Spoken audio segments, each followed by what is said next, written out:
welcome, one and all. Welcome back to a new episode or new spine number of Chasing Labels.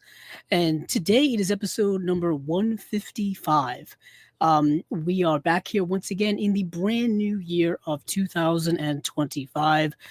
We've been off now for about a month or so. I'm around there. I think our last episode that was the live stream was December 9th, and we are back here on January 6th. So yeah, it's been about a month. We took a little bit of a holiday break for the holiday season and for New Year's and for stuff like that. We took a bit of a break there, as we do at the end of every calendar year.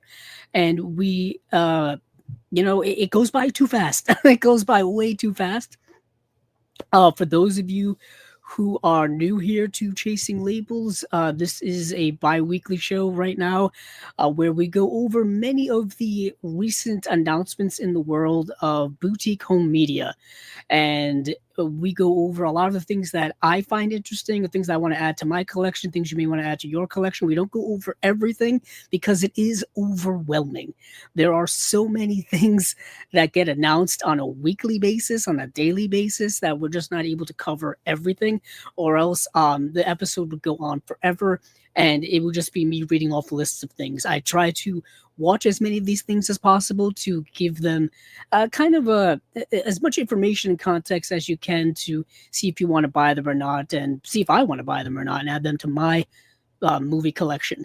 So like I said, spy number 155, and hopefully all of you had a good holiday season. Hopefully it didn't go by as fast as it did for me and perhaps many others. But we are back here once again. Thank you also for those who joined us on Saturday, just 2 days ago. We did our favorite movie releases, or favorite boutique, or I guess favorite additions to our collection, or favorite releases of 2024. Stephen and I reconvened and did that. So that video is now up here on Chasing Labels. Hopefully you got some good stuff during the holiday season. You added some more good things to your collection. I know I did. Heck, I got things in the mail just recently. I was able to get the Looney Tunes Choice Collection from Warner Archive, Volume 3. I know Volume 4 is available, and I have to get that. There is a Volume 1 through 4, like, complete edition, I guess, or up-to-date edition that you can get of this, or you can buy them individually like I am. I also finally added this to my collection. I've never had this at all, and this is Body Double. This is the 4K UHD of Body Double. Now, this isn't a boutique label. This is from Sony. This is from Sony straight up. They put this out last year, and Body Double has been available for many years. There was a Twilight Time Blu-ray release. There's been, I think, a Sony Blu-ray release. There was a Blu-ray release put out by Indicator, both a limited and standard edition, and now there is a 4K. I believe most of the special features that have been available on those other editions are on here. I know Indicator has a couple of things that are different. I think they have a Michael Chapman interview that's not available on here, and they've got, and I think that may be it. I'm not quite sure. Don't quote me on that. But you get kind of the stuff that's been circulating for many, many years. But I'm excited to see this. I've never seen this movie before. I posted about Brian De Palma last year for his birthday on my Instagram, and I think I posted a short on here as well. And Body Double was one I did not have in my collection at that time, so I'm glad to finally add it to there. Also, a couple other things that I got. I think I showed this before. The Third Man, the Studio Canal version of The Third Man. I think I showed this in a previous episode. If I didn't, I showed it off on the video we just did for our favorite releases of 2024. So that's in there. And there's a bunch of other stuff here that I've gotten recently. I've been slowly revamping my Star Trek collection. So I'm starting to pick up the 4K UHDs of the old Star Trek movies. So I have Star Trek II, The Wrath of Khan, and I have Star Trek III, The Search for Spock. I also have Star Trek The Motion Picture. It's over on my shelf. So I'm slowly revamping like aspects of my collection, and that's kind of what I want to concentrate on here in 2025. But one of the biggest things I got, which I did show off in the previous episode, or video rather, is the Frank Capra a Columbia set. This is a 20 film set. This is put out by Sony. This is not a boutique label, although it feels like something a boutique label would put out at some point. But this is just a gigantic set. This is like one of the best and biggest releases I've gotten in years. I think it's one of the best and biggest releases that has been put out in years. So a little bit of a recap here, but some things we do want to go over here. There's a bunch of things. I got so many things in my notes. So I guess we'll dive right in. Let's dive right into what's been going on. I did get some new headphones, and I'm currently hearing my own self reverberate in my head, and I can't quite figure out how to adjust the volume on it. So hopefully there's no bleed over to the microphone. So let's get into some individual things that were announced. Some Studio Canal, who I just mentioned, who put out not only the Third Man set, but they put out The Conversation as well. This beautiful edition was also put out by Studio Canal. I really got into Studio Canal stuff last year, but they have some individual releases that they're releasing from their Vintage Classics line. And it's two movies starring, Tony Hancock. Tony Hancock was a comedian and like a radio and television star at the time, and these are like his first two movies that he was in as a leading man. I think they're the only two movies he was in as a leading man, because the second film wasn't as successful as the first film. So first up here is this movie called The Rebel, and it came out, let me see, in 1961. And it's a movie, I'll just read it here. Comedy legend Tony Hancock makes his feature film starring debut in the witty satire that takes both white-collar monotony and pretensions of the art world in its crosshairs. So Tony Hancock plays this guy who's like, he's kind of just like kind of done with his life. Not done, but he's frustrated with his life. He's kind of like in middle management, or he's got like a regular steady job, and he's kind of just has no interest in it anymore. So what he really wants to do is be an artist. That's where his real passions lie. The problem is he doesn't have the talent for it. When you're an artist, you kind of need to have some talent to go with it, or else you're not going to be successful. And unfortunately, he does not have the talent. And that is kind of the gist of the comedy, is that he makes this very rudimentary, almost childlike pictures of things, like stick figures and stuff like that. He's trying to like pass it off as like high art, but what ends up happening is he ends up meeting up with an actual real artist, like somebody who has talent but just can't break through in the art world, can't be successful, can't get people to buy his work, see his work, can't get commissions at art galleries or anything like that. And he ends up like kind of partnering up with him, but the guy just gets so frustrated that he quits. And what ends up happening, due to a circumstance of miscommunication, the guy who's the real artist leaves Tony Hancock's characters all of his artwork because he has no use for it anymore. So Tony Hancock ends up passing it off as his own, and the art world loves it. And he's got to pretend that this is his artwork, or else he's going to get in trouble or something and whatnot. So he's trying to pretend that that's his artwork when it's not. And that's the gist of the comedy. And also, it's satirical, it's light, it's fun. The movie moves. And I rather enjoyed it a lot. I had never seen this actor before, Tony Hancock, and I thought he was really funny. And George Sanders is in this film as well. George Sanders is probably one of my favorite character actors of all time. He's always great when he shows up in any movies. He showed up in Rebecca. He showed up in so many other films that I can't even remember off the top of my head. And he's one of the best ever. He won an Oscar for his work in one film that for some reason I can't remember, even though I'm looking at it right now, but I can't see the title. He's a great actor, George Sanders. So that's the gist of this movie, and it's situational comedy. It's satirical about the phoniness and fakeness of the art world, which you can kind of like make that a contemporary theme as well. That's really fun. It's getting a new restoration. There's a new and irrepressible streak. Paul Merton on The Rebel. Definitive comedian Diane Morgan on Tony Hancock. There's a commentary here as well. And I believe this is a reissue because I think they had put this out years ago. But the next film is rather different. It's called The Punch and Judy Man. So a Punch and Judy Man is essentially a puppeteer. It's a puppeteer. So the description is content to scratch out a living in the faded seaside town of Piltdown.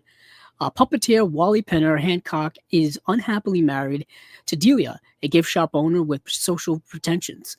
When Wally is invited to perform at the town's anniversary gala reception, however, Delia sense a once-in-a-lifetime opportunity to raise the couple's social standing, starring Tony Hancock, Sylvia Sims, Barbara Murray, and Ronald Fraser. This movie is way more serious. It's not a breezy satirical comedy like The Rebel is. It's a movie that's way more of a dramedy, if you will. And I believe the movie kind of functions as an existential and almost, a way for Tony Hancock to work out a lot of his real life issues onto film. The movie is about somebody who's struggling with alcoholism and struggling in his personal life with personal relationships. And that's what Tony Hancock was dealing with in his own life. And that's what the character's dealing with in this movie. So it's a darker film, less serious. The comedy that's in it is way drier, way more British, if you will. If I could put British in quotes. And it's not as good as The Rebel, in my opinion, because it's so different. So it's called The Punch and Judy Man. So I didn't end up liking that as much as the first film. So it's got a new restoration. It's got a new special feature called Hard Knocks, Paul Merton on The Punch and Judy Man. It's got an excerpt from the ABC serial Hancocks. It's got an audio interview with Jeremy Summer, who I believe is the director. And then it's got some behind the scenes stills gallery and stuff. So this is The Rebel and Punch and Judy Man from Studio Canal. And let's see what else I've got here. I wasn't able to pull up a lot of this, so please excuse me as I've got to scroll through my ever-ending list of notes I've got here. So let me go over actually to Severin, because I can pull them up really quickly. So Severin is actually doing a bit of a reissue. And I wanted to make sure to point this out. It's called Fear in the Philippines, the Complete Blood Island Films. This is 4 feature films on 2 discs, and they had released this in like a super deluxe edition back in 2018 that I think is long out of print. So Fear in the Philippines, the Complete Island Films, 2-disc Blu-ray collection. It's up for pre-order now on their website. It says 4 features on 2 discs, restored with improved color and audio. I think that's the thing as well, is that these do look better than the previous edition that Severin had put out. So you've got Terror is a Man and Brides of Blood on disc 1.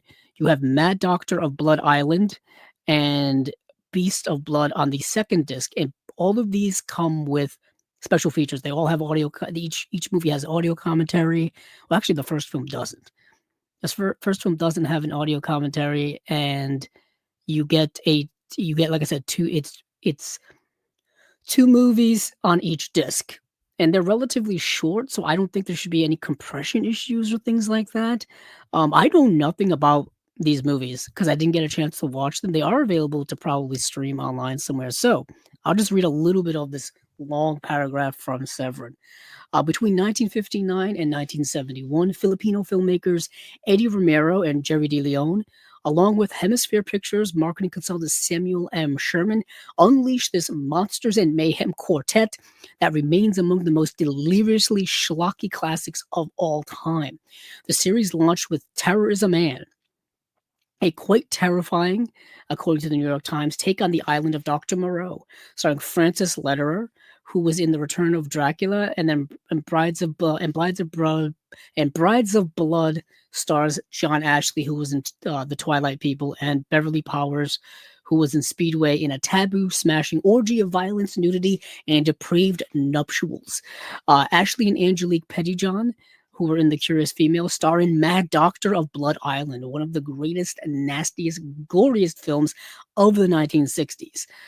And Beast of Blood stars Ashley and Celeste Yarnell, who were in the Velvet Vampire, in the mostly exciting and aggressive of all the Blood Island movies. So you've got, like I said, 4 movies, 2 discs. It's a reissue from Severin, but they're supposed to look better. I think Terror is a Man is getting a 4K scan versus a 2K scan from last time. And like I said, the previous box set, which was a big limited edition, came out in 2018. So that was quite a while ago. I think these have been available individually from Severin. So many of you perhaps have that available in your collection, but if you don't, you can get them here on their website. So I thought I would include that. Let's see what else we've got going here. Let's see. So let's go over to Film Masters. So Film Masters has 2 movies. First up here is a double feature of The Triumph of Sherlock Holmes / Silver Blaze double feature. Let me go over to Blu-ray.com and look these up. These are obviously, as you can tell, both Sherlock Holmes films. And these are both Sherlock Holmes films from the 1930s, from 1935, actually.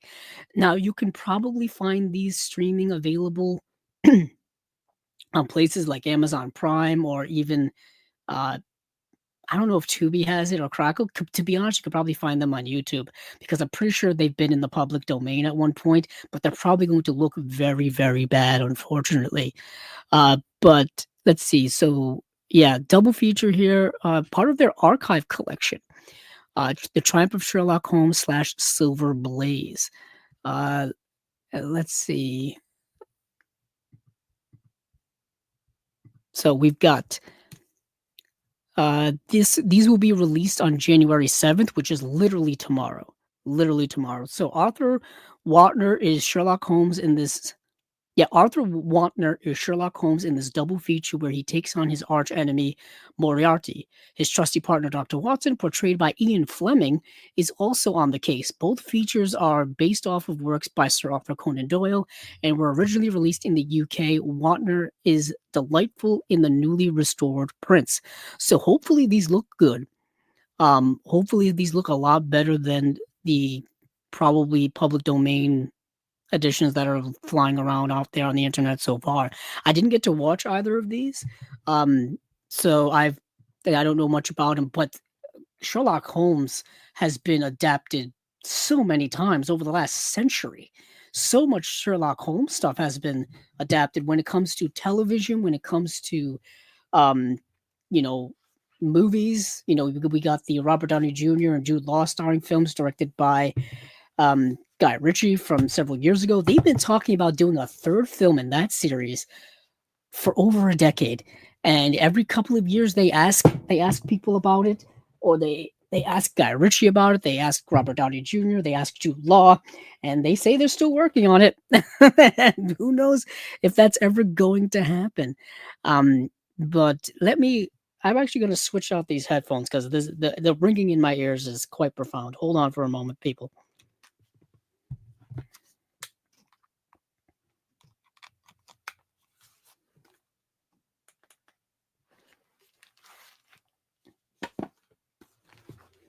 So I put on my old headphones, a little ratty. The ears are a little beat up, but it's so much better than the other ones. For some reason, the new headphones that I just got, these things, the voice in my head is too high. It's the voice is too high, so it's like it's like ringing in my head the whole time. It's giving me a headache. But we do have some comments here. Adam Schofield says Downey is now costs too much. You're probably right. You're probably damn right. At this point, I would have to assume Downey's commanding probably $20 million a movie. I that has to be it. And I want to say that original Sherlock Holmes film came out 2010. So that was right in the wake of Iron Man, where Iron Man became a big success and all that, but you could probably still afford to get Robert Downey Jr. Most studios now and most budgets now can't afford him. he probably cost way too much at this point. And who knows if he's still interested in doing something that's that physical of a role. I don't really know. I think he's in his mid-50s now, maybe a little older. So who knows if he wants to? Who knows if no 2000? Yeah, who knows if Jude Law wants to do it? Who knows if Guy Ritchie wants to do it? I don't know. I have no idea. But it's fascinating to me how it's taken so long to do that. I remember the Sherlock Holmes TV series with Benedict Cumberbatch. That was a big hit. Yeah, good evening, Jeff. Welcome back, Jeff. I know you were here when we did our favorite releases of 2024 just the other night, so welcome back.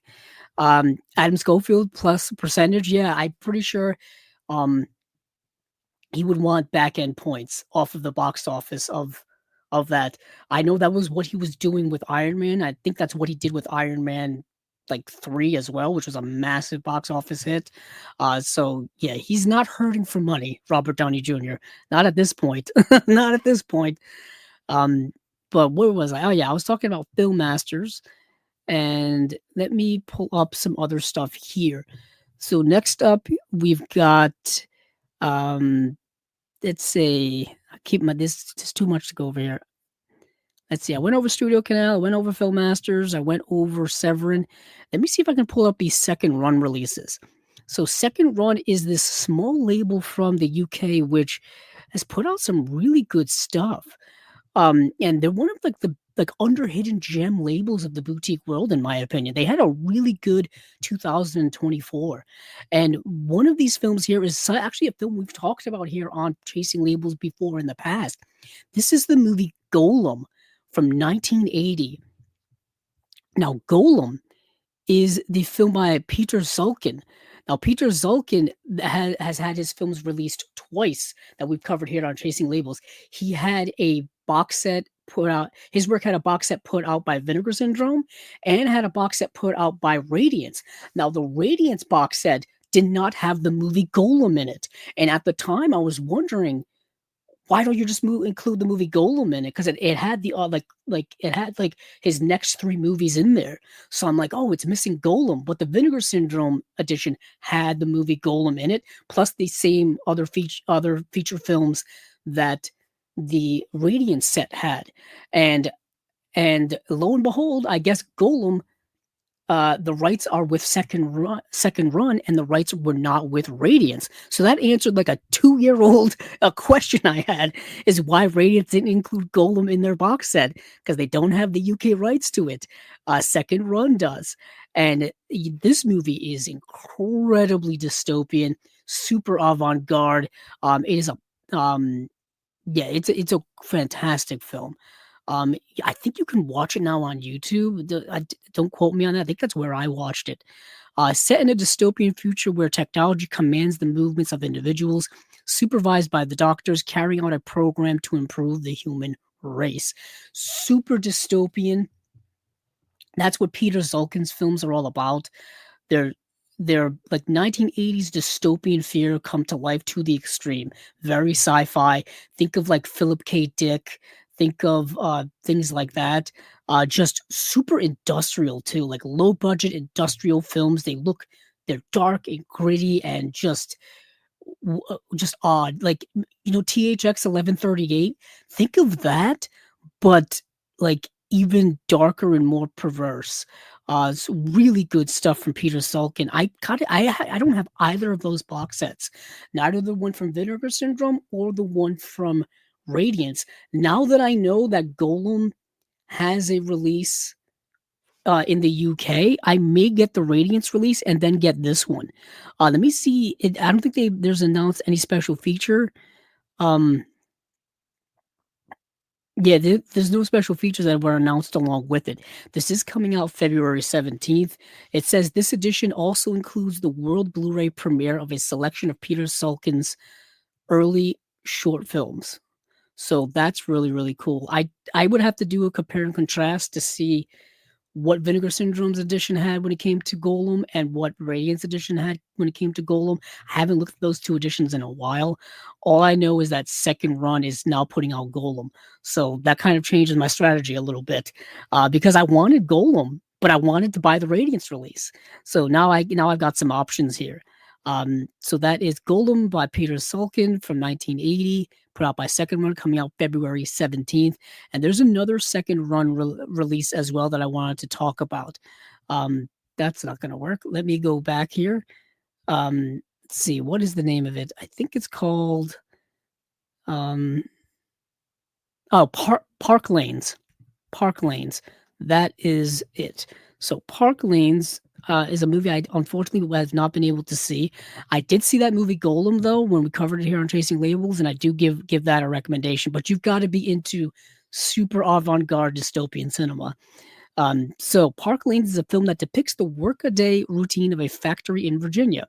It is a durational work, 8 hours in length, experienced in real time. The title refers to the name of the Mansfield, Ohio bowling alley frequented by the filmmaker and his family.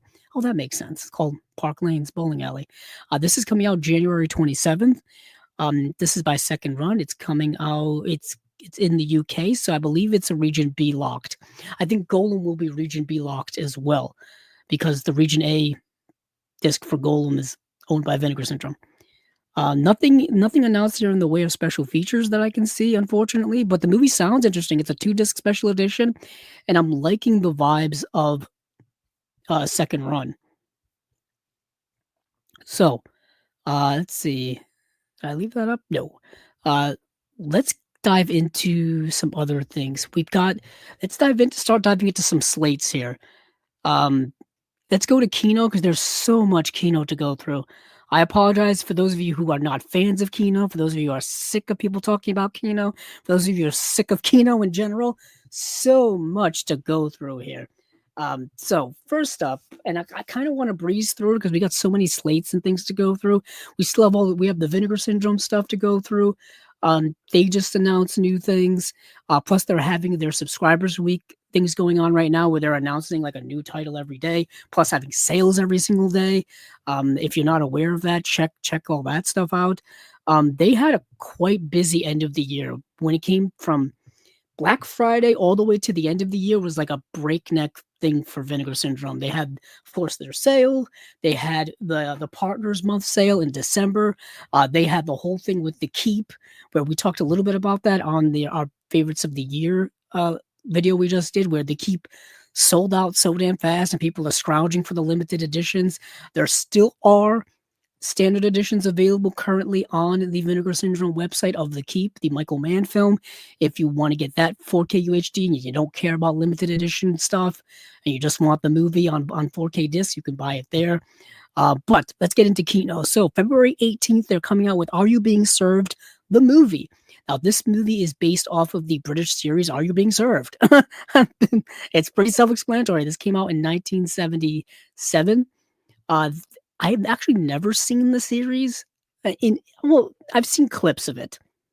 And sometimes, ironically, I'll catch it on TV, flipping channels and whatnot. And I know it was a very classic, very long-running British series. It ran from 1972 to 1985. That is a significant amount of time. It's the misadventures of the staff of a retail floor of a major department store. So a situational, workplace comedy in Great Britain in the 70s and into the 80s. That's Are You Being Served? It looks like Judi Dench was on the show at one point. It looks like these are probably recognizable names for people who are fan of British television and whatnot. I don't know any of them, unfortunately. But apparently they did a movie version. They did a movie version in 1977, so right in the middle of the run of that series. And I'm assuming it's more workplace shenanigans going on. That's my gist. This edition is coming with an audio commentary by authors and comedy historians Gemma and Robert Ross. And that's it. February 18th, Are You Being Served? The movie. So if you're a fan of that series, you may want to check it out. Coming also February 18th is Kino is putting out the Jessica Lange film Frances. Now, Frances is a really good film. Frances is a film that's already been released, I believe, by Imprint.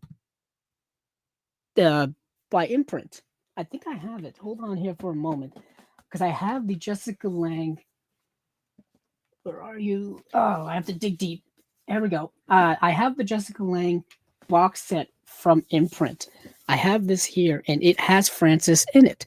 So for those of you listening at home, I'm holding up the Film Focus box set from Imprint, the Jessica Lange one that has, let's see, it's got Frances, it has Crimes of the Heart, Music Box, and Losing Isaiah. So let's see if I can pull out the Frances disc here. Nope, of course it's the first one. Here it is right here. For those of you at home, it's this. Coincidentally, Kino is using the same exact disc art, or the same exact cover art, rather. They are,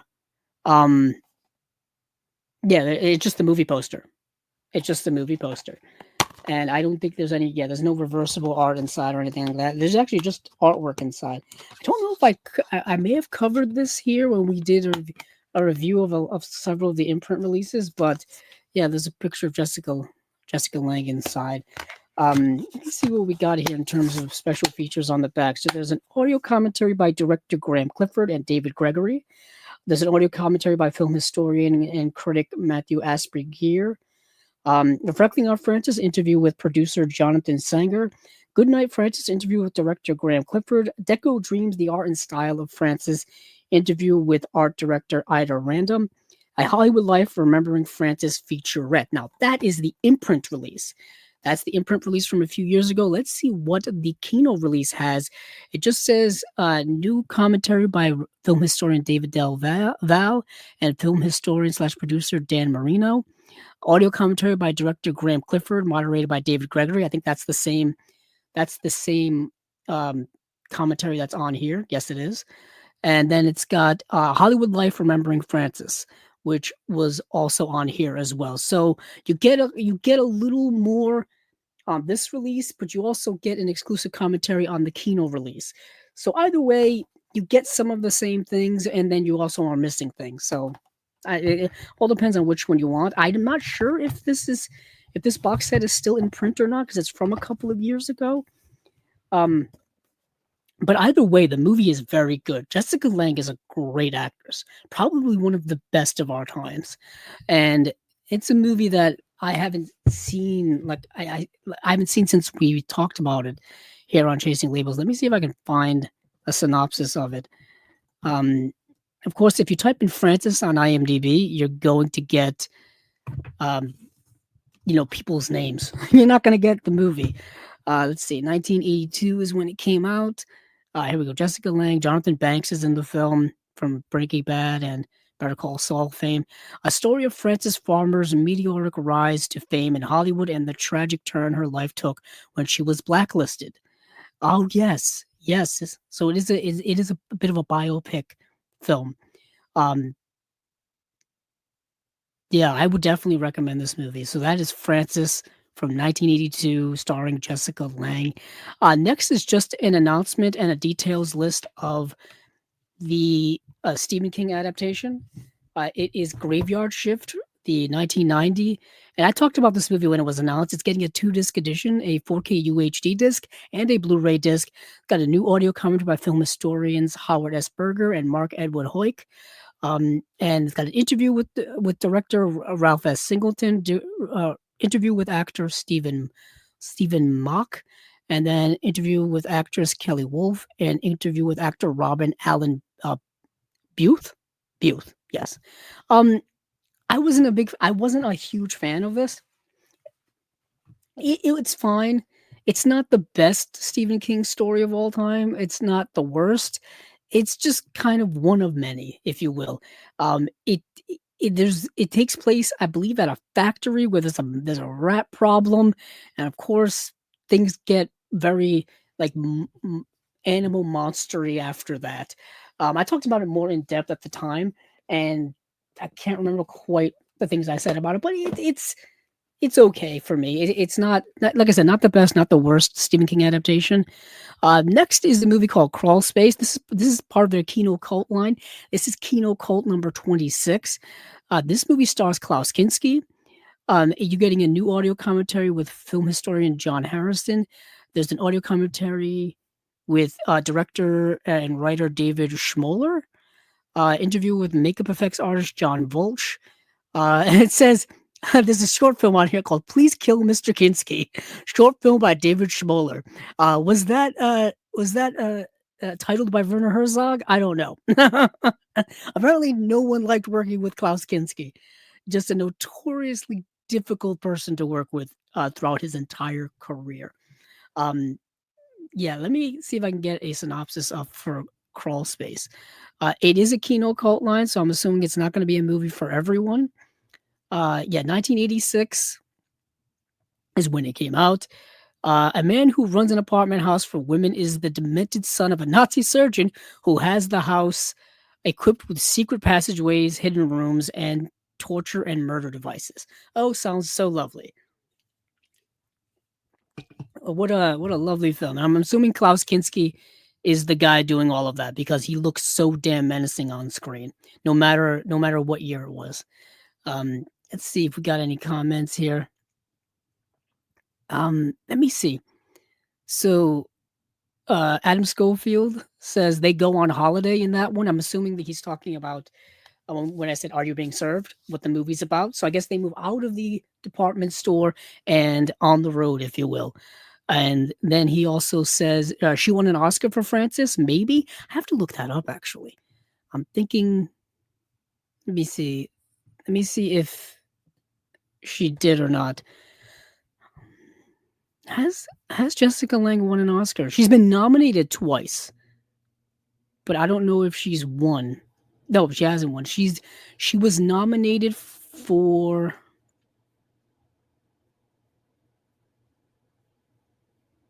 Let's see. She was nominated for Best Actress in a Leading Role. I think she was nominated for that. Hold on. IMDb is not giving me the details I need. No, Jessica Lange herself. Hold on. You know what I did? I just looked up what the movie Frances was nominated for, not Jessica Lange. I'm an idiot. So Jessica Lange has been nominated several times. Jessica Lange has been nominated 1, 2, 3, 4, 5, 6 times, and she's won 2 Oscars. She won in 1983 for Tootsie. She was also nominated in that same year for Frances, and she was nominated in 1985 for the movie Country. She was nominated in 1986 for the movie Sweet Dreams.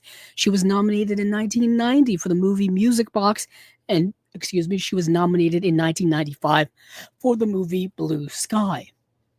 Okay, so you were right. She was nominated. Let me see. Yeah, or at least nominated. Yep, you were right, Adam.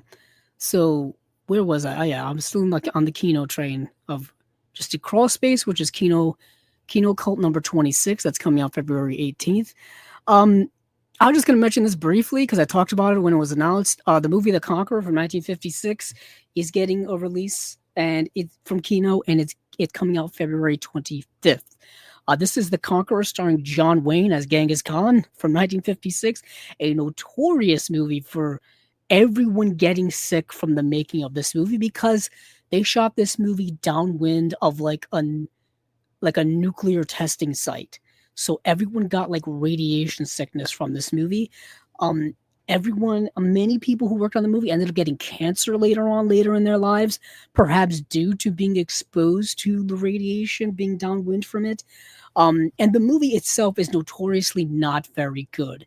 I can say after watching it, and then we talked about it here, the large action sequences are great, but the movie is so odd. It's so odd seeing John Wayne as Genghis Khan saying some of the lines he's saying, dressed as he is, doing the things that he's doing. It just doesn't fit at all. It makes it almost comedic in retrospective. And I know this movie is notorious for that. But this is getting a new commentary by film historians David Del Val and film historian / producer Dan Marino. So that is The Conqueror coming out February 25th, the John Wayne as Genghis Khan movie. Let's see. We have The Sands of the Kalahiri, a brand new HD master with 4K scan of a 35mm original camera negative. This just says coming soon on Blu-ray. Doesn't give us a date here. This is a movie that's I did actually look this up because I wanted to watch it, and I didn't get a chance to because I just didn't have time. But it seems like something I would have enjoyed, at least just from the premise. Sands of the Kalahiri is a movie that is about, it says, after a small aircraft crashes in the Kalahiri Desert, one of the 7 passengers decides that his survival chances would increase if he eliminates the other men in the group. Okay.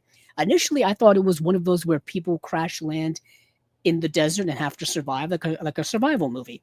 Something like Flight of the Phoenix, or a movie of somebody crashes in the mountains and they have to survive, or somebody like is stranded at sea and has to survive. But I guess there's a little bit of a twist here where someone thinks their chances of living are more likely if they start eliminating people. So you get a little bit of a twist there. This came out in 1965, so I believe it's shot in. I think it was shot in CinemaScope. That seems like CinemaScope era. Let me see actually. Because whenever I think desert, I think of wide landscapes. When I think wide landscapes, I think CinemaScope. Yep, 2:3:5 to 1 aspect ratio. So that makes sense. Let's move along now. So we have another interesting movie here. This is a movie actually produced by Quentin Tarantino. This is a movie that's coming on 4K UHD from a brand new HDR/Dolby Vision Master from a 4K scan of a 35 millimeter original camera negative. This is a movie called Curdled. And like I said, it's a movie produced by Quentin Tarantino. And if you've seen the film or if you hear the premise, you'll be like, that sounds like somewhat of a Tarantino-esque film. So Curdled, it stars William Baldwin, so one of the Baldwin brothers. Angela Jones is in the film as well. Kelly Preston is in the film in a cameo form. And this movie is set in the world of From Dusk Till Dawn. That's the other connection to Quentin Tarantino, to that Robert Rodriguez film. Quentin Tarantino wrote and produced From Dusk Till Dawn, so he produced this movie. So they are connected within it, and the way in which they're connected, there's a mention of the Gecko brothers. I won't say how, I won't say when, but there's a mention of the Gecko brothers, who of course were George Clooney and Quentin Tarantino in From Dusk Till Dawn. So that's why it's set in the same world. And this is like dark and twisted, almost darkly comedic type of film. So Billy Baldwin, or William Baldwin, plays this serial killer. And he's this serial killer. Oh, what's he called? He's called let me see if I can find the name here. Yeah, the Blue Blood Killer, because apparently his MO is killing rich women and decapitating them. That's his MO. And there's this young woman, Gabriella, who she quits her job at a bakery and she takes a job up as crime scene cleaners. The people who come in after a violent crime has been committed, a murder pretty much, and they clean up the scene. They clean up all the stuff. But the thing is, she is fascinated from an investigation perspective of crime stories, of like serial killers and true crime and all that kind of stuff. So this movie is rather relevant to recent times, where there's been a huge craze of like true crime stories over the last several years, where people are just fallen in love with them and just completely can't get enough of them, whether it be in podcast form, whether it's those documentaries you see on Netflix, or unsolved mysteries, or all of that stuff. People cannot get enough of these. And what is interesting to me is that this movie came out in 1996, so it was way before any of that. The internet was very much in its infancy when you can find out about information like that. And I really liked this movie. I thought it was interesting. I thought it was fast and breezy. The movie is only an hour and 28 minutes long. So you got this young woman who is fascinated with crime, working on cleaning up these crime scenes. And when she's doing it, like in her mind, she's like trying to figure out what happened. Like she's trying to play detective. She's like, oh, that blood splatter over there, that must have happened. Or that something over there, that's where that happened. And the people who she works with are just like, we're just here to clean this stuff up. Just do your job and move on. It's like, stop overthinking this situation. But she can't help herself. But she stumbles upon the crime scene of this blue blood killer. And things kind of escalate from there. I won't say what happens and I won't say what else. But let's just say she ends up being at the wrong place at the wrong time, and whatnot. And things take a little bit of a turn. So that is the movie Curdled. I had never heard of it until now. Next is, let's see, scrolling upwards. We have another film noir box set.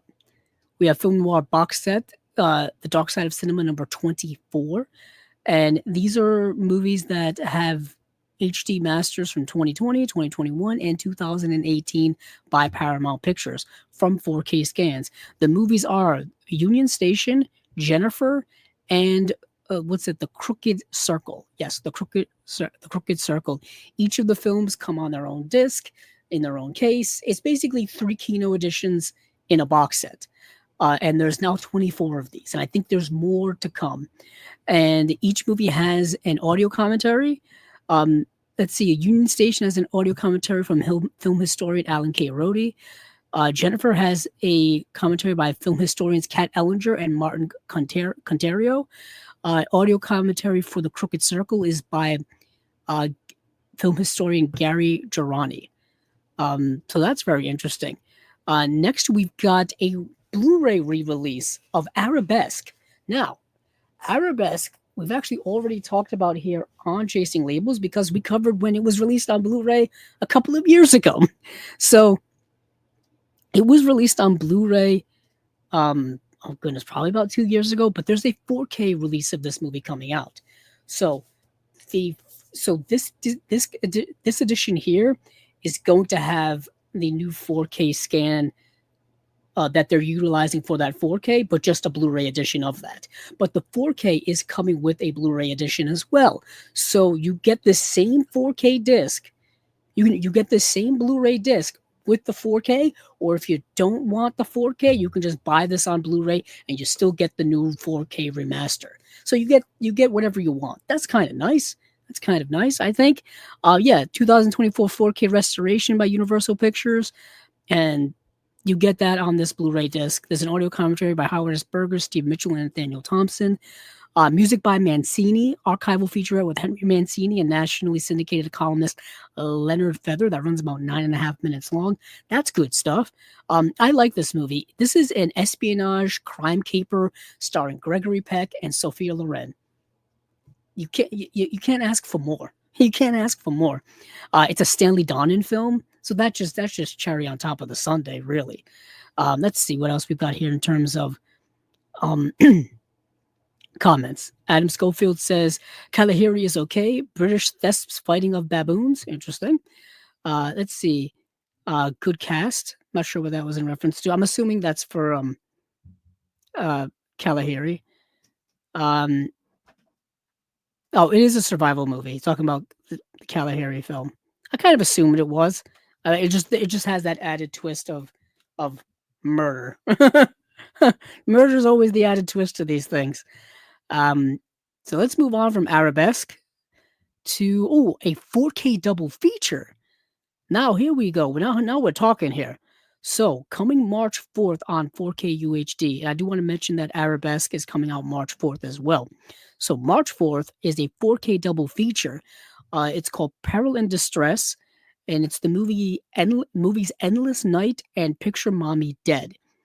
Audio commentary on both films by film historians Howard S. Berger and Nathaniel Thompson.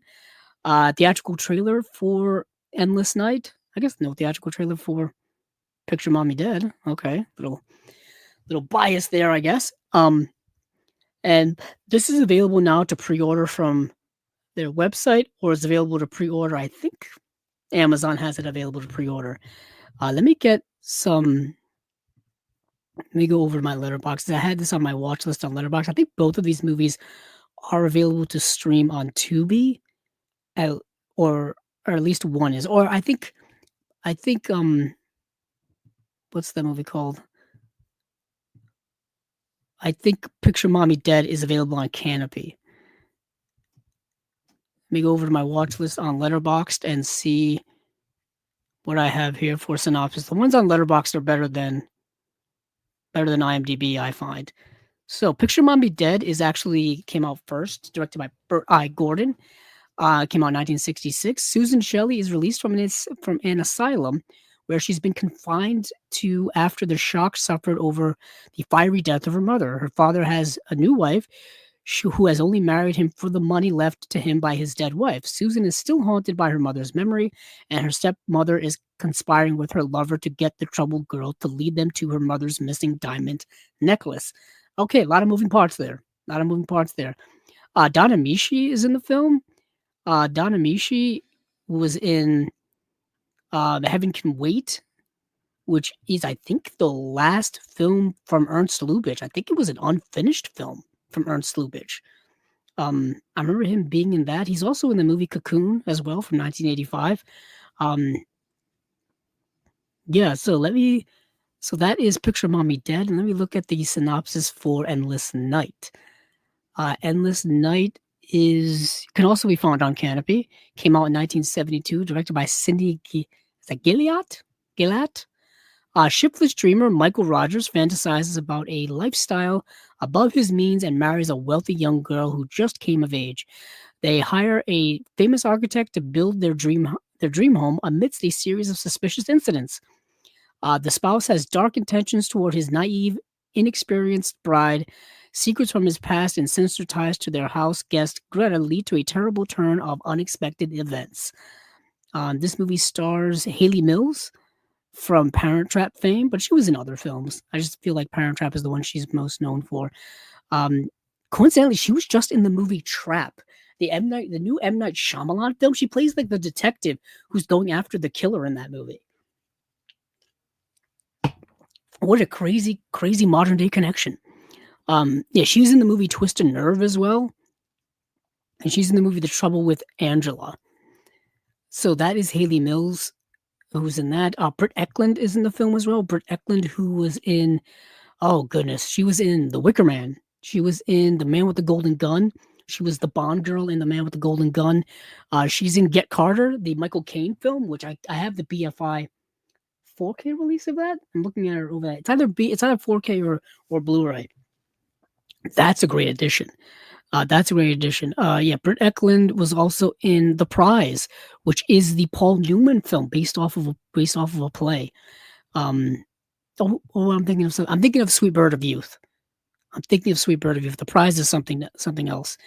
But that is Endless Night. So that is the 4K double feature called Peril and Distress. I think this is a volume 2. I think we had a volume 1 of Peril and Distress. But this is Endless Night and Picture Mommy Dead. And that's from a 2020 UHD SDR Masters by Studio Canal. So Studio Canal has put these out before.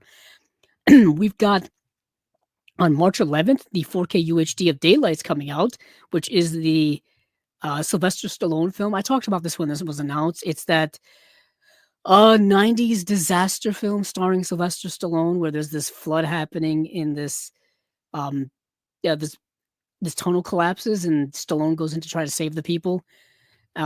That's Daylight. I thought it was actually rather good for what it is. I found the distress and the suspense to be very, very good. I thought Stallone was also very good in it. This is a 4K UHD release. There's a 4K UHD disc and a Blu-ray disc. You got an audio commentary by director Rob Cohen. And I think that's it in terms of special features. Nope, there's other stuff here on the Blu-ray. There's an EPK featurette. There's a making of Daylight, which is 33 minutes long. Hello. Whenever There Is Love, a music video by Donna Summer and Bruce Roberts. The Daylight Archives, which is a slideshow that runs 76 minutes long. Holy heck. Is that just a slideshow of like pictures and things that runs 76 minutes long? That's longer than several feature films I know. But that is Daylight coming out March 11th, the Sylvester Stallone film 4K UHD. Next, we have an interesting film coming soon on Blu-ray, brand new HD master from a 4K scan of a 35mm original camera negative, is a movie called Rustler's Rhapsody, starring Tom Berenger. Andy Griffith is in the film as well. Mary Lou Henner is in the movie as well. It's directed by Hugh Wilson, who directed Police Academy. It's let's see, shot by Jose Luis Al, Al Alcane, who shot Tie Me Up, Tie Me Down, the Pedro Almodovar film. That's of note. That's of note. But this movie is also produced by um oh goodness, why am I blanking? Hold on, I'm going to look it up right now. It's produced by Walter Hill. Thank goodness. I completely blanked on Walter Hill's name. So Walter Hill produced the movie, which is kind of a fascinating note to me. And it's a movie that it's a satire in the same vein of like a Mel Brooks or uh like Airplane and things like that, but not quite as good. And it has a different tone to it than those.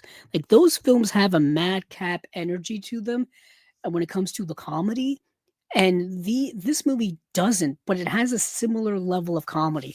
It's really hard to describe unless you see the movie. The way the jokes are delivered, they're delivered very matter of factly, so there's no like tone to them that leads to the comedy.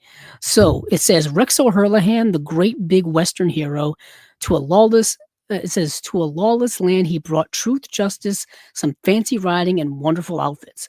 A singing cowboy roams the Wild West with his sidekick, dancing horse, and fancy wardrobe. So that's kind of what the movie's about, kind of not. So the movie is very self-aware, and the movie is kind of like what happens a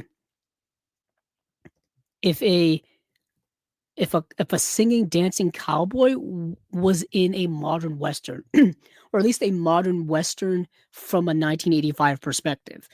So yeah, it says the Wild West goes wacko when the greatest fast drawn, fast dressing, silver spurred, guitar playing, singing cowboy movie matinee idol Rex O'Hurlahan hits the saddle in this cockeyed, affectionate send up of the 40s B Western. So they take all of these elements of like Westerns and combine this into the movie, but are very satirical about them, which is kind of leads me to Blazing Saddles, which is kind of what Blazing Saddles is.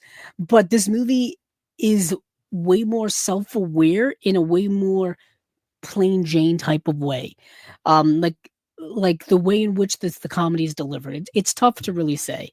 But yeah, that's and Tom Berenger plays this character. So for example, the bad guys go and they meet with bad guys from a spaghetti western movie, and the bad guys from a spaghetti western movie have like their dialogue is dubbed, because in spaghetti westerns all the dialogue is dubbed over in English, you know, and they look different. They look like like more gritty type of bad guys. You know what I mean? When Tom Berenger is talking to like the town drunk, he's like, every town gets a railroad. Every town gets a town drunk. Every town has a saloon with a barmaid in it who's a little scantily clad or whatever. And it's like, and so he's pointing out all of these facts about Western films, but like doing it to be comedic. So that's where the satire of it comes along. It's fine. It's a fine movie. If you understand what it's going for, I think you'll be entertained by it at the very least. But let me get this back to some comments here. I'll say this. Yeah. Let's see. Experiment. Let's see. Let me go back. Oh yeah. So Adam says, just finished Experiment in Terror. Nice little thriller. And he also says Experiment in Terror also had a scene where a killer is trapped in a stadium. Interesting. And it says if I'm thinking of the right film. Well, I can look it up right now. Um, yeah, Experiment in Terror.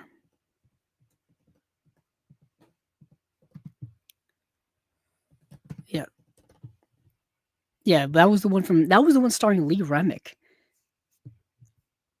Yeah, a man with an asthmatic voice telephones and assaults clerk Kelly Sherwood at home and coerces her into helping him steal a large sum from her bank.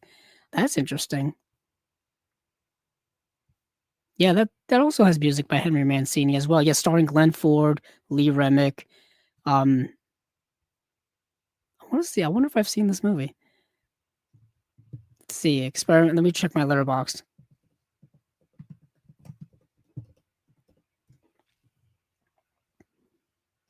Ooh, I know Experiment in Terror.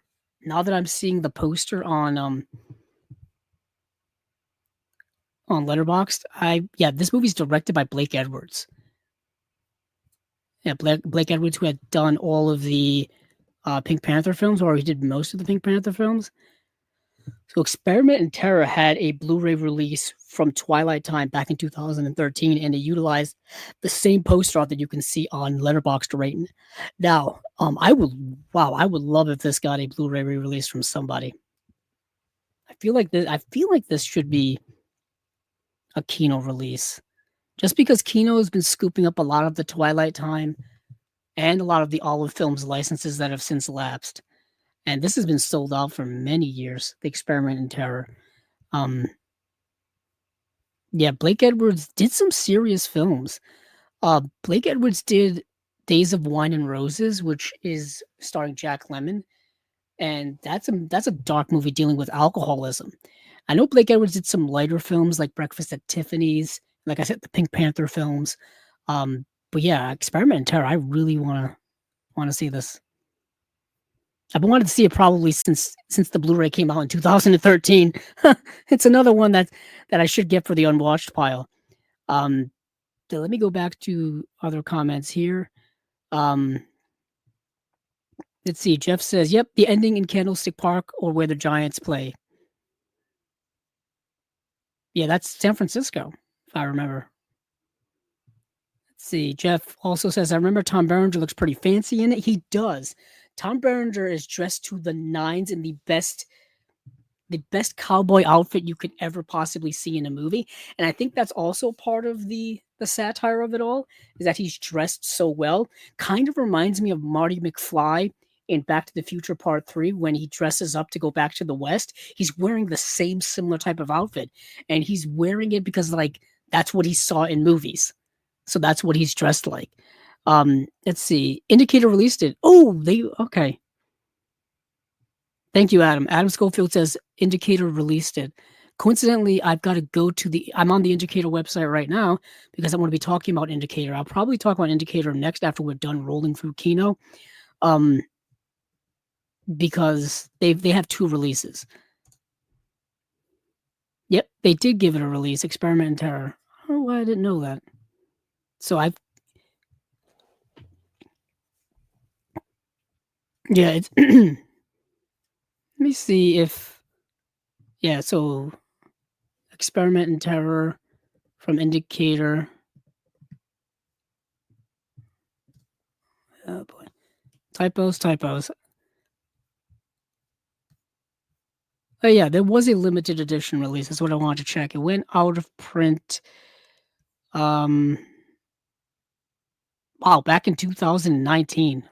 So that was way before I even knew was aware of Indicator. I think I was aware of them, but I don't think I started buying Indicator stuff until 2020.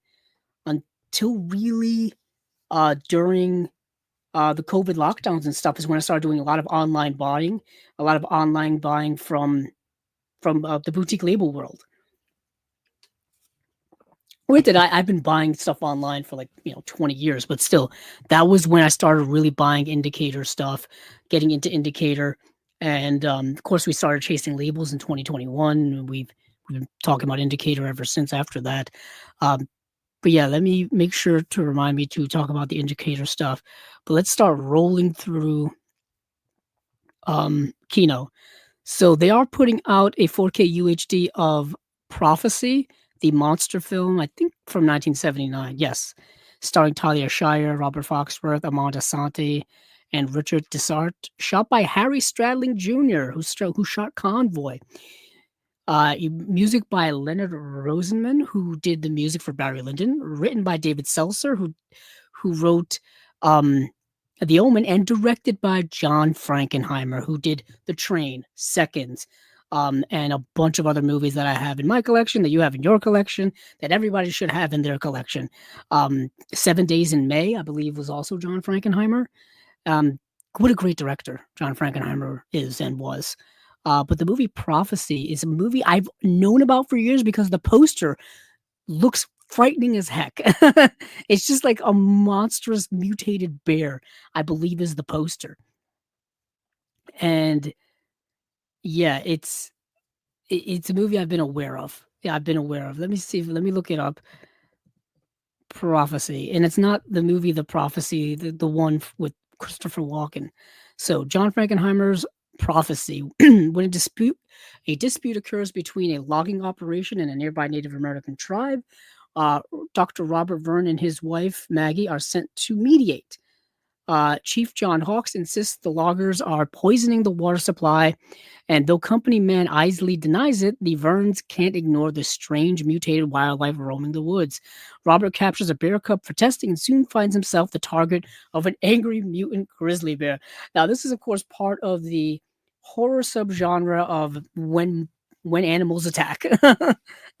when Whether they're just like larger than life animals, like the alligator in the movie Alligator, or whether they're Jaws, the shark Jaws and Jaws, whether they're the mutated grizzly bear in this movie here, Prophecy, or whatever the case may be. That is a subgenre of horror. I do want to check it out. It's John Frankenheimer, so eventually I'm going to have to get it to add to my John Frankenheimer section, or else it will be incomplete. We can't have that. We just can't have that. So that's the movie Prophecy. Uh, Moving on here is a movie called Best Defense. It's a Dudley Moore comedy from 1984. I have to admit I had not seen it, and it does not get the best reviews on Letterboxd. I know Letterboxd is not the end all be all, but when you start seeing people you know on there, and people who you kind of line up with their movie taste and whatnot, and they're not looking favorable at something, perhaps it's not that favorable of a movie. But it's coming out March 11th. There's a new audio commentary by screenwriter and producer Alan Spencer and author film historian Justin Humphreys. And this movie is called Best Defense. I assume, it's a Dudley Moore comedy from the 80s. I feel like that's rather self-explanatory, but let me get a little synopsis up here while I'm roaming through Letterboxd. Unfortunately, they're both on our side. An engineer fails to get the bugs out of a tank before an army officer has to use it in Kuwait. Starring Dudley Moore and Eddie Murphy. Not much of a synopsis there. Moving right along, John Travolta and the General's Daughter. In the General's Daughter. That movie's coming out March 18th on 4K UHD. A decent late 90s thriller starring John Travolta. I talked about it when it was announced. Now we're just getting more details, like the fact that it's coming out on March 18th, like the fact that it's a 4K UHD 2-disc edition. It's got a audio commentary by director Simon West. It's got 4 deleted scenes. It's got a behind-the-scenes featurette that runs about 20 minutes long. Yeah, it's a late 90s like political military thriller starring John Travolta trying to figure out a crime, I believe. Yes. And then we've got Black Sheep. Oh, this is a sentimental for me. I grew up watching Chris Farley films. I grew up watching Adam Sandler films. I grew up, in the 90s with that, those groups of comedians who were fresh off of SNL or doing SNL at the time. I'm thinking, of course, David Spade as well, who was in this film. So you've got 2 major Chris Farley films of the 90s. You've got Tommy Boy and you've got Black Sheep, both starring Chris Farley, both starring David Spade. Great comedic duo on screen. Black Sheep, for some reason, is the movie that, no pun intended, is the black sheep of the 2 movies. It never gets the shine. It never gets the love that Tommy Boy gets. Even in this case, Black Sheep is getting a released by Kino, where I'm pretty sure Tommy Boy is getting released by Paramount. So Paramount was like, I guess, here, take the lesser, in quotes, of the Chris Farley staples. For me, I have them on Blu-ray already from Paramount. I think I have a double feature. I'm looking over at my comedy section. Oh, it's right there. You know what? I'm going to get up and get it right now. So audio listeners, please excuse me. while I get up and do this. So,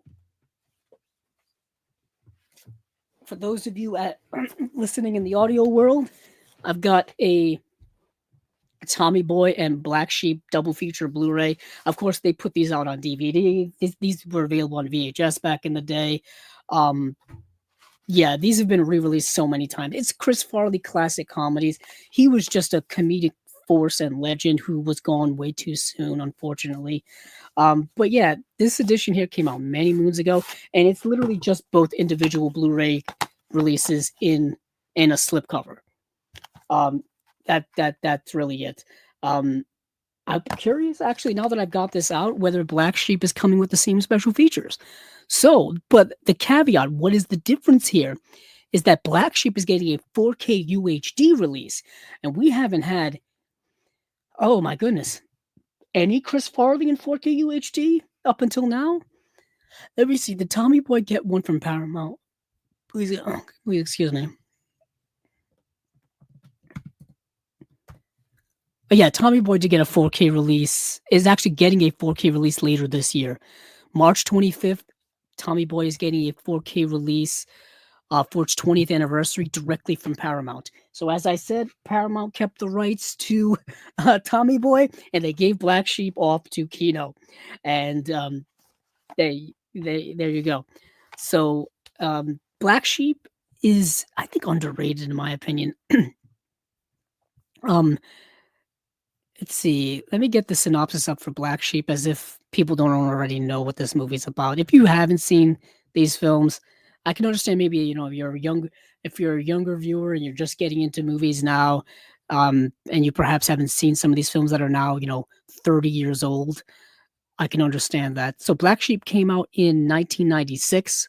So next year would be the 30th anniversary of Black Sheep. So a gubernatorial candidate hires a wormy special assistant whose only job is to make sure the candidate's well-meaning but incompetent brother doesn't ruin the election. So Chris Farley plays the black sheep of his family.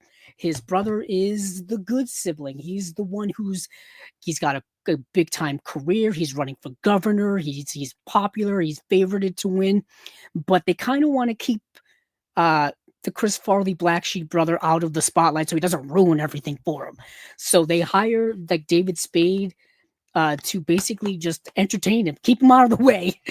And they go on this like a madcap adventure together, and it's so much fun. These play on cable all the time. But let me see if this is getting anything new in terms of special features. So it is getting a new commentary. Hold on here. So getting a new commentary by director Penelope Spheris, moderated by film critic and author Simon Abrams. That's awesome. And that is it. So they are not carrying over. Well, by carrying over, I mean this Blu-ray had no special features. So the original Blu-ray from Paramount had no features whatsoever. So we're getting an audio commentary, actually. So that's pretty darn awesome. And then Tommy Boy will be coming from Paramount later this year. You can even tell because Tommy Boy got special features, and Black Sheep didn't. Literally, Black Sheep is the black sheep of Chris Farley movies. I'm super excited. They're putting out that, and they're putting out, Billy Madison. I'm excited. That's awesome to see my old favorite, comedy films getting treated so well. So next up is another 4K UHD release. This was announced on Christmas, actually. It's a movie called The Silent Partner. It's directed by Daryl Duke. It's screenplay by Curtis Hanson, who, of course, was the director of LA Confidential. And this is a really good film starring Elliot Gould and Christopher Plummer. This is going straight to 4K with a brand new HDR and Dolby Vision Master. Good film. And I'll tell you what it's about very briefly here. Let me scroll down to my to when I watched it, actually. Let's see. The Silent Partner. Yes. So Elliot Gould works at a bank in a mall in Toronto, Canada. And a few days before Christmas, he finds that there's going to be a burglary that's going to happen there. And he squashes the burglary like prevents it from happening. But the person who wanted to perpetrate this burglary is now pissed off because he wants his damn money. So he starts stalking and calling up Elliot Gould's character at his home, starts stalking him and starts messing with him, basically to convince him that, hey, get my money essentially, or I'm gonna kill you, and Elliot Gould has to kind of go along with it. And the person who is stalking him and bothering him and wanted to commit the crime that he foiled is portrayed by Christopher Plummer. So you got Christopher Plummer as a real bad guy in this. He's like a really scoundrel, scummy guy in this. And he's not only like a bank robber, he's like a criminal bad guy.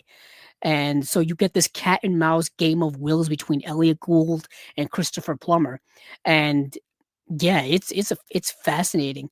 Elliot Gould has like kind of a girlfriend in the film as well, played by Susanna York, who kind of gets caught up in it as well. A very young John Candy is one of the workers at this bank as well. So you see him in a couple of scenes. Yeah, it's really good. Really good film. I highly recommend checking it out if you can. Let's see, is it streaming anywhere? It is streaming on Canopy, and you can rent it on Amazon. Well worth, a $3.99 rental or whatever the price is on Amazon to rent. I think you'd really dig it. And you can also rent it on Apple as well. Really good film. So I'm super excited about this release. Yeah, that's coming on 4K. It doesn't say when, it just says coming soon. So check that out if you haven't already.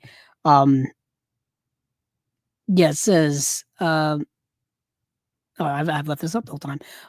Yeah, Adam Schofield also says they've released a standard release. Yes, they have. When it comes to Indicator, I've got to get the limited. I have such an OCD about limited releases and slipcovers and all that stuff that I feel there's something that disturbs me to my core if I don't get it. I know it's silly because the standard editions come with the same exact on disc content from Indicator. I don't know. I have my certain OCDs when it comes to collecting. I guess everybody does. But Adam also says Silent Partner is an excellent Christmas film. Plummer is menacing. His intro in the movie is really dark, and disturbing. Also, he does something in this film that I think they then had to. I think the director didn't want to do it and kind of disowned himself from the film. And I think he may have took himself off the film. So I think Curtis Hanson had to come in and wrap up filming of this movie or wrap up post or something. Because he was so disturbed by what the studio wanted to add in. And I think the cut of the movie that currently exists is not the cut that the director Daryl Duke originally had in mind. I think it's the one that the studio wanted. And I think it's the one that yeah, I think it's the only one that's ever existed. I'm looking quickly over at the trivia. Yeah, here we go. So over on the trivia section for this movie on IMDb, The Silent Partner, it says director Daryl Duke walked off the film due to creative differences. Curtis Hanson, who had originally intended to direct the film, took over the remaining of the shoot as well as the pickup shots and handled all of the post-production on the film. So I think he has an uncredited credit on this movie.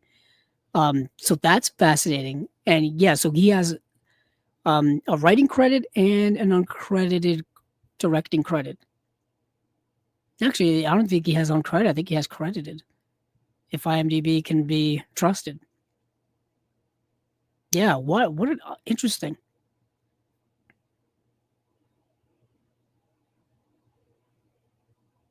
Let's see. Adam Schofield says Gould's character is interesting on the spectrum for sure. Yeah, that would make sense. That would check out. Of course, back then, being the 1970s, I'm pretty sure people weren't thinking of those types of things. I've said this several times here on Chasing Labels. I think when it comes to those things, we're only starting to further have an open exploration of things like autism and other things like that in our modern society. And we're discovering that many people probably have had things of that nature going back, and we just didn't have a way to describe it or understood it or anything like that. And that comes with many different facets of the mental health world and people in general. We're starting to understand things and starting to have open conversations about those types of things. And Adam Schofield also says that scene is so shocking, but the violence was on the cards from an earlier. Oh, I didn't know that. So it was already planned. Okay. So moving on from there, from the silent partner, we have the movie Ray. The movie Ray has been released by Universal on Blu-ray several times over, at least from what I understand. It's the movie that stars Jamie Foxx, Regina King, Kerry Washington, Harry Lennox, Bokeem Woodbine, Curtis Armstrong, Lorenz Tate, Terrence Howard's in the movie. It's directed by Taylor Hackford, who directed An Officer and a Gentleman and The Devil's Advocate.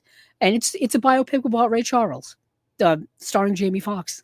And everybody kind of knows the movie. Even if you haven't seen the movie, I think you're aware of it. I think you're at least aware of it.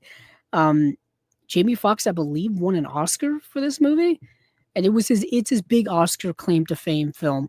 And it's probably some of the best work he's ever done in his career. I would consider that. I would consider Collateral as well.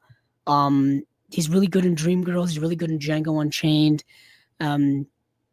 Yeah. But Ray is really the movie that put him on the map for a lot of people. I'm trying to see if I can find. This won one Oscar for Ray. And I've only ever seen that movie once, and I remember indeed liking it.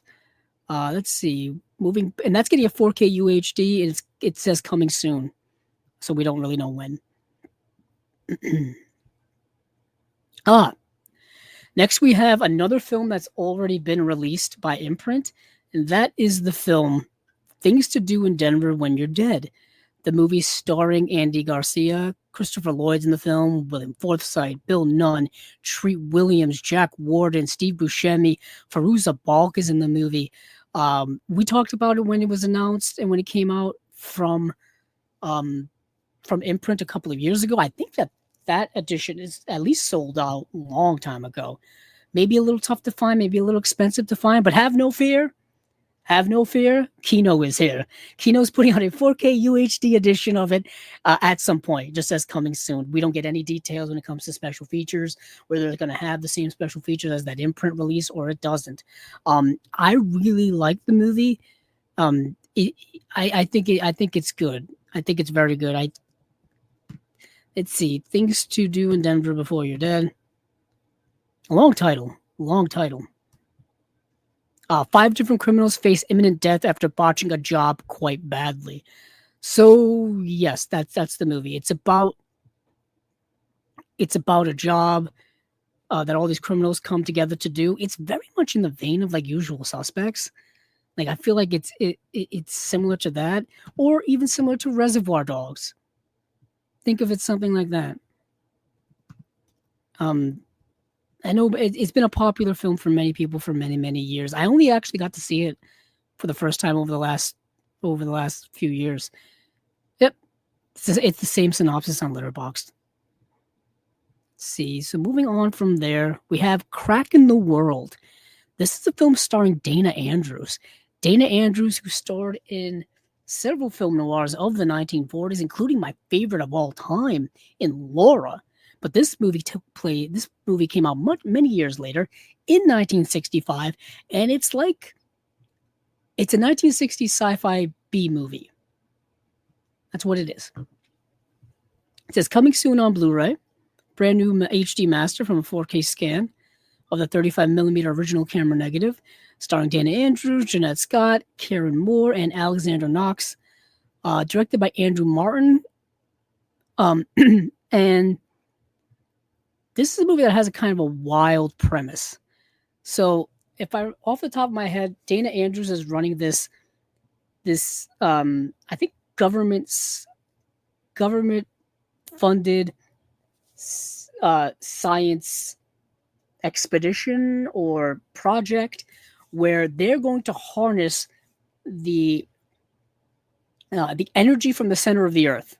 So in the earth, at the center, at the earth's core, or near the earth's core, there's this endothermal energy, or that they can harness if they can just get down there and get at it. The problem is they dug so far down, and they reached a part of the earth's crust where they can't break through. No matter what they do, no matter what drill they use, no matter what bomb they use, they can't get through it unless they detonate an atomic bomb. And I can already hear what people are saying. You probably shouldn't detonate an atomic bomb anywhere, let alone near the center of the earth. Bad things are going to happen. And indeed, bad things do happen because of the title of the movie. It starts a crack in the earth, which starts creating earthquakes, which starts creating massive loss of life, and you've got yourself a disaster movie, a sci-fi disaster movie from the 1960s. And now these scientists have to scramble to figure out what to do. And then there's also like a love triangle in it as well. Just to throw that in. Just to throw that in for fun. Love triangle, sci-fi disaster movie, 1960s, Dana Andrews. It is a bit of a snore. That's the problem. Yes, Adam, you're right. Adam says, Crack in the World is a bit of a snore. Lots of military officers and scientists talking in a command room. Kicks off at the end, though. Yeah, the movie doesn't get super entertaining until the very end, when things start going very much awry. Up until that point, it's kind of just people on a set, kind of like a Star Trek set. It's a little more, I would say, higher budgeted than a Star Trek set, because movies and TV at the time, vastly different. But you know what I'm saying. Big, large scientist experiment rooms with lots of machines and buttons and scientists walking around with clipboards and stuff like that. Saying different things and talking and arguing. What is fascinating to me is kind of at the theme of it all is the classic. It's the classic sci-fi theme of, like, even though you can do something, you probably shouldn't do it. You know what I mean? It's Jurassic Park. We can make dinosaurs, but you probably shouldn't be making dinosaurs. Bad things can happen when you do things out of the ordinary. Michael Crichton loved to make movies about that type of stuff. That was his jam. That's what he loved to do. And Michael Crichton, Jurassic Park. There's that connection. It is exactly a little. Yeah, it's exactly a little bit boring, but that's kind of because it's very much a movie of its time. Had it been made now, which I'm pretty sure they probably made a similar movie now, San Andreas, a movie with The Rock from several years ago, where the San Andreas Fault starts opening up, large crack in the earth, and survival movie ensues. We get survival movies, big disaster movies every year because people love watching them. Geostorm and was it 2010 or was it 2010 or 2012? Whatever that movie was, where the end of the world was supposed to happen and it never did. Big disaster movies happen all the time. But moving on from there, let's see what we got. Oh, this is interesting. So Kino is putting out a 4K UHD of the movie Paul. Is that the Greg Mottola film? Yeah, the Greg Mottola film, starring Simon Pegg, Nick Frost, Seth Rogen, Jason Bateman, Kristen Wiig, Sigourney Weaver, Jeffrey Tambor, Jane Lynch, Bill Hader, John Carroll Lynch. So many more people are in this movie. It's, like I said, Greg Mottola, written by Simon Pegg and Nick Frost. I bought this on Blu-ray forever ago. Let me see if I have it on my shelf. Excuse me. I do have it. Let me see if I can reach over and get it. Let's see, I got two. Here they are. So I've got two editions of Paul actually in my collection, because I remember when this came out in the movie theater, and I remember when it came out on Blu-ray. So I've got the UK. This was one of the first movies I ever imported. Is the Steelbook Blu-ray edition of Paul. For those of you who are listening on screen, you can't really see it, but it's a steelbook with the character of Paul on the front. And I don't even Universal put this out in the UK. One of the first things I ever imported was this. And then I've got the regular edition put out by Universal of Paul. And I remember watching this so many times when it came out because it's like a stoner comedy in the same vein of like Superbad and Pineapple Express, but it's an alien film as well. But Paul is voiced by Seth Rogen. Seth Rogen. And it's like Seth Rogen as an alien. That's the movie. It's so much fun.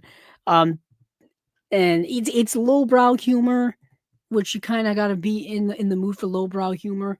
Oh my God, this movie came out in 2011. Was it that long ago? Yeah, this movie is 14 years old now, as of this year. Holy heck. I didn't think it was that long ago. So I probably imported this and bought these when they came out. So 2011, 2012. Wow, that's kind of incredible. What a blast from the past. We don't know when this is coming out, this 4K UHD. It just says coming soon. From a 4K scan, 35mm original camera negative. I would assume the original camera negative is around. A mainstream film from a mainstream studio 14 years ago, I would assume it would be around. So that's kind of cool. Yeah, for those of you who don't know Paul, like I said, Seth Rogen as an alien, stoner comedy. The government's after him, and Simon Pegg and Nick Frost basically go on a road trip to save him or to keep him from getting captured. That's the movie. Let's see. Next, we have the movie called Promise Her Anything, starring Warren Beatty and Leslie Caron. This is coming soon on Blu-ray. Also, we don't know when this is coming out. This movie came out in 1966, directed by Arthur Hiller, who directed The In-Laws. The In-Laws, which is the movie with Peter Falk. And, oh my goodness, I have it around here somewhere. Where are you? I moved things around recently because...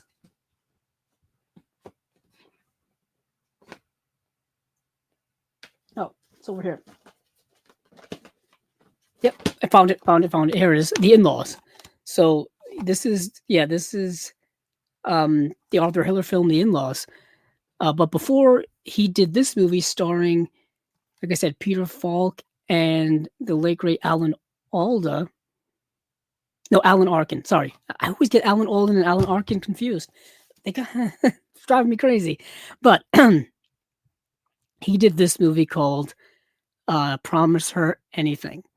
And let me get a synopsis of this film up here. I didn't get to watch it, unfortunately, and I really, really wanted to. And I just ran out of time. There were so many movies to watch. I watched over 30 movies to keep up and prepare for this week's episode. And that was just one that fell through the cracks, unfortunately. As some others did as well. There it is. Promise Her Anything. Arthur Hiller. So, a widowed mother decides to go after the child psychologist she works for because she thinks he'll be able to provide for her toddler. The catch is her employer doesn't know about her son, and he doesn't particularly care for children, despite his profession. Huh, interesting. So, like a romantic comedy starring Warren Beatty and Leslie Caron. And I believe Arthur Hiller also directed Love Story, which came out in 1970, starring Ali MacGraw and Ryan O'Neal. That's a movie I have to see. He also directed Silver Streak and See No Evil, Hear No Evil, the Richard Pryor and Gene Wilder films. So that's cool. So that is Promise Her Anything coming out on Blu-ray. Next, we've got a 4K UHD of DeepStar 6, starring Greg Evigan, Nancy Everhard, Torian Black, Miguel Ferrer. Rest in peace, Miguel Ferrer. Nia Peoples, Matt McCoy, Cindy Pickett, Marius Wires. Wow, what a name. And Elia Baskin. This is directed by Sean S. Cunningham, who directed the original Friday the 13th film. And this movie is Alien, but instead of in space, you're in the ocean. So under the sea. Not it says literally the tagline is not all aliens come from space. So they're not really hiding their connection here. Yeah, this was announced a few weeks ago, and I didn't get to see it either. So it says the crew of an experimental underwater nuclear base are forced to struggle for their lives when their exploration disturbs a creature who threatens to destroy their base. Literally, alien in the ocean, underneath the ocean. So there you go. Let me put these over here. Put this back over here where it was before. So we've got that's DeepStar 6 getting a 4K UHD release, directed by Sean S. Cunningham. It just says coming soon on 4K UHD. Nothing in the way of special features or release date yet. Next, we've got another interesting release. To tell you, there's a lot of Universal things I keep seeing here. These are a lot of 4K Universal re-releases. Coming soon on 4K UHD, brand new HDR Dolby Vision Master from a 4K scan of the 35mm original camera negative is Spike Lee's Inside Man from 2006. I think this is one of Spike Lee's most underrated and most overlooked films of his career. Certainly in the films he's done in the last 20 years or so, no one seems to really talk about it. Talk about a star-studded cast. Denzel Washington, Clive Owen, Jodie Foster, Christopher Plummer, Willem Dafoe, Chiwetel Ejiofor. Yeah, this is a great film. Really great film. I don't see many people talking about it, unfortunately. Yeah, it's about a bank heist and kind of its aftermath. And yeah, it says when an armed masked gang enter a Manhattan bank, lock the doors, and take hostages, the detective assigned to effect their release enters negotiations, preoccupied with corruption charges he is facing. Yeah, sounds awesome, and it is awesome. Can't stress that enough.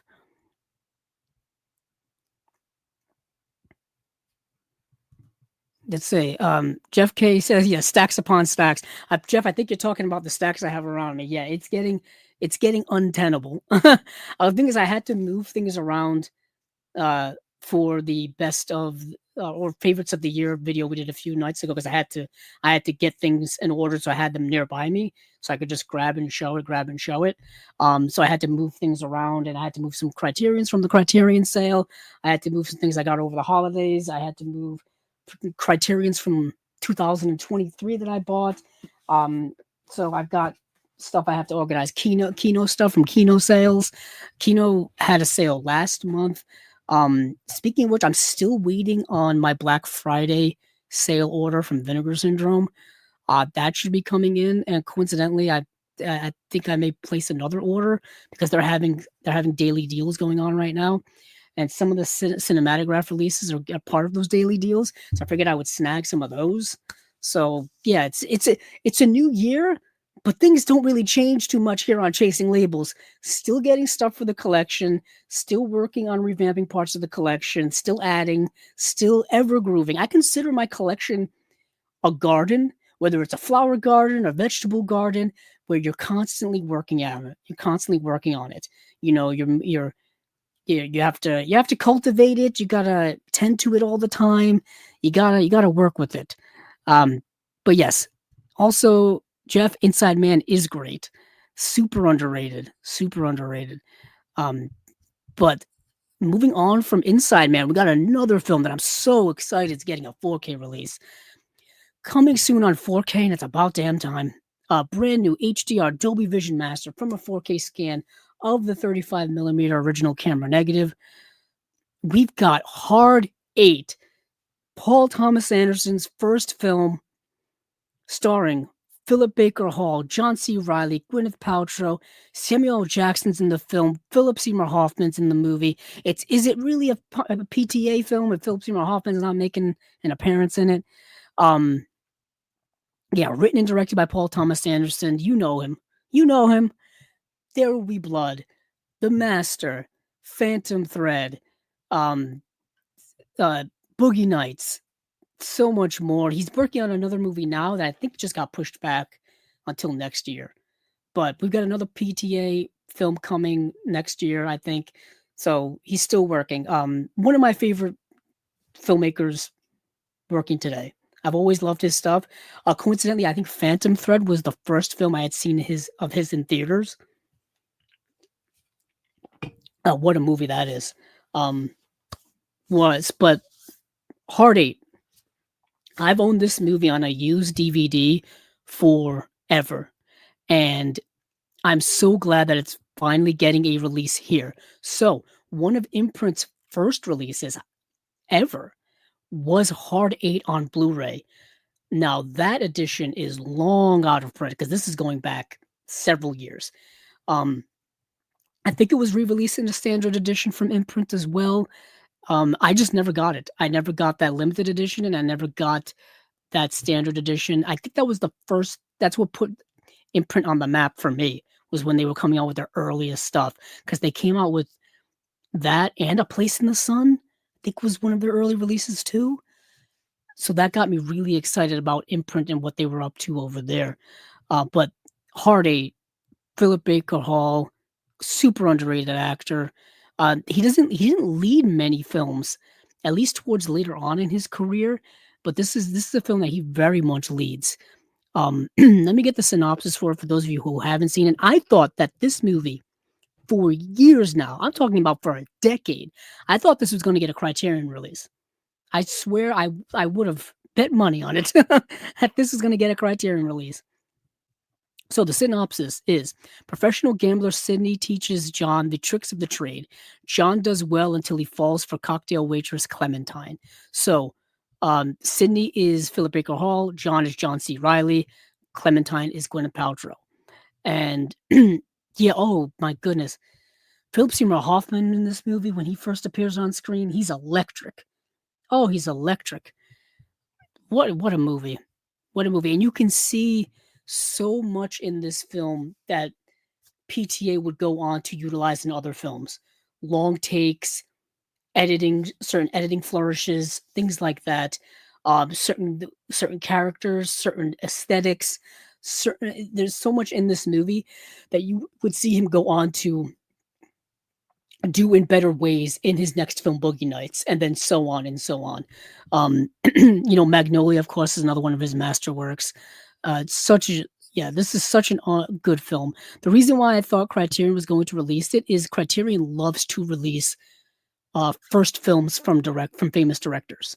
They've made a penchant for doing that for many, many years. I thought that at the time, and then every year Criterion used to release a collage early on in the year where it would be like a jigsaw puzzle or a collage of hints at what they were going to release during that year. And in one year there was an 8-ball in it. So I'm like, Hard 8. It was a Hard 8, billiards ball. So I'm like, it should be Hard 8. No. Like one year they did like they did raisins, like getting a suntan. So it's like, oh, raisin in the sun. There you go. There you make that connection. I think there was one year where I think there was just there was a bunch of maniacs like in the picture. So it's like, oh, multiple maniacs. You know what I'm saying? And one year there was a flamingo, pink flamingos. It was stuff like that. Let's say Jeff asks, is Hard 8 a 4K? Yes. That's what got me excited too. It says coming soon on 4K, brand new HDR Dolby Vision Master. So it's going to be a 4K, which is going to be an upgrade over whatever Imprint did. And we don't know what the special features are going to look like yet. We don't even know when this is coming out yet. So hopefully we find that out relatively soon. I hope it doesn't take a year. That's kind of one of my things when it comes to Kino announcing things is sometimes they'll announce something and it won't come out for a year. I've seen that happen a few times. Um, yeah, so Anderson, Jeff also says Anderson has always reminded me of Mamet. Uh, yeah, I don't. Better director though. Anderson's a better director than Mamet. I'm one of those people who don't think David Mamet's that great of a director, but he is a good writer, like a very good writer. I mean, I think he's won a Pulitzer, so that makes sense. But I've never, although there are a couple of Mamet films that I really like. For example, Homicide is very good. Um, but I think Mamet for me is a better writer than he is a movie director. Whereas Paul Thomas Anderson does both very, very well. To me, and this is not something that's an original idea from my perspective. Ben Affleck said this years ago. Ben Affleck said this uh, when Argo came out and he was winning awards for directing Argo. I think he said this when he won the Golden Globe for directing, is he said Paul Thomas Anderson is the modern day Orson Welles. And I've always thought that to be true.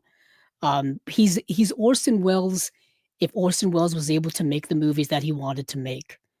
Unfortunately, as many people know, Orson Welles was very, very rarely ever able to make the movie he wanted to make.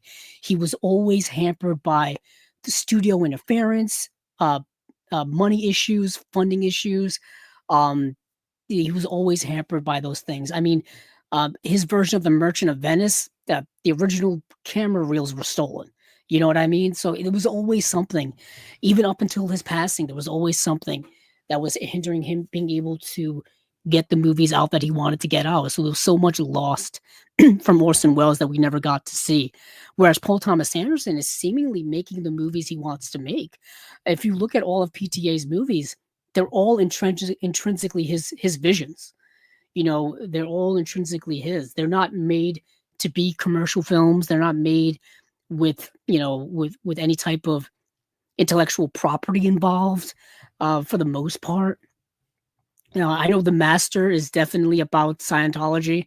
I don't think you can watch that movie and not think it's about L. Ron Hubbard and Scientology, uh, things like that. But his movies are very original works. That's why I've always commended him for being able to make original works. It's getting harder and harder to do that as we've come to know. It was hard for Martin Scorsese to get his visions out there. The movie Silence was a passion project of his for decades. He just couldn't get the funding for it. If Martin Scorsese is struggling to get funding, everyone else must be struggling too. So let's see. Let's move on from there. That's the big news. And then something that dropped yesterday or the day before, Repo Men, the Miguel Sapochnik film, which I actually got to watch last night, starring Jude Law, Forrest Whitaker, and Alice Braga, and Liev Schreiber, and RZA's in the film for one scene. RZA from Wu-Tang Clan. This is a movie that is based off of a book. It's a sci-fi film. So what happens is in the future, there's this company that will if you need an organ replacement, let's say you have a bad heart, you have a bad kidney, bad liver, bad whatever, honestly, whatever organ, even like ears and eyes and things like that, they will replace it. And obviously you have to pay for it, but I think they don't really say how expensive it is, but I'm assuming it's absurdly expensive to the point where you need to have a payment plan. Like you've got to pay a certain amount at a certain time, and if you don't, they will repossess it from you. They will send these repo men out and get you. And two of these repo men are Jude Law and Forrest Whitaker. And what they do is they go out and they take your organs back. They take your artificial organs back. And there's a procedure that goes through it. They basically tell you, hey, you want us to call an ambulance? You have that right.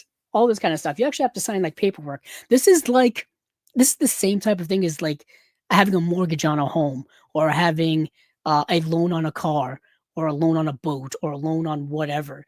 Credit cards, the way credit cards work, you've got to pay them, or there are penalties.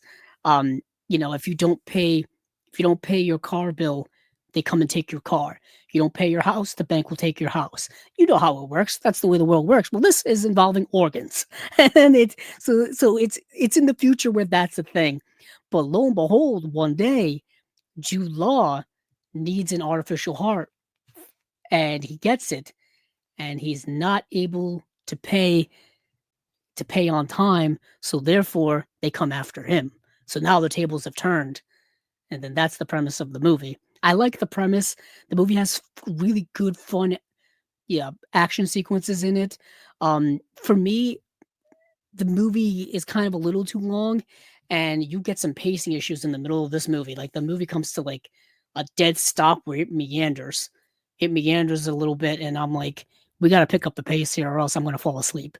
It's like they tried to be too serious with this movie, and the sincerity and just doesn't hit. It doesn't hit and doesn't feel genuine. You know what I'm saying? So that kind of loses you as a viewer, and it lost me a little bit. But then you pick up the whole sci-fi aspect of it, and it works. Next is a movie that is notoriously known for being bad, and it's not very good. And this is the movie The Snowman from 2017, starring Michael Fassbender, Rebecca Ferguson, Charlotte Gainsbourg, J.K. Simmons, Val Kilmer, Chloe Sevigny, and Toby Jones. This is directed by Thomas Alfredson, who directed Let the Right One In and Tinker Tailor Soldier Spy. Everything I've said up to this point should lead you to believe that this is going to be a no-brainer hit of a movie, and it is not. It's also based on like a New York Times bestseller. This movie's supposed to be in the same vein as like Girl with the Dragon Tattoo. Like, it's that type of thriller, and it is just not good, which is damn unfortunate. And a lot of the reasons why this movie isn't good is production issues. Apparently, about 15% of the movie, or 15% of the script, wasn't able to be filmed, so you're left with a kind of incomplete movie, and it feels incomplete once you get to the end of it. It feels like they're going along, building this movie, and then some pieces are missing, and then we get to an ending.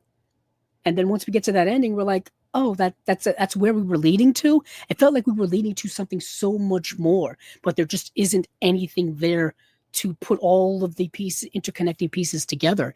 And it's a damn shame. It's a damn shame because Michael Fassbender is a great actor. The other people in this movie are great actors, and the movie is should have been a hit. It should have been a lot better than what it ended up being, and such a shame. And it's not that it's a bad movie, and it's not that it's unwatchable. It's just it just feels like it's lacking, and the reason why is because they couldn't film like 15% of the script, so the movie's 85% complete. That's what a B in a grade world, maybe borderline B plus. B, no, it's about a B. About a B. I was gonna say B plus, but no, that's a B.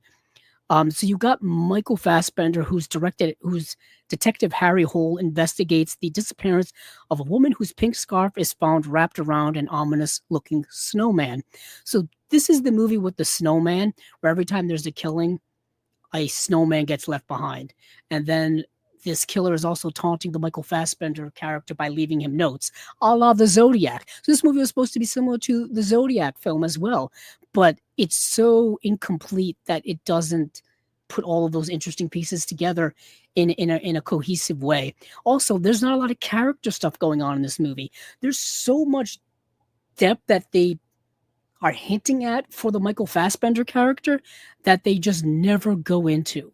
So you're left with like shallow characters in an incomplete film. Damn shame, because it's not terrible. The bones are there, but the body's just not in this movie. And I remember when it came out, and I remember when they, and I remember people being excited for it. I remember when the first trailers hit, and I remember a lot of reviewers basically saying those things. Jeff asks, why couldn't they film it all? From what I understand and from what I've read, because I did read up on it, is the way the shooting schedule went was too fast paced for the director. And sometimes those are out of the director's hands. Those are put in place by studios and producers. And sometimes if they don't want to pay for extended time, or if they don't schedule things enough, they to make leeway for certain issues that they're having, they just run out of time to shoot. That's what I think happened. If you look up the Wikipedia production and you read the production about it, or if you go to the IMDb trivia, that's kind of what happened. The production was too rushed. He also said that the pre-production was rushed, the production time was rushed. He didn't have enough time shooting in Norway when they had to get back to London and all this kinds of stuff. And then in post, the editors like struggled to put the movie together because they didn't have the pieces they needed. So that's a problem. Anywho, Thomas Alvarez actually like disowned the movie. He disowned it when they were doing the marketing for it. He's like kind of like distanced himself from it. That's the gist I got. I wish I knew him personally. I could ask him.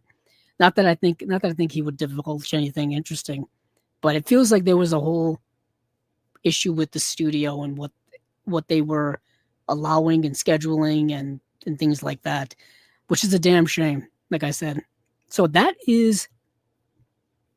You know what? I think that's it for Kino, because we've been stuck on Kino for a little while and we got to move on.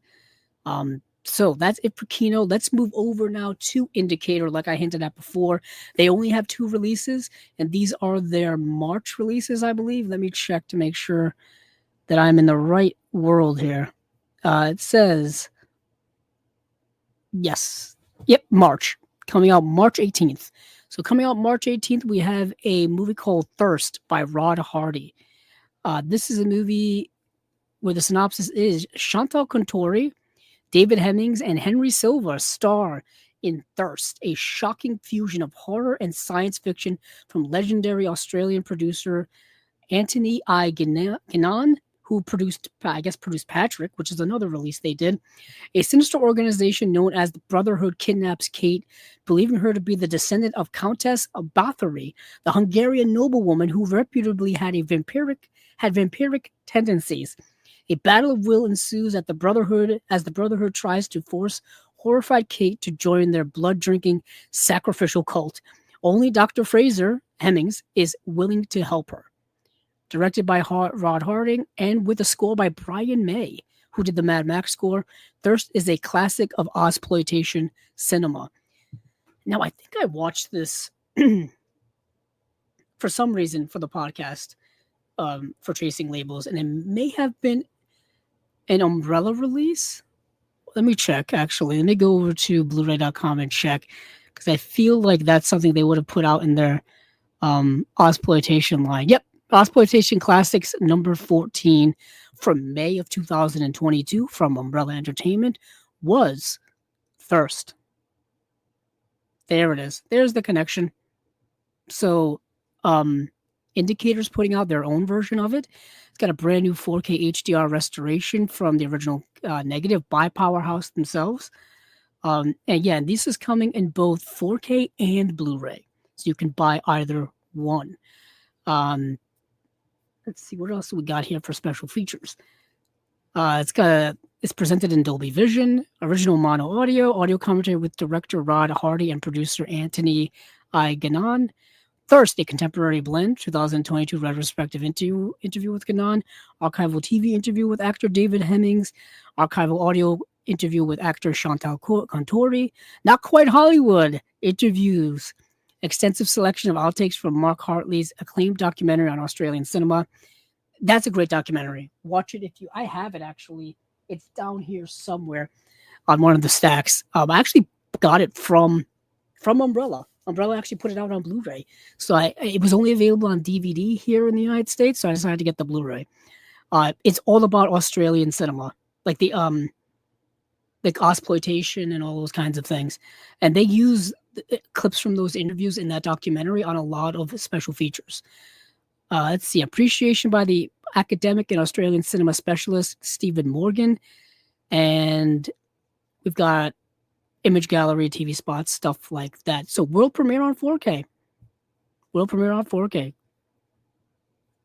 Next, we've got the movie Harlequin. What an odd movie. So, Harlequin coming out March 18th as well.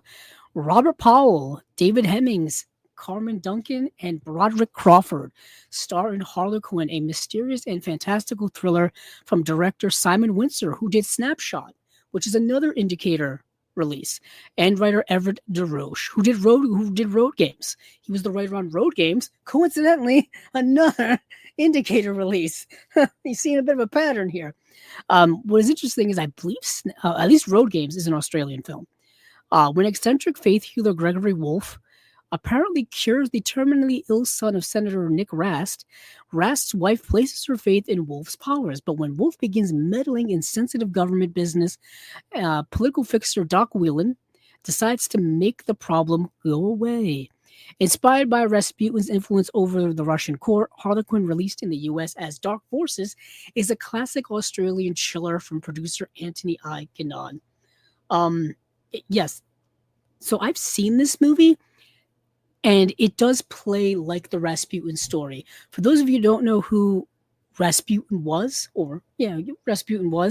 he's known as the Mad Monk, and he was around during the late stages of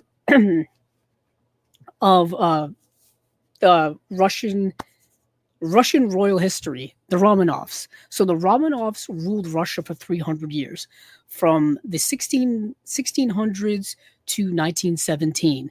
And then the Russian Revolution happened with like Stalin and Lenin and all that stuff. And then you get, communism then ruled Russia all the way up until, it ended in late 80s, early 90s, you know what I'm saying, the fall of the Berlin Wall, all that stuff. And then you got Russia as we know it now. But towards the late stages of the royalty of the Romanovs, there was this guy called Rasputin, who was known as the Mad Monk. And he was able to infiltrate the lives of the Tsar and his wife and his child. And people were very suspicious of him and his intentions. There was all kinds of rumors that he was romantically involved with the Tsar's wife and stuff like that. And I think he was also taking care of the Tsar Nicholas's son, who was very ill. I think I forgot what he had. I think it was anemia or something like that, where, at the time they didn't really know how to treat things like that. But anywho, the people didn't trust him and trust the fact that he has such a close relationship with the royal family. Lo and behold, spoiler alert, can't really spoil our history, but they ended up killing him, or they ended up executing him.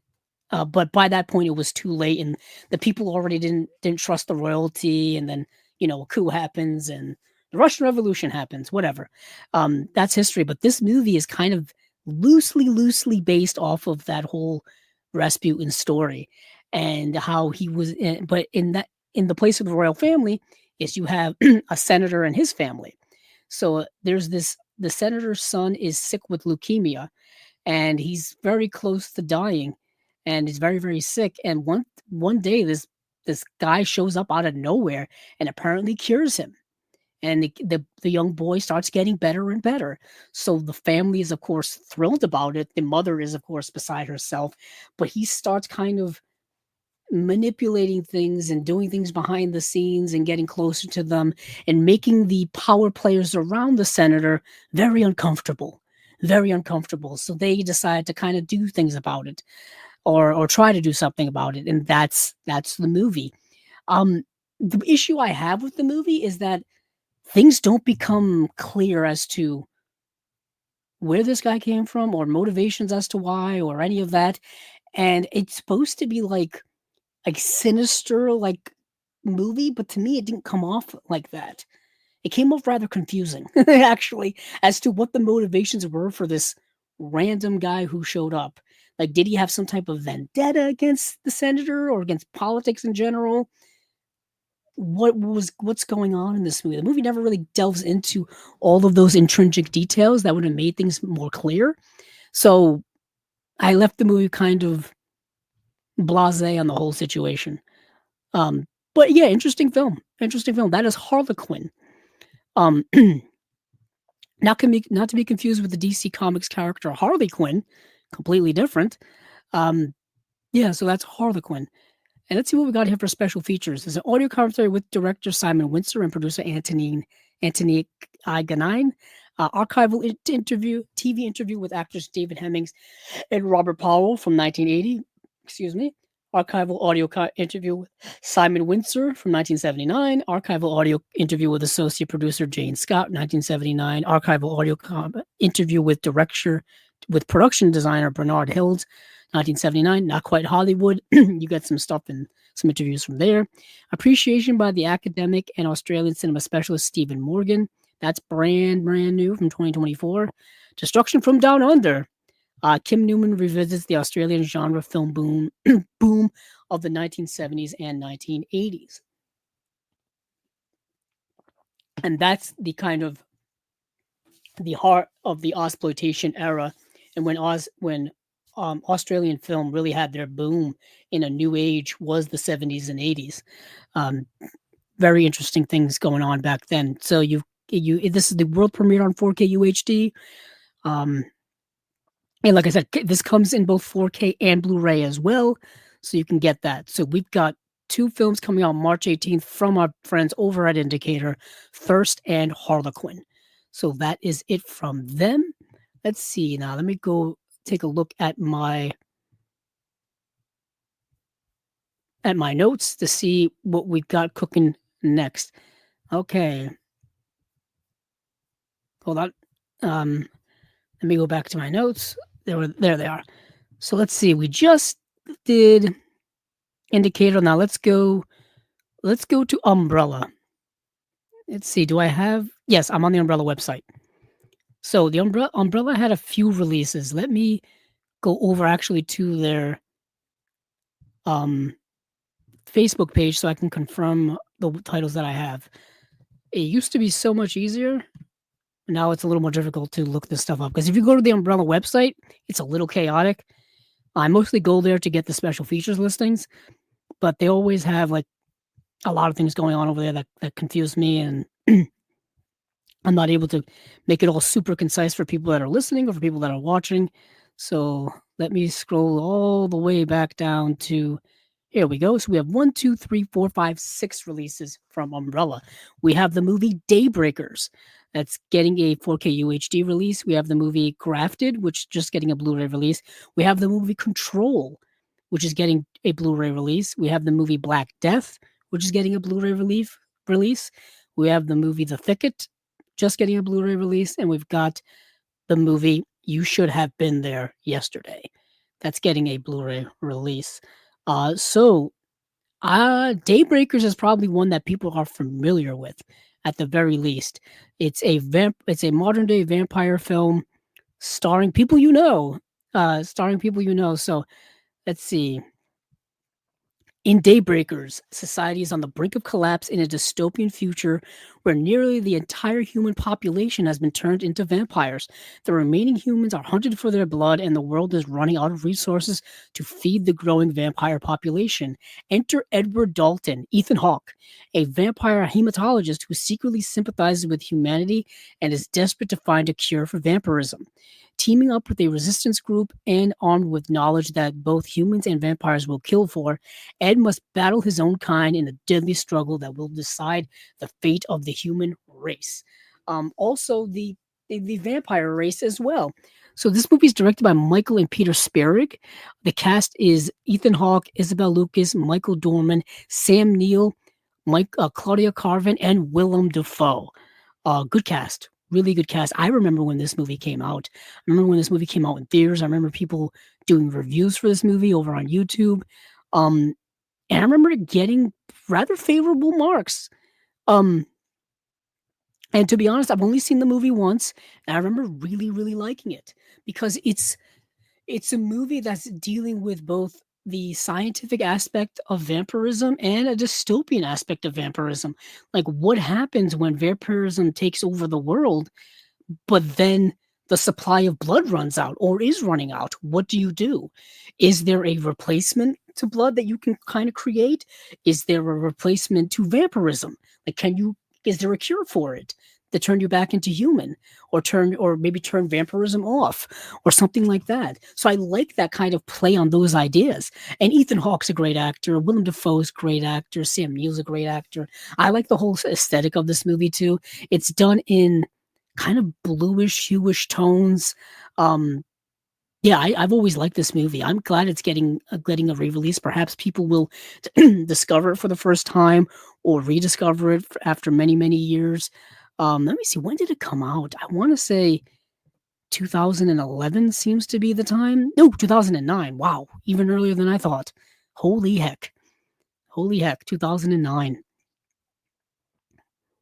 Yeah, that's fascinating. So that's cool. And also in typical Umbrella fashion, there's a regular edition you can buy, and then there's a super deluxe collector's edition you can buy with like posters and art cards and hard cases and all that cool stuff. Not every single one of these releases has that option, but most of them do. Actually, I think maybe all of them do it. Nope. The Thicket and You Should Have Been Here, I don't think do. Let me check. No, they do. The Thicket's the only one that doesn't really have. The Thicket, Grafted, and You Should Have Been Here really don't have that option. They just have. Yeah, it looks like they just come in a regular case. But these are the April releases, actually, from Umbrella, if anyone's interested. But let's move on to Control. This is an interesting movie. A quasi biopic. Anton Corbijn directed this film. Get close to the truth behind the music and the heartbreaking control about the short life of Ian Curtis, the devastatingly iconic frontman for Joy Division, who died at 23 years old. He died of suicide at 23 years old. Back in, I believe, 1980 is when he passed away, and it was literally the day before they were about to start their American tour. And Joy Division only ever made 2 albums, and their second album, they were about to do an American tour to promote it, and he took his life. And the movie kind of chronicles the events leading up to that point. I mean, it starts off with, early on, starting the band and all that kind of stuff.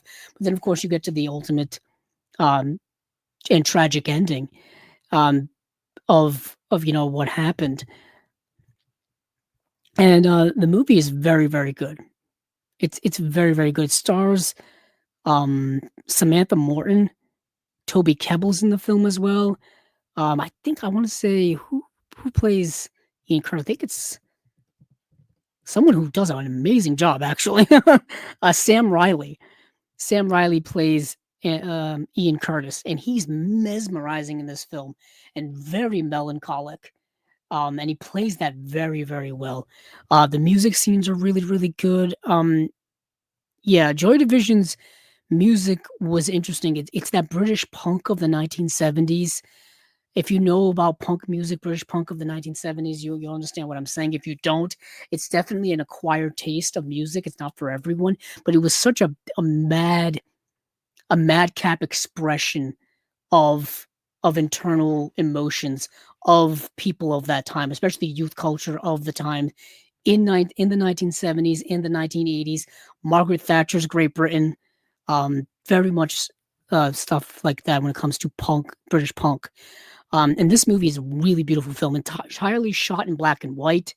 I've been wanting to watch this movie for so long. It came out in 2007. Samantha Morton's a really good actress. She's really great in this movie.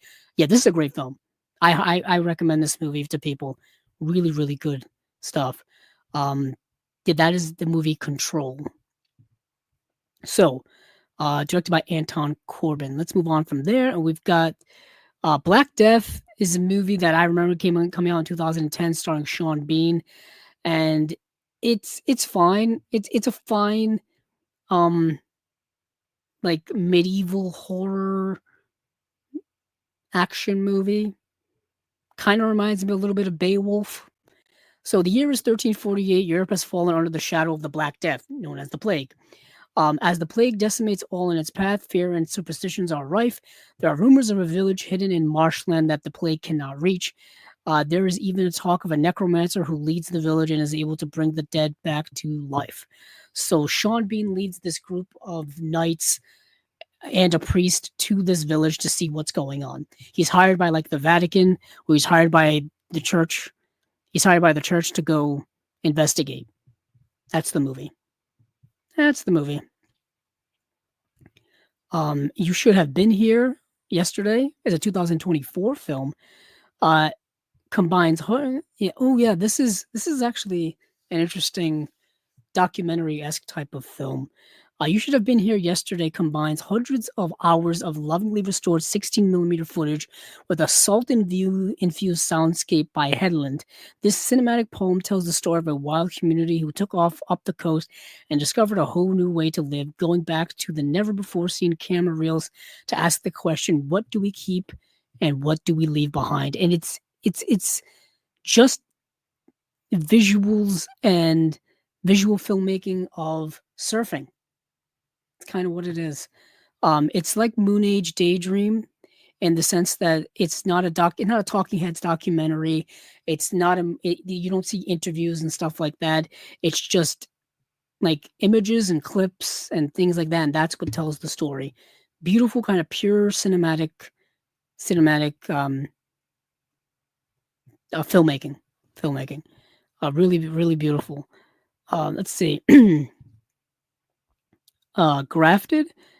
Let me get a much more concise synopsis of Grafted, or else I'll be reading these gigantic paragraphs they have on Umbrella's website, which are a bit daunting to read here, especially if you're nearly 2 hours into a podcast. Okay, so Grafted. When an awkward but brilliant Chinese student wins a scholarship into a prestigious New Zealand university, she finds a new way of achieving the popularity she craves, one bloody body at a time. Uh-oh. There's that twist again. That twist of murder. So that is that, and I think we have The Thicket is the last one here. So The Thicket is an innocent young man, Jack, goes on an epic quest to rescue his sister Lula after she has been kidnapped by the violent killer Cutthroat Bill and her gang. To save her, Jack enlists the help of a crafty bounty hunter named Reginald Jones, a grave-digging alcoholic son of an ex-slave, and a street-smart prostitute. The gang tracks Cutthroat Bill into the deadly no-man's land known as the Big Thicket, a place where blood and chaos reign. And this movie stars Peter Dinklage and Juliette Lewis. Yeah. So that is that. Let's see, and all of these come with an array of extras. I didn't really go through all of them because there's a lot of extras here to go through, and just in the interest of time, because I have so much to get through. And you can go on to umbrellaent.com and check out all of the extras on here. Especially with Control, there's a couple of new special features. Control is the one that I'm really looking at the most, that intrigues me the most, because it's such a good film, and that would be the one I would definitely get. That and maybe Daybreakers too. So that is it from Umbrella Entertainment. Where are we going to move on from here? Let's go over to another Australian slate, and that would be Imprint. So I've got the Imprint slate here in front of me. Here we go. And this is their March slate. We've got Factory Girl. We've got The Weight of Water. We've got In the Bedroom. And we've got Shattered Glass, Savior, and Man Bites Dog.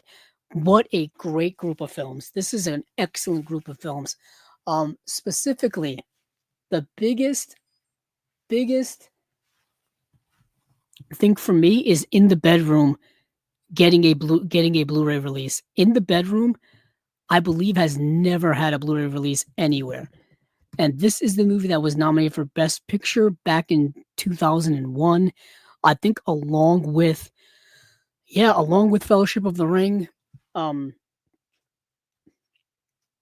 Yeah, I remember that. That was nominated along with Fellowship of the Ring. This is the movie that stars Tom Wilkinson, Sissy Spacek, Nick Stahl, Marissa Tomei. I have championed this movie for years. I think it's super underrated. So underrated. This is the movie that made me not only aware of, but a huge fan of Tom Wilkinson. I think he was an extraordinary actor. I saw Michael Clayton, and I was like, Tom Wilkinson's amazing in this movie. He steals this whole movie. And then I saw In the Bedroom, and I'm like, oh, he's great in this. I think he was nominated for an Oscar for this film.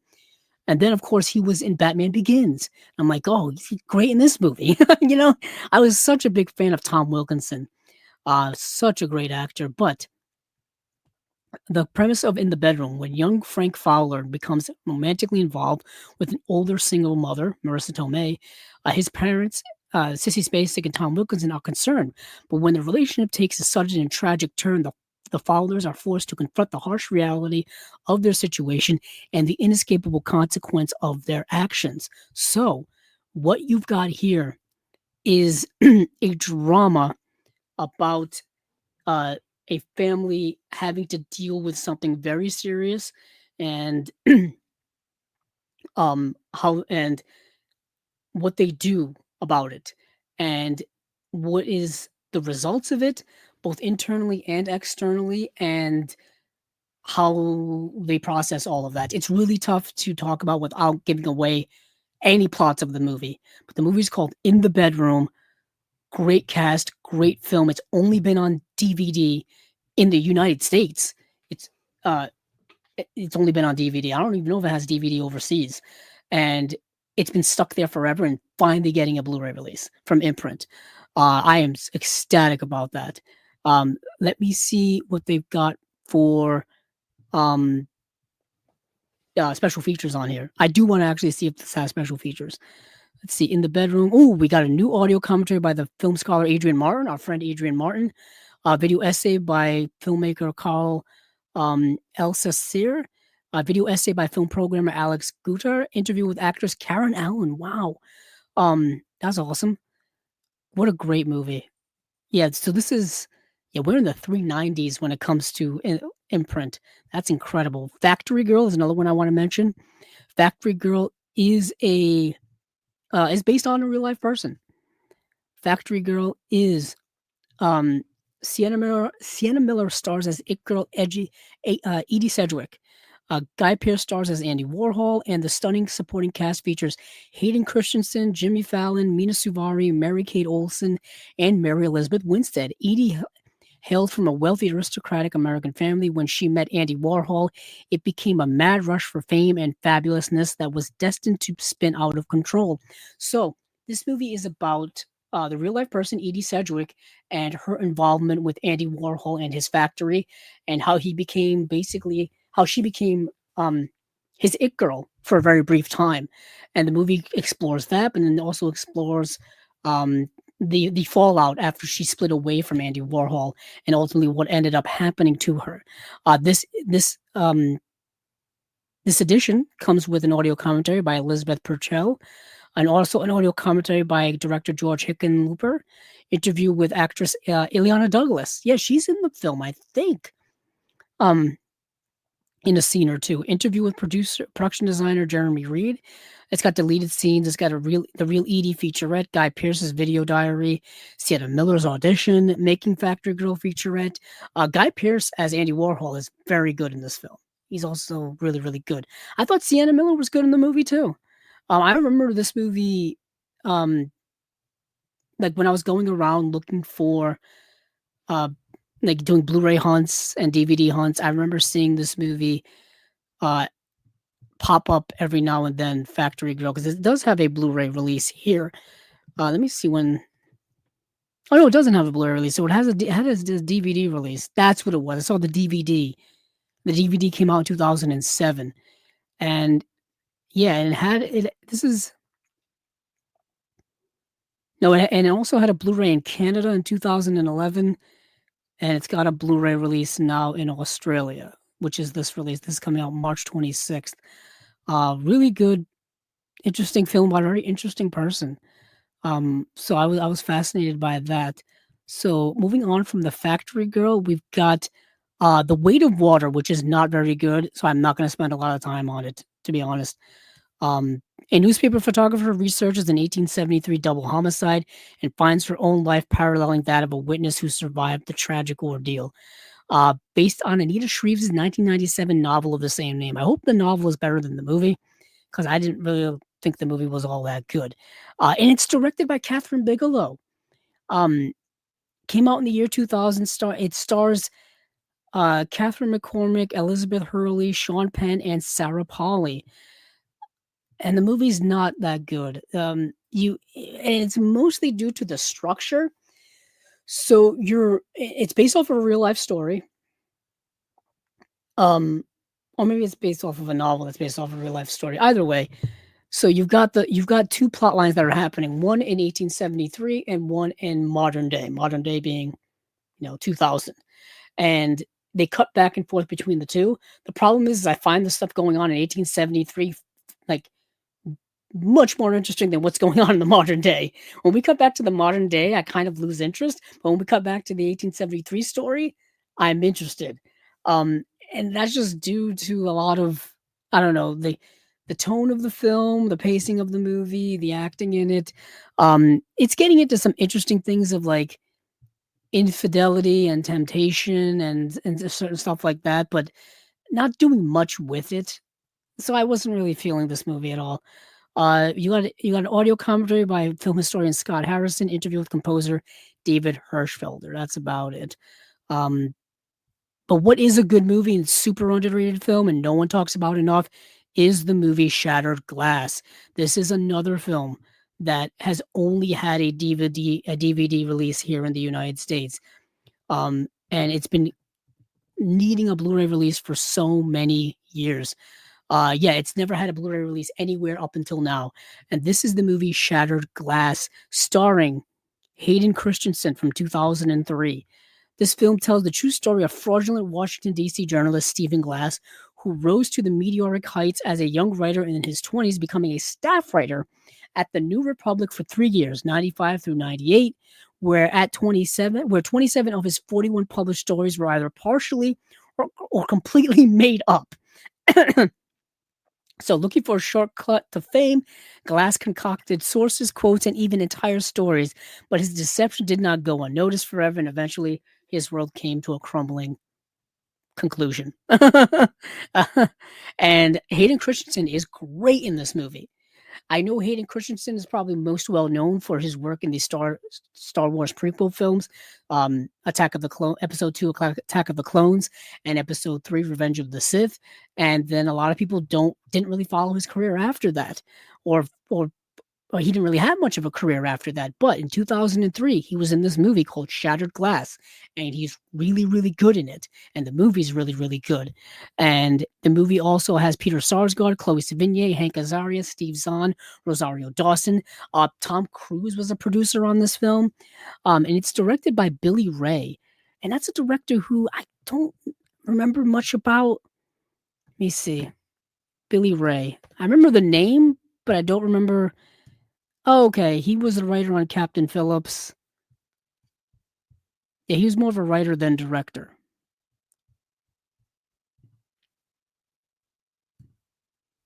Yeah, he directed Breach. He directed Secret in Their Eyes, the Last Tycoon TV series. He directed 3 episodes, and The Comey Rule, he directed 2 episodes. Okay, not much of a career directing, but Shattered Glass is very, very good. Highly recommend Shattered Glass to people. If you haven't seen the movie, even if you just want to stream it or watch it on DVD, do recommend.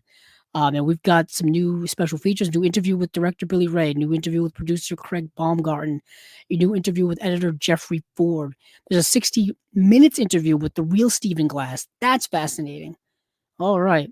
So, quickly right here, we got Savior, which is a movie starring Dennis Quaid. Dennis Quaid in a kind of military drama. I wouldn't say military action film, military drama. So Dennis Quaid stars in this gripping drama from legendary producer Oliver Stone, also starring Stellan Skarsgård and Natasha Kinski. A hardened mercenary in the Foreign Legion begins to find his own humanity when confronted with atrocities during the fighting in Bosnia. This movie came out in 1998. Dennis Quaid, something tragically happens to him, and he basically joins the Foreign Legion and is fighting in Bosnia.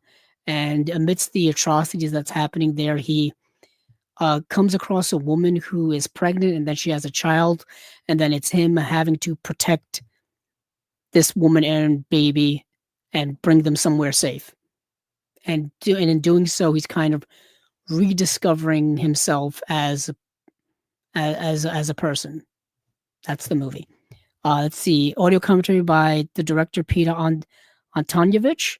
New interview with writer Robert Orr. New interview with actor Sergei Trufinovich. That is it. And then, last but certainly not least, is Man Bites Dog. This has had a Criterion DVD release for many, many years. The cult classic Belgian crime mockumentary blends comedy and gritty graphic realism and is regarded as the inspiration for Quentin Tarantino's Natural Born Killers. A film crew follows a ruthless thief and heartless killer as he goes about his daily routine, but complications set in when the film crew lose their objectivity and begin lending a hand. A controversial film, was written, produced, and directed by student filmmakers Vernie Belvaux and Andre Bonzel and Benoit Poulvord, and shot in black and white in 16mm on a shoestring budget. They received acclaim from several film festivals, including Cannes and Toronto, leaving a lasting legacy among critics. Yeah, this is definitely a cult film. Definitely a Criterion film through and through. That's where I saw it, was on Criterion Channel, probably, or maybe over on Filmstruck when they were around. This has a new audio commentary by film historian Sam Deegan, new Man with a Movie Camera, the found footage legacy of Man Bites Dog. That's really, really cool. Yeah, I'm kind of waiting to see if Criterion will do something, whether putting it on Blu-ray or not. It is shot in 16mm black and white, super low budget, so I don't know how much a high definition release will benefit it. All I know is that it's stuck on DVD right now. So that is it from the people over at Imprint. We've got Shattered Glass, Savior, Man Bites Dog. We've got Factory Girl, The Weight of Water, and In the Bedroom. Solid group. The only one in there that's not really that great is The Weight of Water. But Shattered Glass, Man Bite Dog, In the Bedroom, and Factory Girl, all good in my opinion. So let's see where else we're going to now. Let's see what we're doing here for time. Oh, 2.5 hours in. Okay. Feels like I've been here longer.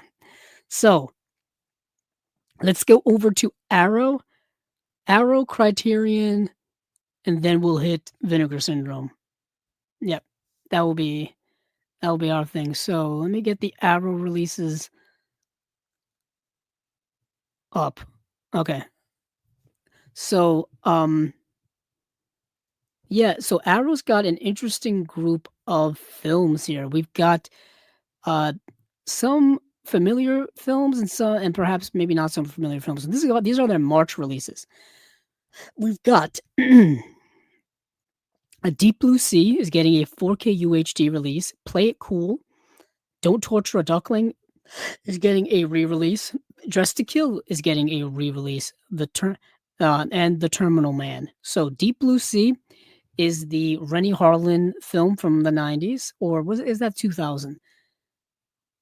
1999. This is the Smart Shark movie, as some may call it. So these scientists who are at this marine science lab or whatever are basically performing experiments on how to discover a cure for Alzheimer's. But what ends up happening is it's having the opposite effect on sharks. It's making them intelligent, and the sharks start doing stuff and start manipulating the situation and start killing the scientists, and they're trying to escape. And it's up to the scientists to try to survive, because they're in the facility is underwater, so it's being flooded, and the sharks are killing them at the same time. And the movie, if I remember, has a really good cast, or has an interesting cast. Actually, let's see, Deep Blue Sea. This is kind of a cult classic of a film. I wouldn't call it a great movie, but I think it's a lot better than people remember it for being. It very much fits the time in which it was made. It holds up if you remember it when it came out. If you're a fan of the movie, I think you'll be happy with rewatching it. And yeah, so the movie stars Thomas Jane, Saffron Burrows, Samuel L. Jackson, Jacqueline McKenzie, Michael Rappaport, Stellan Skarsgård. Ada Totoro was in the film. She was in um, The Sopranos. LL Cool J is like the chef who works on this base, because I guess they have a chef on the base as well. Um, yeah, and all these people have to survive. So it's a fun thriller from the 90s. It's exactly what you think it is, with three intelligent sharks doing stuff. It's an hour and 45 minutes. It's a breeze of a film. I enjoy it. I enjoy the movie for exactly what it is. Let's see what we got here for special features. Yeah, it's new 4K restoration of the film from the original camera negative by Arrow themselves. Approved by director Rennie Harlan. Brand new audio commentary from screenwriter Duncan Kennedy. Brand new audio commentary from filmmaker and critic Rebecca McKendry. Archive audio commentary by director Rennie Harlan and Samuel L. Jackson. That's pretty cool. From the frying pan into the studio tank, a new interview with production designer William Sandel. Beneath the surface, a new visual essay by critic Trace Thurman. When Sharks Attack, the making of Deep Blue Sea, an archive featurette. 60-page perfect bound books. Obviously, if you get that limited edition, you get the book that comes with it with essays, and you got double-sided fold-out posters, postcards as well. And of course, there's a Blu-ray edition too. Play It Cool is a chic and erotically charged drama starring popular Japanese singer of the day, Maria Tsumi, as a college girl negotiating her way through the male-dominated hierarchies of Tokyo's seductive but treacherous nightclub scene. Yumi is a pretty actually, let me check. Because this is like a paragraph long. Let me check. Let me check. Letterboxd. See if I can get a more concise one, or else I'll be reading an entire book here. I unfortunately did not get to see this. So this Japanese melodrama chronicles the exploits of Geisha's beautiful daughter. The daughter is the Geisha's pride, and she spares nothing to ensure that she has a bright future, but the hardworking young woman's dreams of becoming a dressmaker are shattered. She then becomes a nightclub hostess who plays cards with male patrons using her body as the prize. So, yeah, I think that tells you everything you need to know about the movie. I believe this is only getting a Blu-ray release. This is coming out March 4th. Deep Blue Sea is March 18th for those here in the US. Brand new audio commentary with critic and Japanese cinema specialist Jasper Sharp and professor and Japanese literature specialist Ann McKnight. Too Cool for School, brand new video essay on Play It Cool in the career of writer-director Yasuzo Masumura by Japanese film scholar Mark Roberts. And that's it. Don't Torture a Duckling. Now, Don't Torture a Duckling, I believe, has been released already on Blu-ray by them, because this is the 4K release. When the sleepy rural village of Asandura is rocked by a series of murders the murders of young boys, the superstitious locals are quick to apportion blame with the suspects, including the local witch, Makiara. With the bodies piling up and the community gripped by panic and thirst for bloody vengeance, two outsiders, city journalist Andrea and spoiled rich girl Patrizia, the Red team up to crack the case. But before the mystery is solved, more blood will have been spilled, and not all of it belongs to innocents. So this is a giallo film from 1972. So it's a Lucio Fulci film. Yeah, it's a Lucio Fulci film. I'm pretty sure many of you know it already. pretty sure many of you know it. Many of you probably have it. I think they've released it at least once or twice already. Probably in those essential giallo sets that they've been putting out. You know, the ones that are color coded: red, white, black, yellow, whatever. So this is getting a 4K restoration from the Techniscope camera negative by Arrow Films, Dolby Vision HDR, newly restored original lossless mono with the Italian and English soundtracks. You got subtitles, obviously. Audio commentary by Troy Haworths. author of So Deadly, So Perverse, 50 Years of Italian Giallo Films. Giallo alla Campagna, a video discussion with Michele J. Coven, author of La Dolce Morte, Vernacular Cinema, and the Italian Giallo Film. Hell is Already in Us, a video essay by our friend and the awesome Kat Ellinger. Lucio Fulci remembers which is a rare 1988 audio interview with the filmmaker. Who Killed Donald Duck? An interview with actress Barbara Boucher. Those Days with Lucio, an interview with actress Florinda Bolkin. The DP's Eye, an interview with cinematographer Sergio Delfisi. From the Cutting Table, an interview with editor Bruno Micheli. Endless Torture, an interview with makeup artist Maurizio Trani, and that is it. And then we have Dressed to Kill, which is getting a 4K release. Now, there was a 4K release here by Kino that just went out of print as of December 31st, 2024.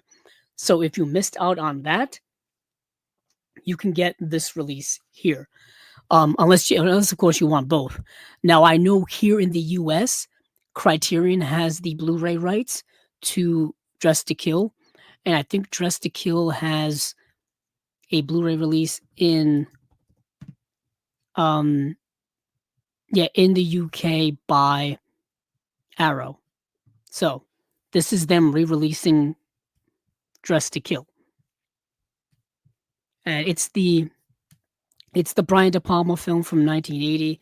Many people know it. I don't know if I need to go into it. After sexually frustrated housewife Kate Miller has a session with psychiatrist Dr. Elliot, she silently seduces a man in an art gallery and an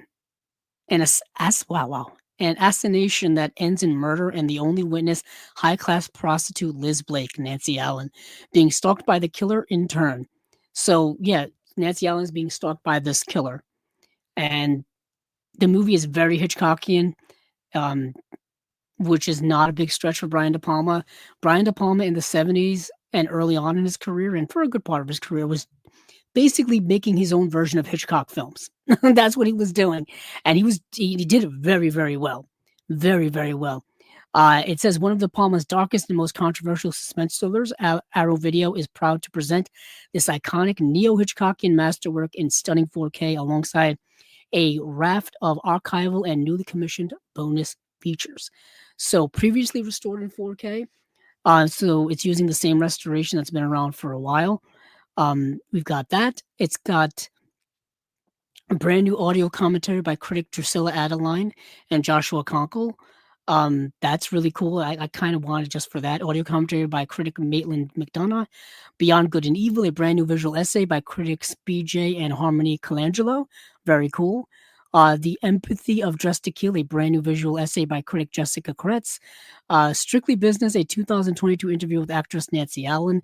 Killer Frames, a 2022 interview with associate producer / production manager Fred C. Caruso. Archival interviews with actors Angie Dickinson, Nancy Allen, Keith Gordon, and producer George Litto. Making of a Thriller, an archival documentary on the making of the film. So, I already own this movie twice over, and I'm probably going to buy it again because this release sounds so damn good. I would recommend this film to people who are obviously fans of Brian De Palma, people who are fans of 70s thriller cinema, people who are fans of horror, people who are fans of Hitchcock, you know what I mean? People who are fans of kind of like neo-noir or neo-70s noir. Definitely get it. Definitely get it. It's really, really good. The film's really good. This release is going to be good. But moving on there, we've got The Terminal Man. The film by Michael Crichton. So, Harry Benson, who's portrayed by George Siegel, is a brilliant computer scientist who suffers from seizures that induce blackouts and violent behavior. Undergoing experimental surgery, electrodes are implanted in his brain to detect oncoming seizures and stop them with an electrical impulse, but the pleasure center of his brain becomes addicted to the stimulus, triggering seizures at shorter and shorter intervals. If they become continuous, the blackouts will be permanent and be Benson a homicidal killer. So you've got this movie that is, once again, it's science run amok, which is what Michael Crichton loves. And he decides to explore that in this movie with mind control, electrodes in the brain controlling people's impulses and actions and sayings and all that kinds of stuff. But what happens when kind of human nature overrides technology? What can that lead to? And also, and also dealing with, what if that human nature is a violent, evil nature? What does that lead to?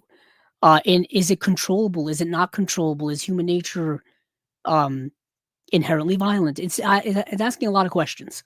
But here we've got a brand new audio commentary by film historians Howard S. Berger and Stephen Mitchell, a misunderstood modernist masterpiece, a new visual essay by film scholar Josh Nelson. Who Am I, If Not Myself, a new visual essay by Howard S. Berger.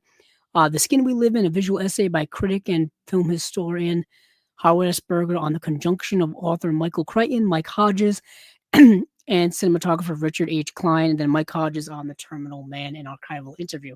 Mike Hodges was a really good director. He directed Get Carter. So that is it from Arrow. We've got, in March, a good batch of movies: Deep Blue Sea, Play It Cool, Don't Torture a Duckling, Dress to Kill, and The Terminal Man. Boom. That is Arrow in March. We got another comment here from Adam Schofield. Terminal Man was one of Kubrick's favorites, and you can see it with that film. There's even a bathroom door that gets axed. Nice. There is. And I was actually just reading that in the press release that it is a Kubrick favorite. Or was a Kubrick favorite. It says, much admired by Terrence Malick and Stanley Kubrick. Mike Hodges' film of Michael Crichton's novel is an unnerving, slow-burn masterpiece, long overdue for reevaluation. Yeah, I think it fits. It does fit the kind of modern thinking of, mental manipulation and mind control. That stuff seems to never go out of fashion. Because if we think about it now, we're influenced and stimulated by so much around us, technologically wise, that we are mind controlled. Really, think about it. Just think about social media in general. You know what I mean? Our social media addiction, our addiction to our phones and technology and computers and all that kind of stuff. I mean, that's something right out of today. So let's move on. What else do I've got here? Oh, we want to go to Criterion. There we go. Yeah, we'll Criterion, then Vinegar Syndrome, and then that'll be the end of Chasing Labels number 155. So we are in March for Criterion as well, and we've got an eclectic group of films, a varying group of films here. So we've got Night Moves, we have Night Moves, Choose Me, A Woman in Paris, Godzilla vs. Biollante, and then we've got Thief getting a 4K re-release, and we've got The Wages of Fear getting a 4K re-release as well. Now, let's start at the top. Wages of Fear, in my opinion, one of the greatest films ever made, one of the greatest films Criterion's ever put out. They put it out on DVD, they put it out on Blu-ray, now they're putting it out in 4K. I like the new cover art that they've got here. I'm glad they switched up the cover art from the old DVD and Blu-ray. The old DVD and Blu-ray cover art was just a screenshot of a scene in the movie. So I'm glad they went with some original artwork here. But this is, in my opinion, one of the greatest films ever made. Based off of the book called The Wages of Fear. The book would be adapted into, obviously, this version done by Henri Georges Clouzot, then would be done by William Friedkin in the movie Sorcerer that he did in the late 70s, which is a great film as well. Check that out if you haven't already. There's a Blu-ray of that put out by Warner Brothers, so definitely check that out. But with The Wages of Fear, Henri Georges Clouzot, in a squalid South American oil town, 4 desperate men sign on for a suicide mission to drive trucks loaded with nitroglycerin over a treacherous mountain road as they ferry their explosive cargo to a faraway oil fire.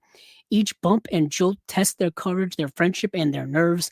The result is one of the greatest thrillers ever committed to celluloid, a white-knuckled ride from France's legendary master of suspense, Henri Georges Clouzot, who is known to many as the French Hitchcock. because his films are very Hitchcockian. You have this movie here that he did. You have Diabolique, plus a bunch of others. But this movie is incredible, incredible film. Uh, let's see, we have interviews with the assistant director Michel Romanoff, and Mark Godin, biographer of Henry Georges Clouzot. Interview with actor Yves Montand from 1988. Henri Georges Clouzot, The Enlightened Tyrant, a 2004 documentary on the director's career, censored an analysis of cuts made to the film for its 1955 US release, program on the film's 4K restoration. So I believe it's all the same things that have been available on the Blu-ray for years. Once again, nothing really earth-shatteringly new when it comes to this upgrade from Criterion. Let's see. Oh, Adam, what's the? I'm gonna look it up. Adam says there's another Wages film has been done has been done 3 times, and he said that he forgot what the name of it was. I forget what it was when it was made.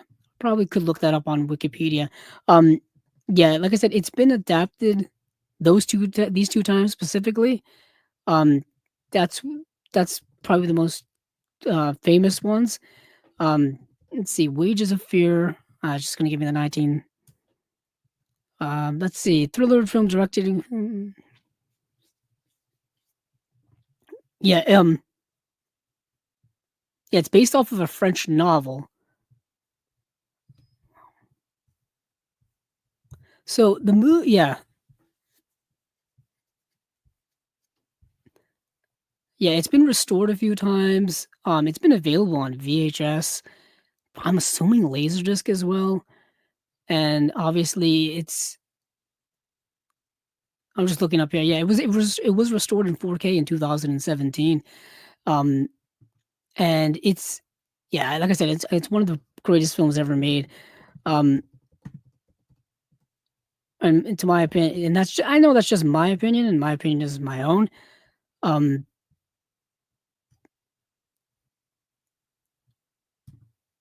Yeah, it just keeps taking me back to.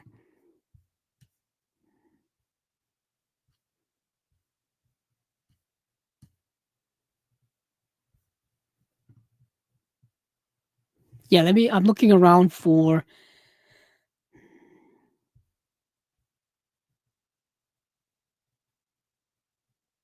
Wow, apparently they're making another adaptation of it again.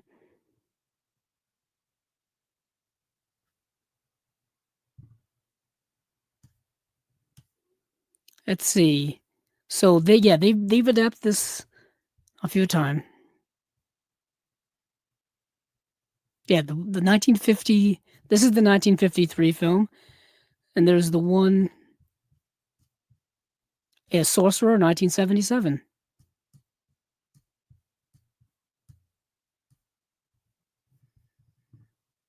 Yeah, I gotta find. I can't find what the third adaptation is.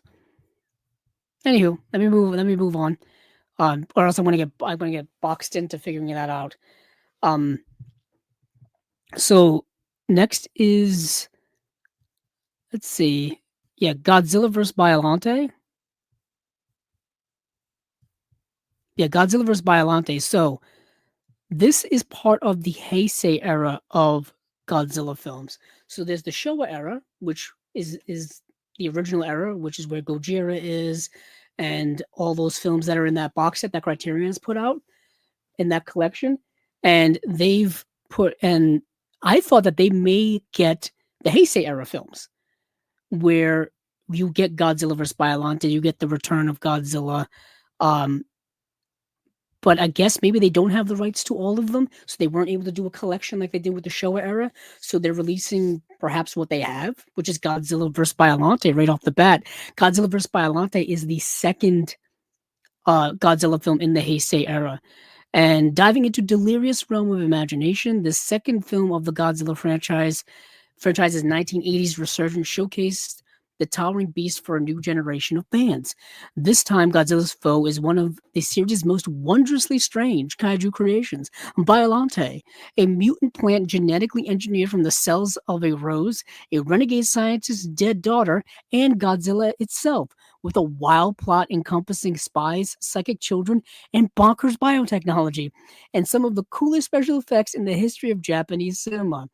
Um, so what is also interesting about this is that, um, yeah, yeah, what is also interesting about this film is that remember a couple, well, not even a couple years ago because it's still happening, is we got all of these legacy sequels. These legacy sequels where they're making direct sequels to the original film. It happened with Halloween, it just happened with The Exorcist. It happened with all of these movies where they just said, okay, all of the sequels that are all of the sequels, forget about them. Forget about them. We don't they happened maybe in another timeline. They happened whatever, and we're just gonna do a direct sequel to the original. That's what that's what starts off the Heisei era. The Heisei era starts off basically saying, "Yeah, we're just gonna make a direct sequel to Godzilla." So that idea of the legacy sequel is not new to now. It's not new to Hollywood now. They did it 40, 50 years ago. You know what I mean? So I don't know. It's weird because everybody thinks Hollywood just makes things up when where what they do is they recycle everything. They recycle and repackage everything. Everything's been done. Every movie's been made. All they're doing now is kind of delivering things in different packages.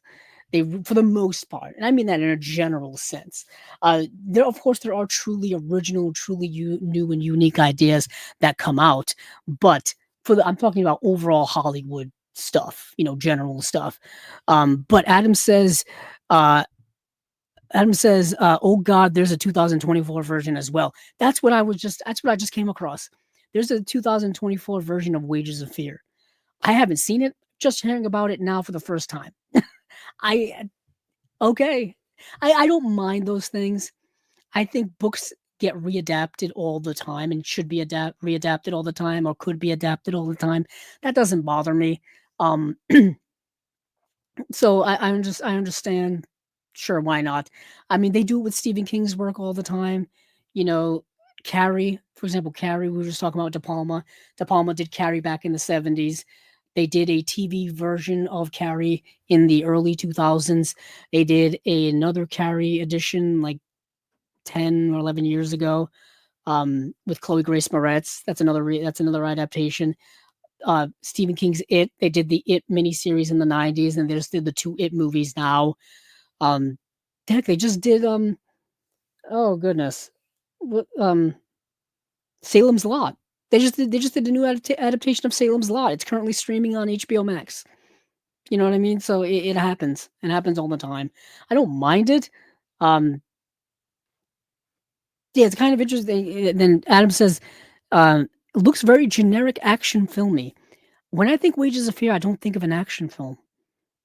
It's a thriller because the situation is tense, and suspense and action aren't the same thing. So a lot of people think that because they're very interchangeable and usually one goes with the other, but suspense and action perhaps are not the same. Um, that's like a Hitchcock thing. You know, it's like when I was shopping for Hitchcock early on, every store I would go to, Hitchcock would be in the horror section. But Hitchcock didn't necessarily make horror films. He made suspense thrillers. But true horror films like we know it, he only made a couple of them. I can think of like Frenzy is a horror film, Psycho obviously a horror film, even Suspicion is a bit of a horror film, The Lodger, but they would put like his other work in the horror section too. And I'm like North by Northwest isn't a horror film, but I would find it in there. Um, It's very interesting. It's very interesting how you can and the minutia of it all. If you break things down and you really dive into it and start picking things apart, you can see that maybe things aren't shouldn't be all bundled into generic categories. Um, yeah, that's fascinating. Where was I? Ah, yes, Godzilla versus Biollante. So you got Godzilla versus a giant plant monster. That's what this movie is. For years and years and years, you could find this Blu-ray, a Blu-ray of this movie in the Blu-ray bargain bin at your local Best Buy store. And for years and years, I would see it in there and didn't buy it. And then it went out of print and now is worth oodles and now was worth oodles and oodles of cash. And it's no longer worth oodles and oodles of cash. Because with this new Criterion coming out, no one should be buying it for that price. No one. It was an Echo Bridge release with no special features. Though it had a 49-minute making of Godzilla versus Biollante. That is it, and that making of I think is on this Criterion. And it was, and the movie looked terrible. It looked bad. Those Echo Bridge releases were budget releases of movies from like Miramax lines and like Dimension and things like that, and they all looked really really bad. They like none of them had restorations, none of them had remasterings. They just put them on disc basically. Think of like even like a lower budgeted Mill Creek. That's kind of what Echo Bridge was. And they had access to Miramax titles and Dimension titles, and they put them out. They're all out of print now. And slowly but surely, we're getting the Miramax and Dimension titles now out in decent releases. I'm hoping for a decent From Dusk Till Dawn release. That's my hope right now. But that's Godzilla vs. Biollante. There's a new audio commentary featuring film historian Sam Deegan, host of the podcast Eros and Massacre, and coder of the book Revolution in 35mm, making a program from '93. Hopefully that's that long, like making of 49-minute making of short documentary from '93 about the Biollante and Super X2 vehicle concepts. And that is it.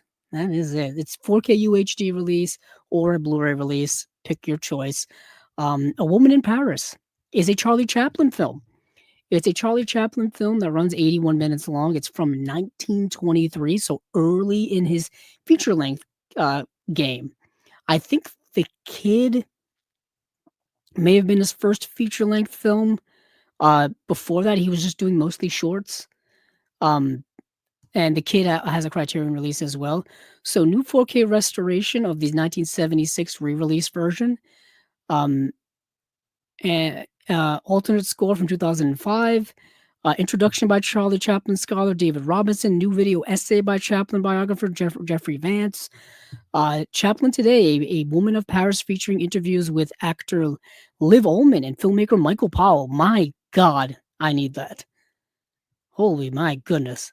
Archive commentary about A Woman of Paris, a documentary by Arnold Lozano, managing director of Roy Expert SAS. Excerpts from an audio interview with Chaplin Studios cameraman Roland Tolero. It says remarkable for its physical nuance and its boldly modern perspective on an independent woman's search for fulfillment. Charlie Chaplin's long overlooked silent masterpiece, A Woman of Paris, is a revelation. Chaplin confounded 1923 audiences with this unexpected foray into serious drama, and by ceding the spotlight to his longtime screen partner, Edna Purviance.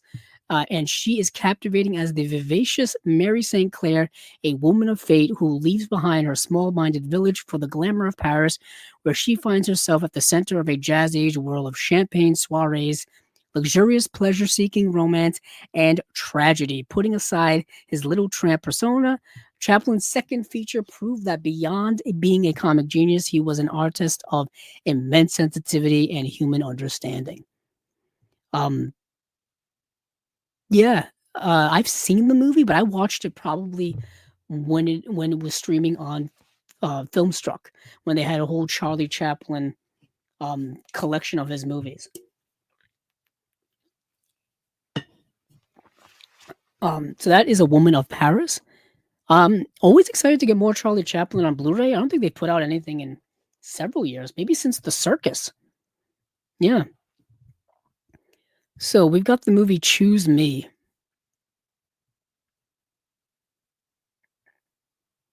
An achingly romantic neon dream, Alan Rudolph's comic and cutting exploration of the mysteries of human desire establishes as one of the most boldly idiosyncratic independent auteurs of the 1980s. At the Smoky Dive Eve's Lounge, a collection of strangers, including an insecure radio sexpert, Genevieve Bujold, a commitment-phobic former sex worker, Leslie Ann Warren, a globe-trotting mystery man, Keith Carradine, become entangled in a web of passion, jealousy, and self-discovery. Grooving to the rhythms of Teddy Pendergrass's sexy slow jams, Choose Me exists on its own offbeat wavelength, naughty, surprising, and deeply tender in its vision of lost souls, wounded by love, yet still reaching out for human connection. That is a very poetic way to put this movie. About people who yearn for love and can't quite find it, or that if they do find it, they find it in unexpected ways, or they find it in ways that they don't really believe is true or believe is real. They're skeptical of it. The movie this is a very interesting, very good movie. I watched it about a month ago in my preparation for Chasing Labels here, and it's an interesting film. It's a movie I had never heard of before. And it's a movie like with all of these different people having their own little plot lines. Some of them converge, some of them cross over one another. And yeah, it's a film from 1984. If anybody cares about that time, I don't think I've seen any Alan Rudolph films. No, that's not true. He did the movie Mrs. Parker and the Vicious Circle from 1994. Yeah. Yeah, these are about, like, lost souls looking for love. It's kind of what this movie's about. Definitely check it out. It's good. It's good. What do we got here for special features? New conversation between Rudolph and actor Keith Carradine. That's awesome. New program featuring interviews with Rudolph, Blocker, production designer Stephen Legler, and producer Carolyn Pfeiffer. Excerpts from an interview with Rudolph at the Midnight Sun Film Festival. 4K UHD or Blu-ray, pick your choice. And next we've got Night Moves. Now here we go. This movie got a Blu-ray release a few years ago from Warner Archive. This is another film that Warner Brothers has apparently let out to be re-released. So they've let the license loose. And this is the movie starring Gene Hackman from 1975. A kind of a 70s neo-noir. Definitely. Directed by Arthur Penn. Arthur Penn's haunting neo-noir reimagines the hard-boiled detective film from the disillusioned paranoid 1970s in one of his greatest performances. Excuse me. Gene Hackman oozes world-weary cynicism as a private investigator whose search for an actress's missing daughter, Melanie Griffith, leads him from the Hollywood Hills to the Florida Keys, where he is pulled into a sordid family drama and a sinister conspiracy he can hardly grasp. Bolstered by Alan Sharp's genre-scrambling script and Dede Allen's elliptical editing, the daringly labyrinthine Night Moves is a defying work of post-Watergate cinema, a silent scream of existential dread and moral decay whose legend has only grown with time. Yeah, this is a really good film. This is 1970s neo-noir, paranoia, societal themes, stuff going on in here. 4K UHD release, new audio commentary with Matthew Asprey Gear, author of Mosby Confidential, new audio interview with actor Jennifer Warren, interview with director Arthur Penn from 1975, interview with Penn from 1995, The Day of the Director, a behind-the-scenes featurette. This is a must-buy. If you don't have the Warner Archive release already, let me check, because I don't know if the Warner Archive release actually had anything, or if it's got anything that's missing from here. So the Warner Archive release came out in 2017. I think I still have it on a wish list on Amazon, to be quite honest with all of you. But now I don't have to wish. So the the only extra on the Warner Archive Blu-ray from 2017 is called Day of the Director. It's 8 minutes and 35 seconds. 35 seconds. This is a vintage EPK focusing on Arthur Penn at work. Now, I don't know if that's the same thing that's already on that they're putting on the Criterion. So, if you missed out on the Warner Archive Blu-ray, or if you were planning on getting the Warner Archive Blu-ray, don't, because this has more special features and it's in 4K. Definitely worth a buy because it's a really good Gene Hackman 1970s film. Gene Hackman did great work in the 1970s. My buddy here, Adam Schofield, agrees with me. Night Moves is great. Fab score, I seem to remember. Yeah, it's really good film. Yeah, I highly recommend checking it out. Like I said, Gene Hackman did great work in the 70s. He did great work that's not even the stuff he's well known for. Like, I know he was in The Conversation, and I know he was in The French Connection, but he did so much other stuff that's really, really good in the 70s and even into the 80s as well. Like, he was a great actor. I know he's long been retired now. He's been retired now for, oh goodness, over 20 years. Welcome to Mooseport is his last movie, which I think I have floating around on DVD here somewhere. Waiting for that to get the Blu-ray treatment. Let's see. That is it for Criterion, and then that is it for the main bulk of the show. And then now we will make our way over to. There is actually one more. Now see, things flood through my mind. I'm gonna go check this right now to see if I can find it. I know of our friends over at Fun City Editions are putting out a movie. I don't think they even have it on their website yet. Oh, no, they don't. Let me see if I have it in my letterbox. I can pick it out because I know they're putting something out, but I don't think they've even announced it yet officially. But I saw people talking about it. Let me see. Because I always like to shout out their work. They're one of my favorite labels. We know the person who runs it, and he does such a great job putting out so many great films. Let's see. La la la. Yeah, this was just me catching up on a lot of stuff on my letterbox. If you go to my letterbox, the mad dash for last year was insane. Just watching as many movies as I could to. The movie's called Baby It's You. Baby It's You is getting a Blu-ray release from Fun City, and that's the John Sayles film. That's important to mention. John Sayles, incredible writer, director John Sayles. His stuff right now is starting to get more and more love when it comes to Blu-ray and even 4K.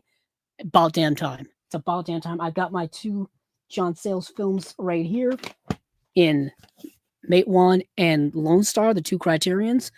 But more of his stuff is now getting done. So I wanted to make a quick mention of Baby It's You. In 1996 New Jersey, in a 1966 New Jersey high school, Jill and new student Sheik from the other side of the tracks make their way in a first love romance. So what you have here is Rosanna Arquette and Vincent Spano are these 2 teenagers who are from different sides of the track. You know what I mean? One is from a wealthy family, one is from not a wealthy family, one is a like getting into her dream school, college, wanting to go to college type of person. The other one is someone who gets kicked out of every school he goes to, doesn't give a damn. So you've got a bad boy and a good girl having a romance. And the movie is really, really good. Rosanna Arquette, I think it kind of carries the movie. It's mostly about her. But Vincent Spano is just a powerhouse of emotion in this film. Really good stuff. And Fun City's putting that out on Blu-ray this year. And I wanted to make sure to mention that. Let's see. We got some more comments here. So Illuminated Pro. What's up, man? Just saw Nosferatu. Awesome. Did you like Nosferatu? Because it was in my top 10 favorites of last year. I did. If you look on my Letterboxd, which is, what is my Letterboxd? For those of you who don't know, my letterbox is Cabzilla06, and on my list, I did my favorite, favorites of 2024. Nosferatu was up there for me. I think Robert Eggers is a masterful filmmaker. Like, his films are masterfully put together. Just incredible tight editing, aesthetics, tone. What he's trying to do in his films, he does very, very well. Yeah, I really like Nosferatu. It's if you know the original Nosferatu film, and if you know other Dracula adaptations, the story is not going to be anything you haven't really seen before, but it's the way in which Eggers is able to express that story and build on that story and express those certain themes that he's going with in that film is really, really well done. I thought the acting was really good too. Yeah, I can't wait to see. I can't wait to see what type of special edition actually is going to come out with that movie. It also reminds me I need to get The Northman, which I don't think I have. I got to get The Northman. I have The Lighthouse, but I've always wanted to get the limited edition Lighthouse from Arrow. I've always wanted to get that. That reminds me, I gotta look into those things. It may be a little tough at this point because I think that's a long out of print and probably going on the third party market for a hefty amount of cash. But I will take a gander to see what I can find online and anywhere. But let me know, and if anybody else out there has seen Nosferatu, let me know what you think of it. I know it was definitely highly anticipated, and a lot of people are talking about it online. Let's see. Illuminated Pro says he has many thoughts on Nosferatu. Well, share them. Oh, you did share them.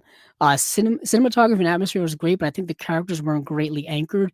Too much of an ensemble, maybe. Overall, it was solid, which is still my fave. I can understand that. I don't disagree with what you're saying. There is a balancing act of story and character in that film of Nosferatu, and they're all different yet all loosely connected through Count Orlok. You know what I mean? He's kind of, in a way, he's this literally monstrous beast behind the scenes that is connecting and manipulating and filtering the actions of all of these people, in the sense that he is having a different effect on all of them. You know what I mean? Obviously most prevalent is with Lily Rose Depp's character, where that's the most affected, and everything kind of pivots off of that, whether it's what's going on with Nicholas Hoult, her husband, or her friend and her husband. All of that is pivoting off of that relationship and what's going on there. But each of them got their own thing kind of going on, and then throwing it into the mix is Willem Dafoe as this Van Helsing character, who it's always great to see Willem Dafoe on screen. I'm never going to complain, but his tone injects into the movie a little later on, and he's kind of comedic at times when you don't know if he's supposed to be comedic. I kind of get that. Illuminated Pro also says, I sort of wish there were subtitles. The writing was great but dense. I understand it affects them all. I would just wish there was a center character. Yeah, I understand that. It's almost as if you have to find your own center of the movie and work your way off of that. Like, for me, it's Lily Rose Depp's character. Like that, like you start, like, I don't want to spoil things for people who have not seen the movie, but you start the film with her, and she's kind of even when she's not on screen, I still feel like her story is present throughout it. Even the stuff with her husband early on, because they do cut back and forth. But I understand exactly what you're saying.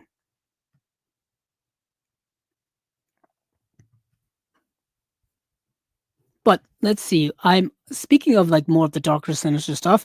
I'm on to Vinegar Syndrome. So Vinegar Syndrome had their they're having their subscriber week thing going on right now. Obviously, if you're listening to this in the future, this doesn't mean anything to you. But basically, January 1st through January 7th is their subscriber week. January I think it was January 1st or 3rd, they dropped not only their titles for Vinegar Syndrome, but the OCN partner labels dropped their titles as well. And they and then they've been adding like one title every day. Plus, they've been having daily deals. This is the time of year where you can subscribe to their year-long subscription service if you want to. It is rather expensive, and it's never really been something I've done, just because I'm very picky when it comes to my collection, and I like to pick and choose certain things that I want for my collection. I mentioned it earlier. I very much like to cultivate it like a garden. Whether it's a rose garden or a vegetable garden, I like to cultivate the collection the way I want it to be and kind of constantly work on it. So I don't like to commit to things that I may or may not have a need for or like, because not every Vinegar Syndrome title do I like. Most of them I'm not big fans of either, but some sub-labels, I do really like their stuff all the time. Some partner label stuff I like all the time, and we'll get into it now. Let's get into it. So today, there was a Cinématagraphe release of Child's Play. Now, this is a film I have seen. This is a film that I believe was in the Sidney Lumet collection from Imprint. I think that's where I watched it, where Beau Bridges plays he's a former student who goes back to this all-boys school and becomes a teacher there. And two of the teachers that he used to be a student of are still working there. And these two particular teachers have this kind of professional and personal rivalry going on, and he kind of gets caught up in it, and he gets caught up in the politics of all of that. And one is portrayed by Robert Preston, and the other one is portrayed by James Mason. And yeah, they're in a bitter rivalry, and he gets caught up in the middle of it, and you see kind of it play out from his perspective. I thought this is a really good release. It's directed by Sidney Lumet. It's from 1972. Own it any way you can, in my opinion. To me, I want every Sidney Lumet film, so I gotta get it. I've got to get it.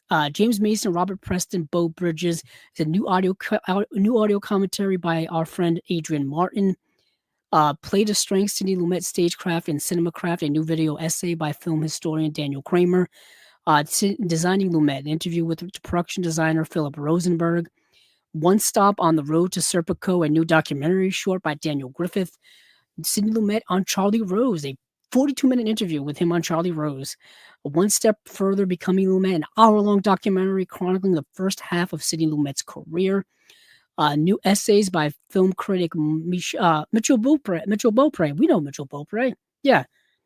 And co-author writers Patrick Dahl and Madeline Sutton. So this is a great release. All the Cinématagraphe releases are great. I don't think they've really missed so far. Let's see. Let me just list off all of these and then get into a couple of them that I want to talk about. So the Terrornauts was announced yesterday. That's from Vinegar Syndrome Labs. Vinegar Syndrome Pictures is Street Trash from 2024. We have Crack House that's a VSA release. Another Cinématagraphe release, which is Bang the Drum Slowly, starring Robert De Niro. I'm going to talk about that, so hold on to your horses for that. Vinegar Syndrome Ultra is doing Virtuosity, so we get another VSU release. I have a few VSU releases. I got to catch up on some of them, but I have a few in my collection. Oh, I don't know. I've got a few over here. Actually, yeah. Cloak and Dagger I've got around here. Actually, I can bring out Cloak and Dagger right here. That's the easiest one I can find here on my couch is Cloak and Dagger. Cloak and Dagger is one of the VSU releases with their metal clasp here and their great cover art and great edition. You get, 4K UHD release. It's really kind of Vinegar Syndrome's most deluxe release, I would say. It's their most deluxe release, probably their most expensive too.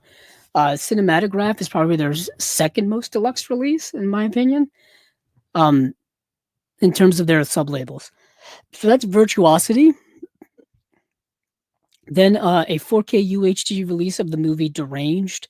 Then we've got a triple feature of Curse of the Devil, The Vampire Night Orgy, and Demon Witch Child. And then We got a double feature of The Seventh Curse and Witch from Nepal, and I think that's it because the rest are all like T-shirts and um, a hockey puck, and putting out a Vinegar Syndrome hockey puck. That's kind of awesome. Sold out already too. So let me get into a couple of these before we move on to the partner labels. So Bang the Drum Slowly. This movie I don't think has ever had a Blu-ray release, at least not in Region A land, not in my neck of the woods. And I've heard about this movie forever ago. And I've been wanting to see it for like 20 years. So Bang the Drum Slowly, yeah, no Blu-ray release anywhere, ever. And this is the movie, like I said, starring Robert De Niro, but it also stars Michael Moriarty, Vincent Gardenia is in the film, and Wedgeworth. Danny Aiello is in the film as well. Directed by John D. Hancock.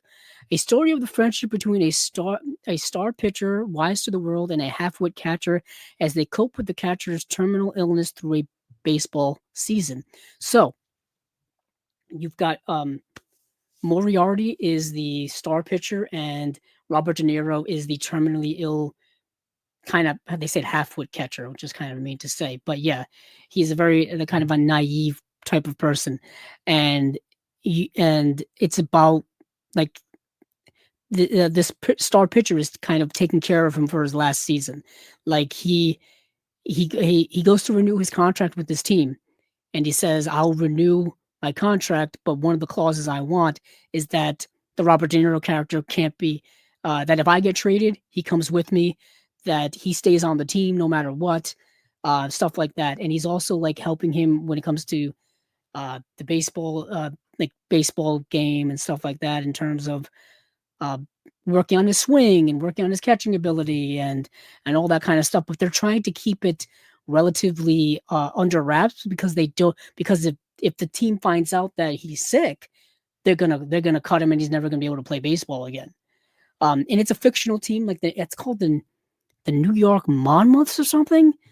Yeah, but they're supposed to be like the New York Giants, essentially. I kind of think they're more like the New York Yankees. Like they literally wear New York Yankee uniforms in the movie, the pinstripes. That's kind of what they wear. Yeah, the New York Mammoths. That's what it's called, Mammoths. And it's one of those kind of feel good movies. It reminds me a lot of Brian's Song, that movie, and with Billy D. Williams. And it's a good movie. It's based on a novel. I can't really say a lot about it. It's kind of exactly what I just told you. You've seen movies like this before. This is a 2-disc edition. It's got a new audio commentary with John Hancock, moderated by Cinematagraph's Justin LaLiberty. New audio commentary with film historian Jim Hemphill.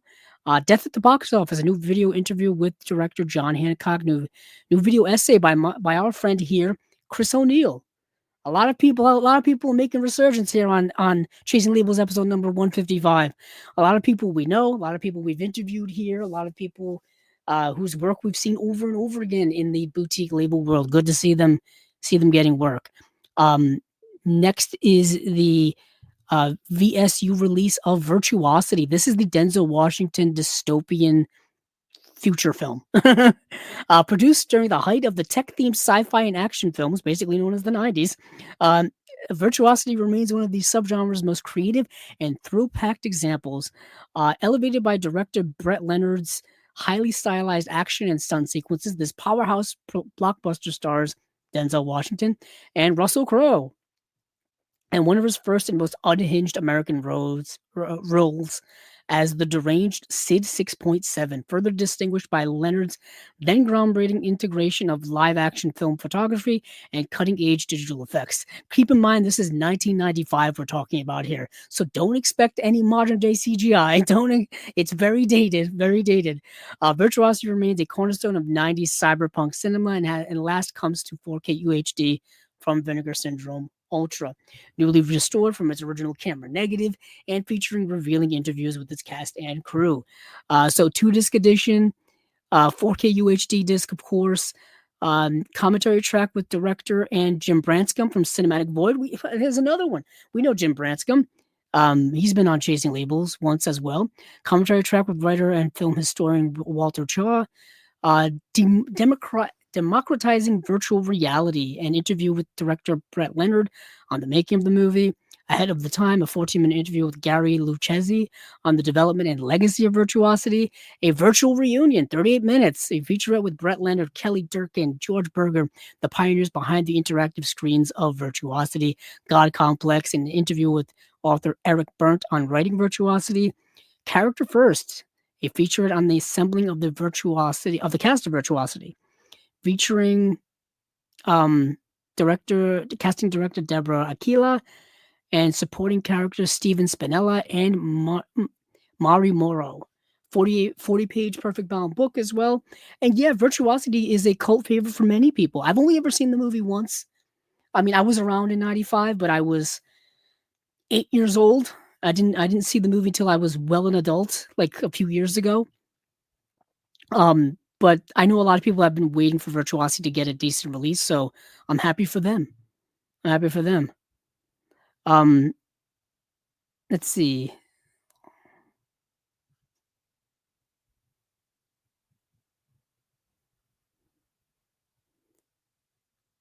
Oh, Adam Schofield says, "Is Bang the Drum slowly on that Criterion box set?" It's not. It's not. If you're talking about the one with 5 easy pieces, no, it's not. Yeah, it's Adam also asked the one with 5 easy pieces, Easy Rider, etc. No, that's the BBS. I call it the BBS box set. It's called America Lost and Found. That doesn't have Bang the Drum Slowly in it because that's not a BBS movie. Yeah, Lost in America. Yeah, you're right. That Illuminated Pro says Lost in America. Yeah, that's that. That's that one. That has King of Marvin Gardens. That has Easy Rider. That has Drive. He said, which is Jack Nicholson's directorial debut. It's one of 3 films he's ever directed. He directed Drive. He said, Going South, and The Two Jakes. That is Jack Nicholson's directorial career in a nutshell.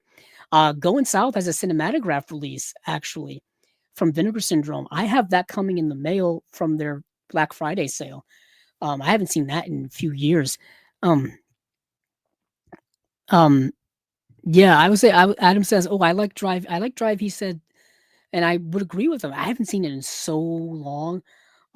It's about a basketball player in college, I think, which is interesting. There's a special feature on there where I love the special features on that box set because they interview so many interesting people and so many people who were around during 1970s American cinema, which is one of my favorite eras of cinema. That new Hollywood era, the late 60s and 70s, is my favorite era of like cinema ever. So watching all those interviews and all the making of and stuff and all the behind the scenes stories and all that stuff, incredible work. Incredible stuff. Um, what's my Illuminated Pro ask? What's your favorite Vincent pick? Are you talking about of all time, or just of the new batch of stuff? Let me know. Um, of all time is tough. They've been putting out so much good stuff. Um, but I like their VSU line a lot. I like this new Cinématagraphe release line a lot. Um, oh gee, all time. I got to see what I have in my collection. Um, off the top of my head, one of the earliest uh, VSU ones I got was Six String Samurai, which is a movie nobody knows about. It's a movie nobody ever heard about, um, and they just discovered it from obscurity. Another great release was New York Ninja. Where do I have New York Ninja? I got it somewhere. It's in one of these stacks. Talk about the making of that may be one of the most mind-boggling releases of all time. At the time that they were working on that film, on that release, we had a friend from TerrorVision, um, and he oh goodness, why am I forgetting? Why am I forgetting our friend from TerrorVision? Um, and he put out he was working on that release, told us about all the behind the scenes making of New York Ninja and just the amounts of work they had to do with constructing that. All they had was just like the film canisters of the movie, none of the audio, and they had no concept of how to put the movie together. Like they didn't have storyboards, they didn't have like a working script, they didn't even have anything. They even contacted the original director who kind of didn't want anything to do with it. And they were like, and the guy was like, yeah, do whatever you want with it. Like it had nothing to do with the movie. And it's oh man, it really was wild to me that somebody would just be like that somebody would be able to put that movie together and make it a coherent thing. And not just completely lose their mind over putting something like that together. Not only because I when I initially heard about that project, I was like, oh, they just need to like dub lines in and stuff like that. The thing is, they didn't even have a script to dub lines in, let alone put the movie together. Just unbelievable stuff. Brad Henderson, our friend Brad Henderson, who's been on Chasing Labels twice. He was working at Vinegar Syndrome there at the time, and we talked with him a few times. And then he did the TerrorVision partner label, and then he's branched off now and done his own thing with TerrorVision, and they've put out tons of stuff over there. But when he was working at Vinegar Syndrome, he worked on New York Ninja, and like I said, he told us about that making of. I don't know, yeah, Illuminated Pro more mind-boggling than Devil's Story, yeah, perhaps not. I don't know, but I'm just going by based off the top of my head. For other Vinegar Syndrome releases, I'd have to go back in time and see what I've bought over the years. To be honest, I gravitate more towards the partner label stuff than I do from Vinegar Syndrome proper, just because the movies from Vinegar Syndrome proper aren't the best for the most part. Although they do a few good things. They do some interesting things here and there. Let's see, I'm just going through some of my old purchases. Oh, here we go. Flesh for Frankenstein. Maybe Flesh for Frankenstein. Maybe my favorite. Because that movie's wild. To put that out in 4K in this day and age is wild to me. And Flesh for Frankenstein and Blood for Dracula. Blood for Dracula was Severin. Those two used to be Criterion releases, like Criterion DVD releases. And for them to be re-released now in the condition that they are was mind-bogglingly awesome to me. Like that's a double feature. That's a great double feature. So Flesh for Frankenstein. Yeah. That may be my favorite release. Udo Kier, wild in that movie. That's a fun release. Fade to Black is another really good one, but I like that movie just in general. Like I like that movie more than perhaps that specific release. They put out a lot of good stuff. Like I said, for me, it's mostly partner label things because I have my favorite partners. People that we've gotten to talk to behind the scenes about from certain companies and whatnot. But yeah, so those would be a couple of my favorites. Let's get back. Speaking of favorites, let's get back to the list. Perhaps there's going to be some new favorites soon. So I talked about the two Cinématagraphe releases. Let me talk briefly about Deranged. Deranged is getting a 4K UHD release. This movie came out in 1974, a year after Texas Chainsaw Massacre. And this movie is very much in the vein of Texas Chainsaw Massacre. It's very much in the vein of Psycho. It's the Ed Gein story done again, which of course the Ed Gein story is what Psycho's the book was based after, and of course the character of Norman Bates. And then same thing similar to Texas Chainsaw Massacre was like an Ed Gein type of story. And this movie is very much in line with 1970s like harsh horror films, you would say. So based on the real life case of the Plainfield ghoul Ed Gein, I just mentioned that, the infamous Wisconsin murderer and grave robber whose exploits similarly inspired the likes of Psycho, Texas Chainsaw Massacre, and Silence of the Lambs, of course. 1974's Deranged offers up one of the most faithful cinematic retellings of this true crime story, with Roberts Blossom delivering a chilling and highly credible central performance as Ezra Cobb. And basically what happens in this movie is Ezra Cobb is this guy who kind of lives by himself, a little eccentric. He's like a Norman Bates type of character, where he has this really close relationship with his mom, and he's taking care of his mom who is sick and elderly, and he just said and she ends up passing away. And of course, he can't fully detach himself from her, even if she's no longer living, a la Norman Bates. And he goes so far as to exhuming her corpse as Norman Bates and talking to her and all that kind of stuff. But what ends up happening is he ends up taking it even further, where he starts exhuming other corpses and taxidermying them, and then he wants to go even further than that, where he wants to start, committing murders and things like that. And that's when things, go far, as if they weren't going far enough. But yeah, the movie is exactly what I just said. And yeah, it's like, is he going to get away with it? He's not going to get away with it. All this kind of the usual stuff, and it is playing on those, post-cycle things and the Ed Gein story, and it's quite graphic. It's graphic. The special effects are pretty good for their time. They're practical effects, of course, and they're good. It pushes things further than of course Psycho, and it's very much in the vein of Texas Chainsaw. Like, this would be a good double feature with Texas Chainsaw Massacre. Definitely check that out if that's your thing. 2-disc special edition, 4K UHD commentary. There's 3 commentary tracks. One with writer and co-director Alan Ormsby, one with special effects artist Tom Savini, and one with film historian Richard Harlan Smith. Very Unnatural Deaths, an interview with special effects artist Tom Savini. It Was a Fun Time, an interview with actor Brian Smeagol. Disturbed, Demented, Deranged, 24 Minutes, an interview with Nightmare USA author Stephen Thrower.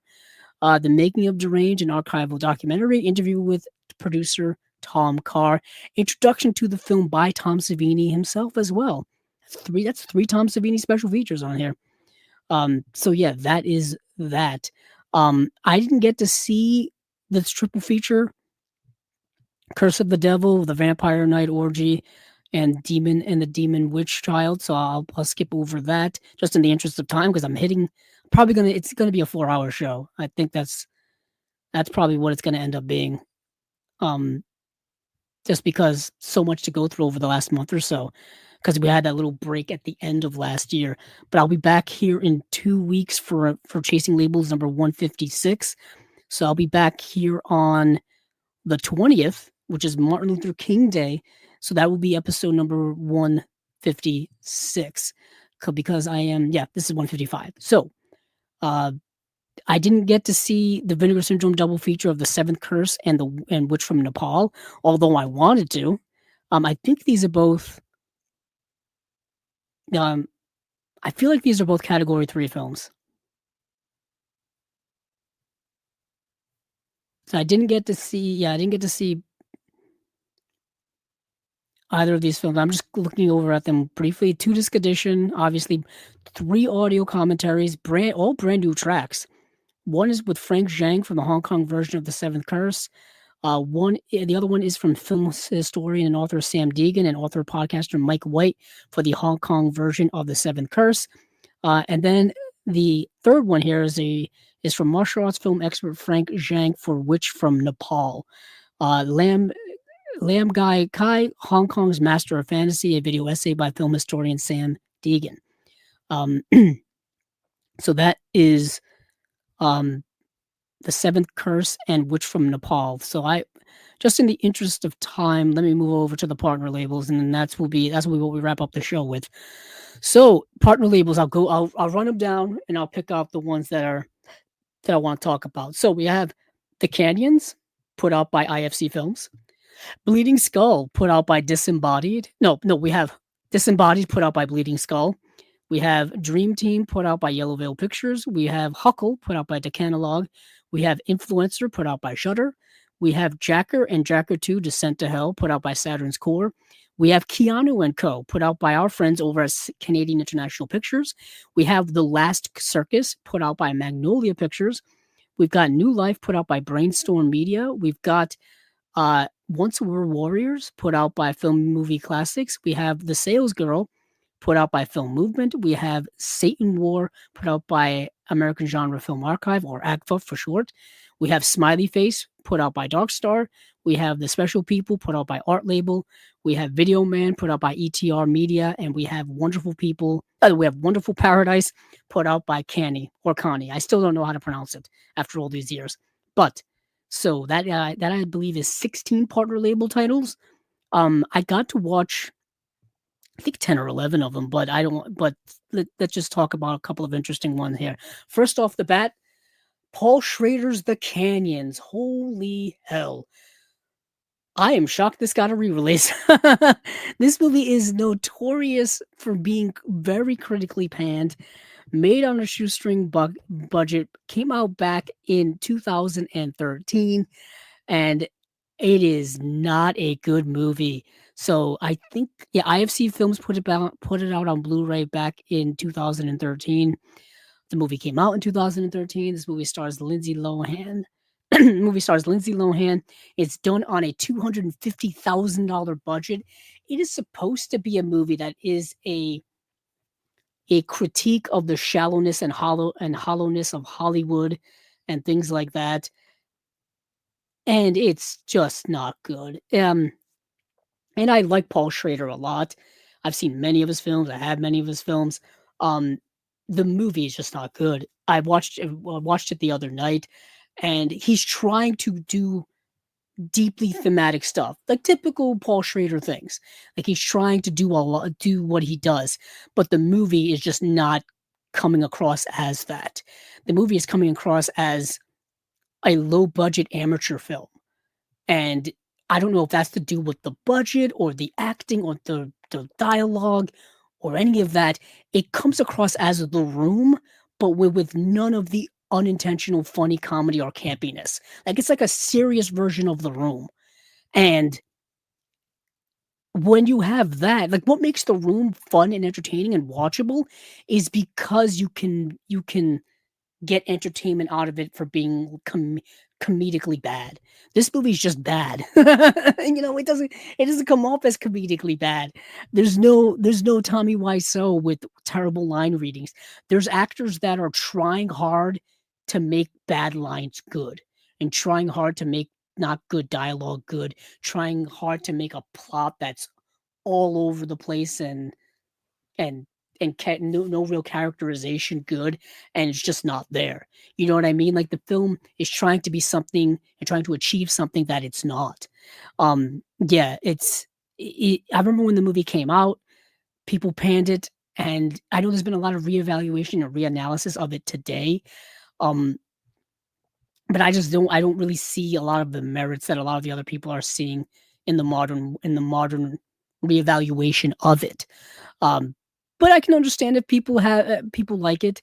It's written by Bret Easton Ellis, who of course wrote several books. Less Than Zero is one of the ones that I've read. Of course, American Psycho is probably the one people most know him for. This is him writing the screenplay, I think, from something that's not based on his work, but he's trying to make it feel like his work, and it's just not there for me. Just not very good. Yep, I just mentioned, Illuminated Process. Bret Easton Ellis, he did write it. I remember him when he was on social media at the time. He was on Twitter at the time, and I think he was bashing the movie so bad when it came out. I think in years since, he's softened up on it a lot, and I think he's even praised it now, to be honest, on his podcast and things like that. But I still think it's not very good, even though it tries to be. And I still watch it with almost a curiosity of what this movie was supposed to be versus what it actually is. Because I believe the production of it had some issues. specifically with working with Lindsay Lohan at the time was a tough task for Paul Schrader. And I think Lindsay Lohan at the time was going through a lot of personal things and whatnot. But also the funding for the movie fell apart at the last second.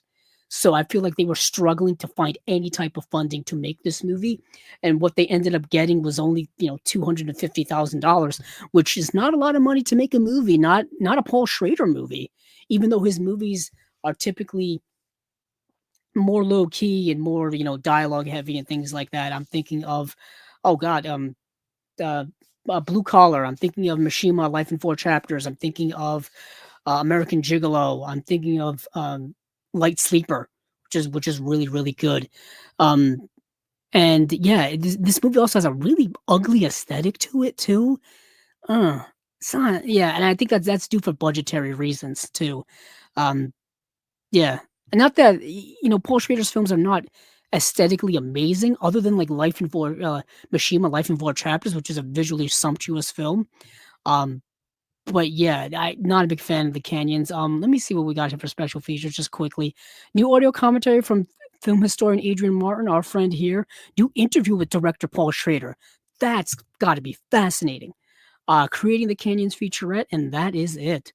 Moving on from there, another film, Disembodied by Bleeding Skull. I just got to mention it. This movie is unhinged as hell. This is a 4K release of a wild body horror film. This movie is made on the budget of nothing.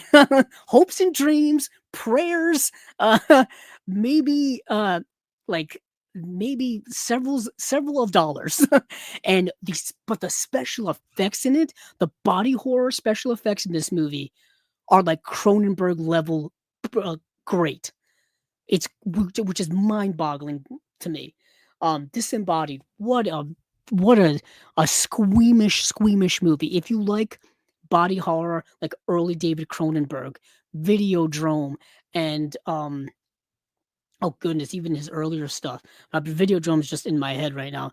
The Brood, something like Existence, even more graphic than that. You've got this movie here. So yeah, this movie is wild.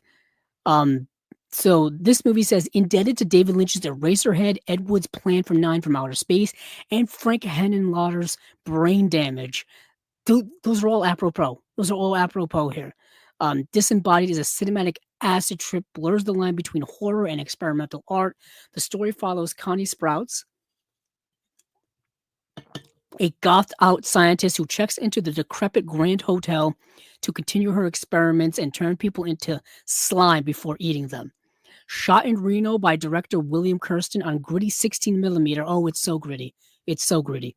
The DIY passion project is filled with stop motion effects, gory body horror, and surrealist visuals. Yeah, the visuals in this movie, it's everything from body horror to body horror to like body gore effects. It's wild. I don't know if I've seen the Illuminated Pro says, have you seen The Informers? Is that the hold on, let me check. Let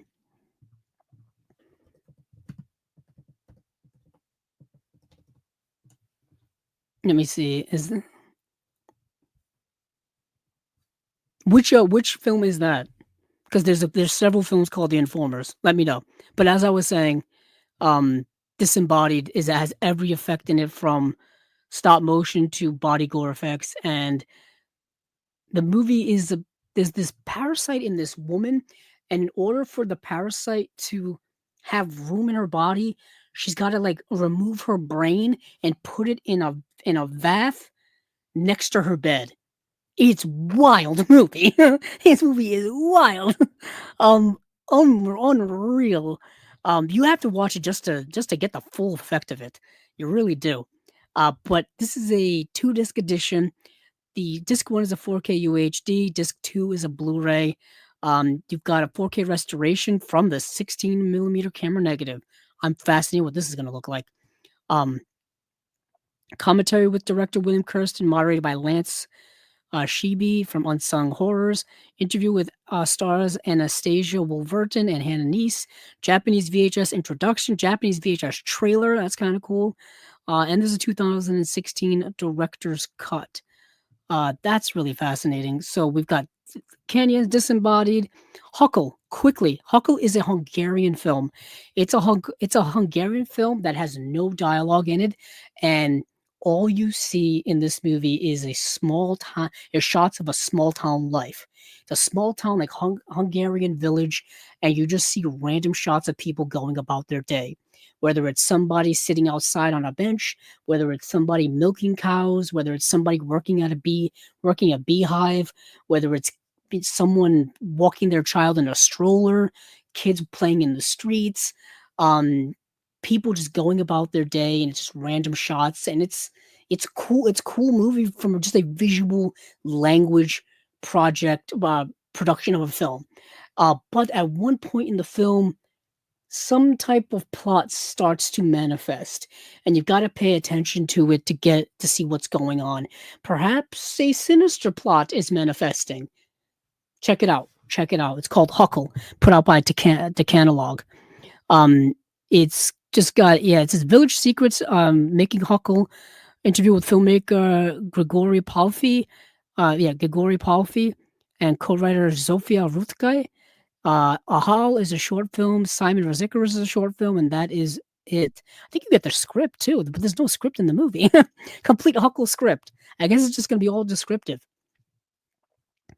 I didn't get to see Influencer. I didn't get to see Jacker and Jacker 2. Keanu and Co. I do want to mention this because I actually pre-ordered this because this sold out. The limited edition of this sold out already. When you put Keanu Reeves' name on something, it's going to sell out. It is going to sell out. The Bret Easton Ellis? Let me check. I don't think I have. Let me see. Illuminator Pro asked me if I saw another Bret Easton Ellis project. I don't think I have.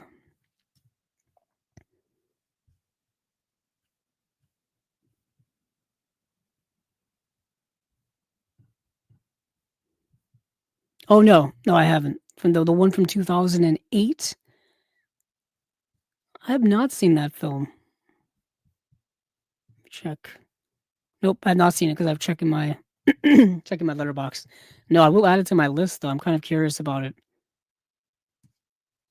It says a collection of intersecting short stories set in early 1980s Los Angeles depicts a week in the lives of an assortment of socially alien, mainly well-off characters who numb their senses of emptiness with casual sex, violence, and drugs.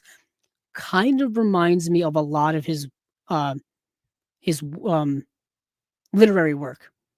A lot of his early literary work is about that.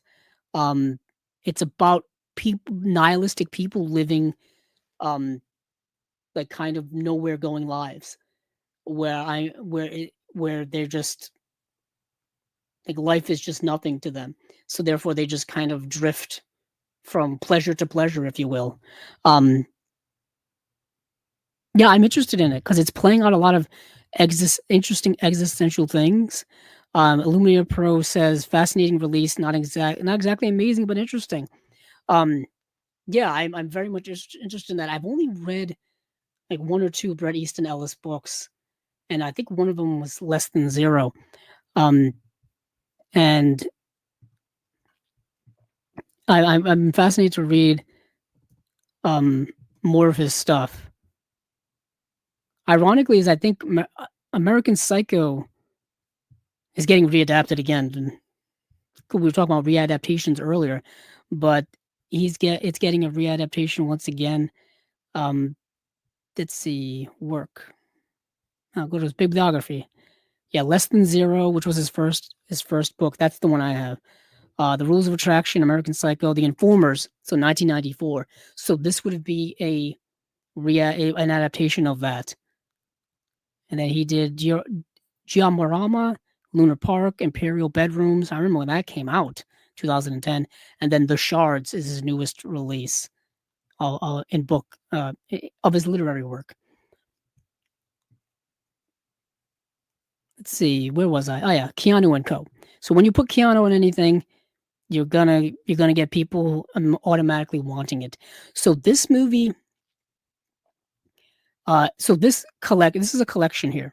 So first up here, Keanu Reeves gave his first lead performance in 1985's One Step Away, establishing the charm, vulnerability of his beloved screen persona while exploring the pitfalls of juvenile delinquency. So this is a like a 30-minute after-school special PSA about juvenile delinquency. This came out in 1985, directed by Robert Fortier, who was a documentarian at the time.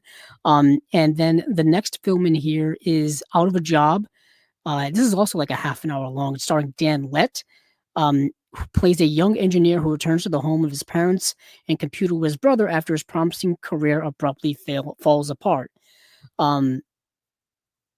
Yeah. And I think there's a bunch of short films on here as well. Yeah, let me get to the special features. So we've got these are all like Canadian funded productions. That's why.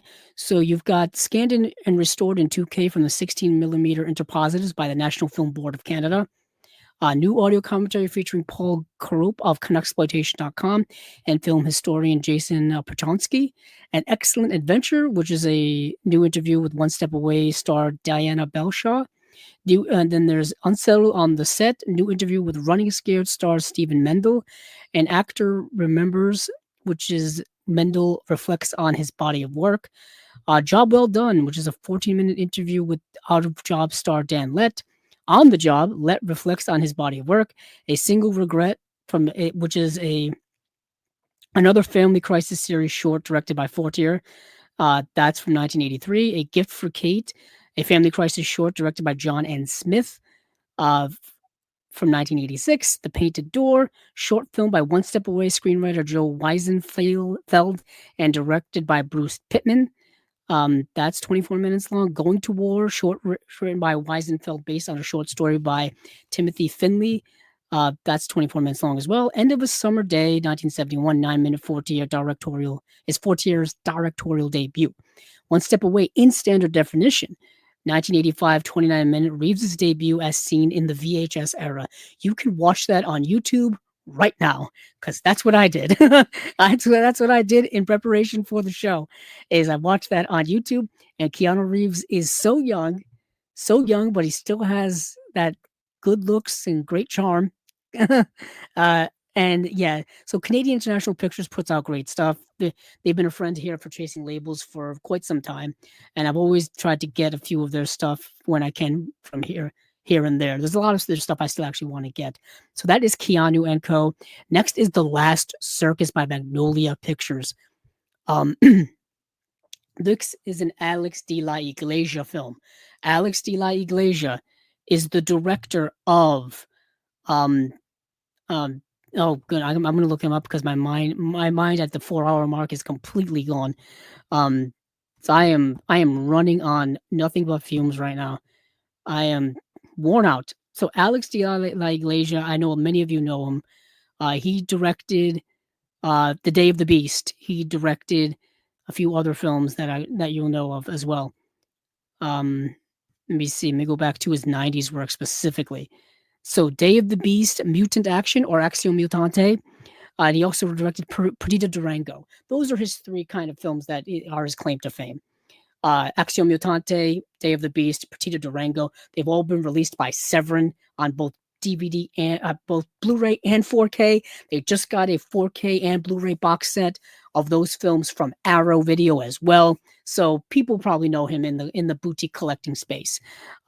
It's not something that I need to be too specific about, but this release here, The Last Circus, is a movie that he did in 2010, and it takes place both in the late 1930s during the Spanish Civil War, and takes place in the early 1970s, 1973 to be specific. It's about this clown, well, the son of a clown, Javier, he's the son of a clown who dies during the Spanish Civil War, or who is imprisoned during the Spanish Civil War and executed. And then he grows up to also become a clown, and he becomes the sad clown versus someone who is the happy clown in the circus, and he ends up falling for one of the other women working in the circus, but she happens to be in a relationship with the happy clown character, and the happy clown character is a like narcissist woman beating piece of trash, and he's very much the opposite of that, but he is not as attractive as him. So there's this love triangle going on, and things escalate from there. It gets very weird.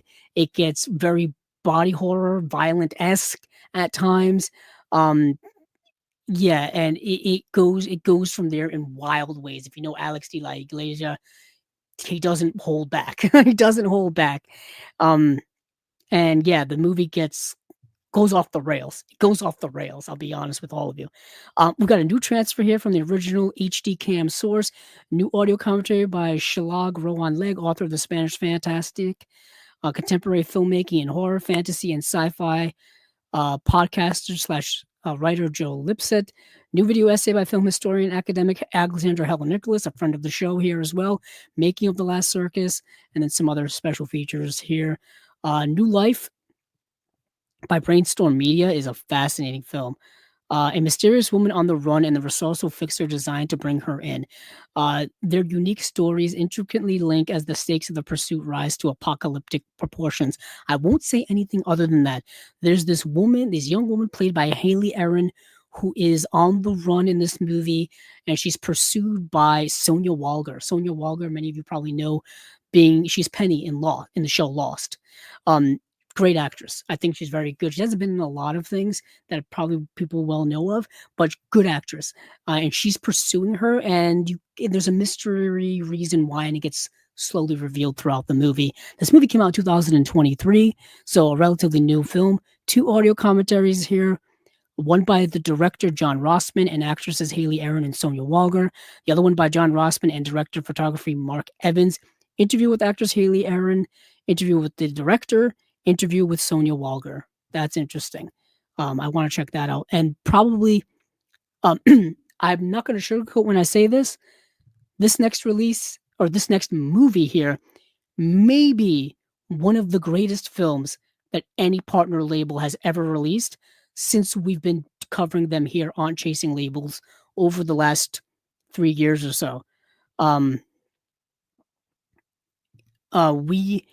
This is the movie called Once Were Warriors. This is a New Zealand film. This is a incredible film. Like, I can't explain how incredible this movie is.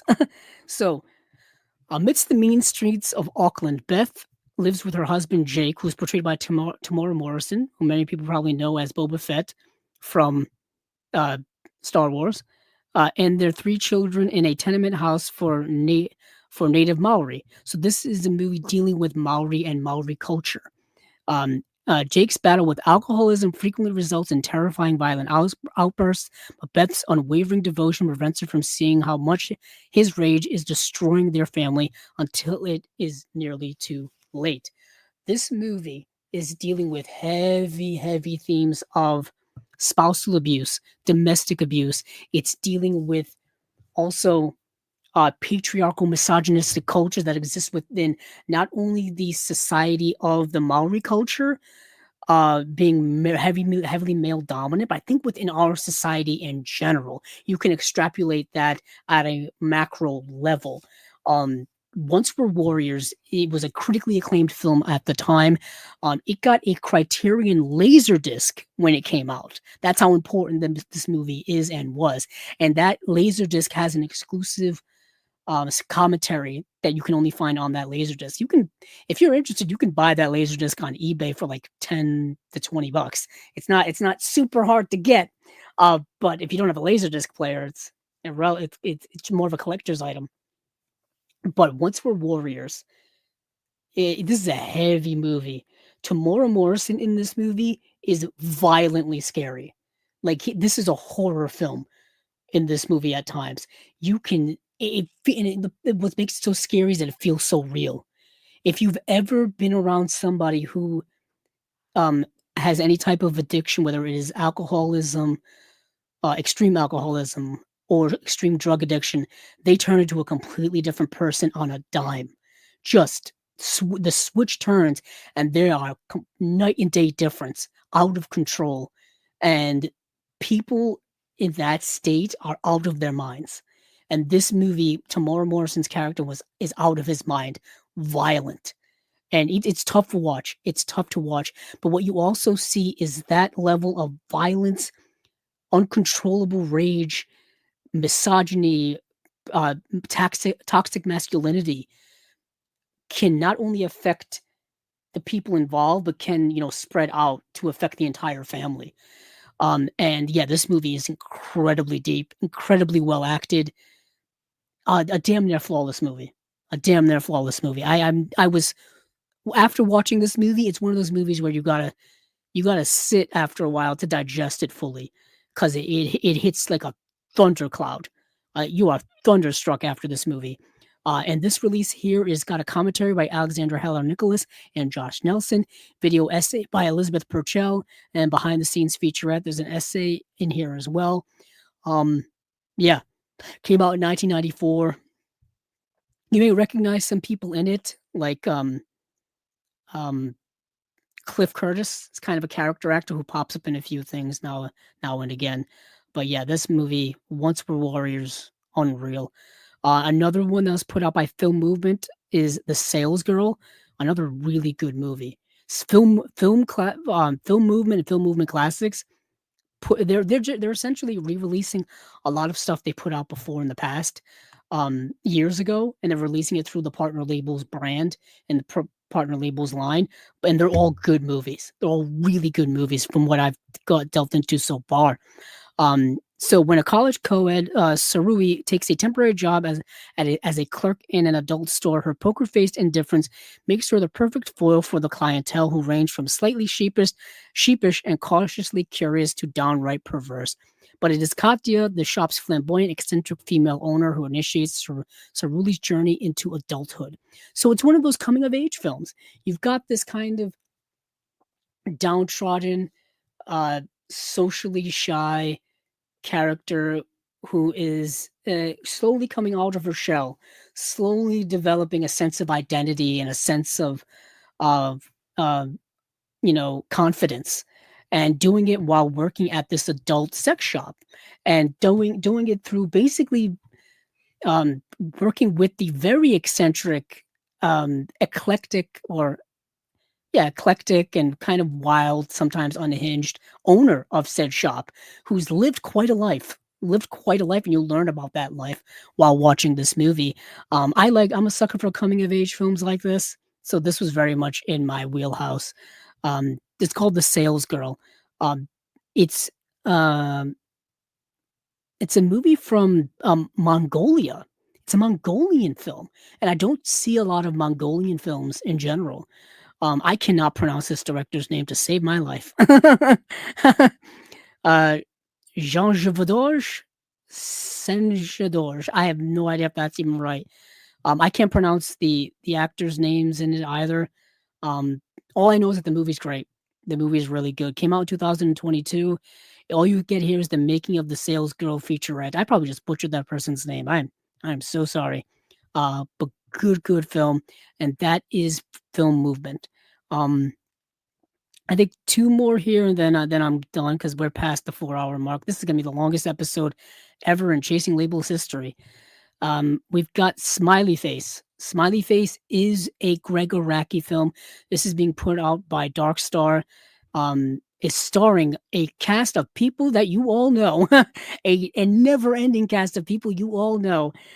Smiley Face is a stoner comedy from 2007, and it's unreal who's in this, who just pops up in this movie randomly at times.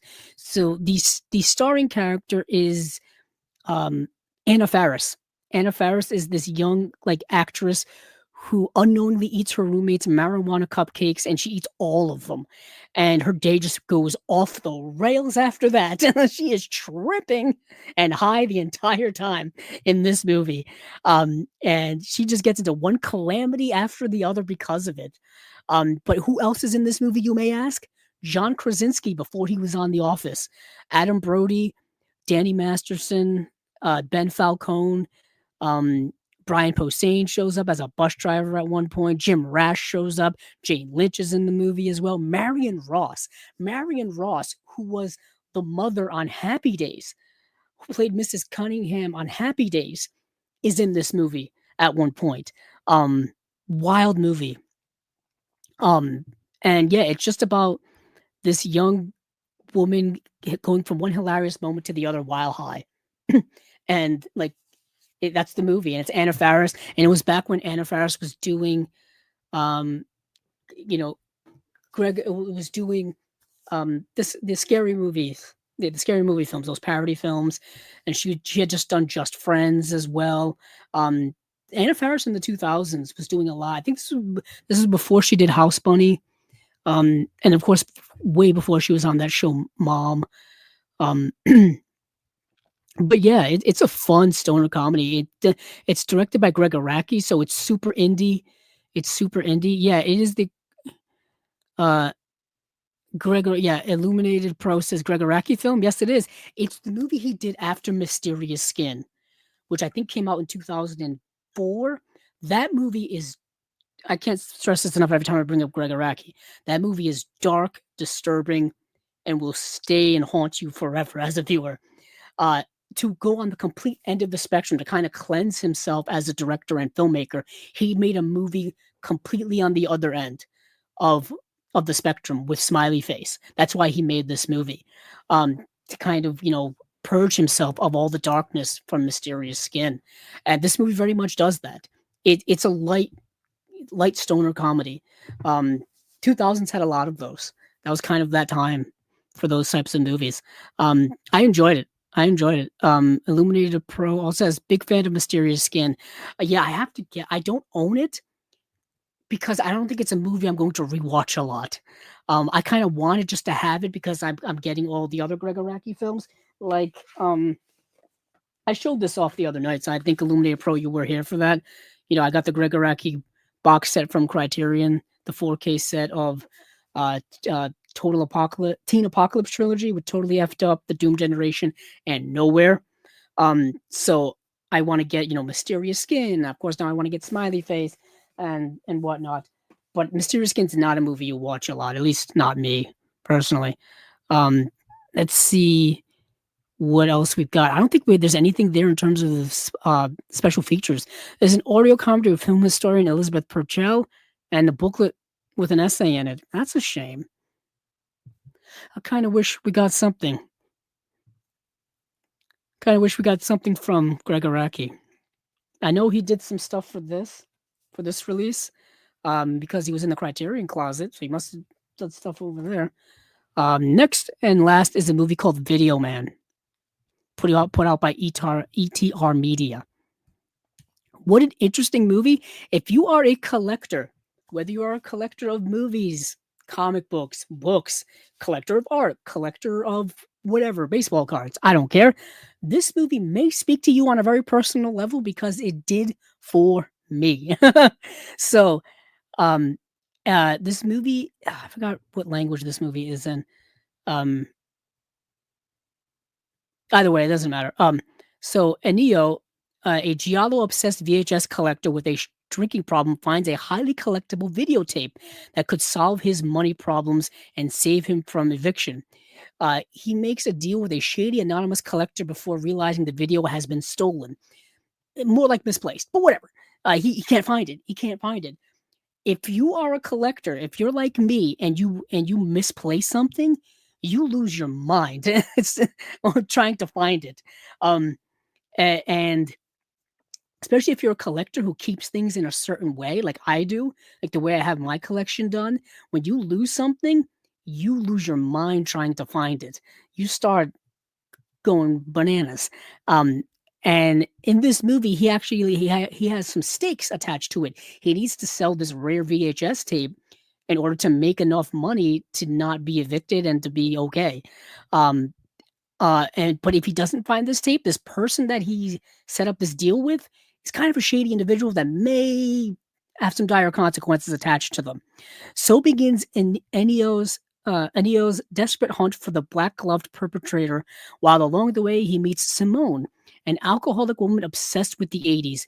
His and Simone's mutual love of nostalgia draws them together as the search for the tape goes on, and Neil's life turns into one of the giallo movies he likes to watch. Yeah, the movie is odd. It's a low-budgeted film. I think it was shot. I don't know if it was shot on VHS or shot on video or something. It may have been shot on video, because it looks like a VHS movie.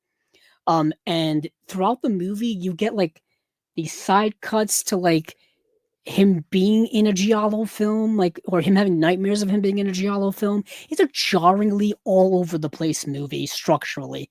It really is. But at the core of it is this guy trying to find this VHS tape, but then he also meets up with this woman who's also having life problems based off of alcoholism. So yet again, you got another movie dealing with alcoholism or dealing with some type of self-abuse, really, and then having that create other problems in other ways.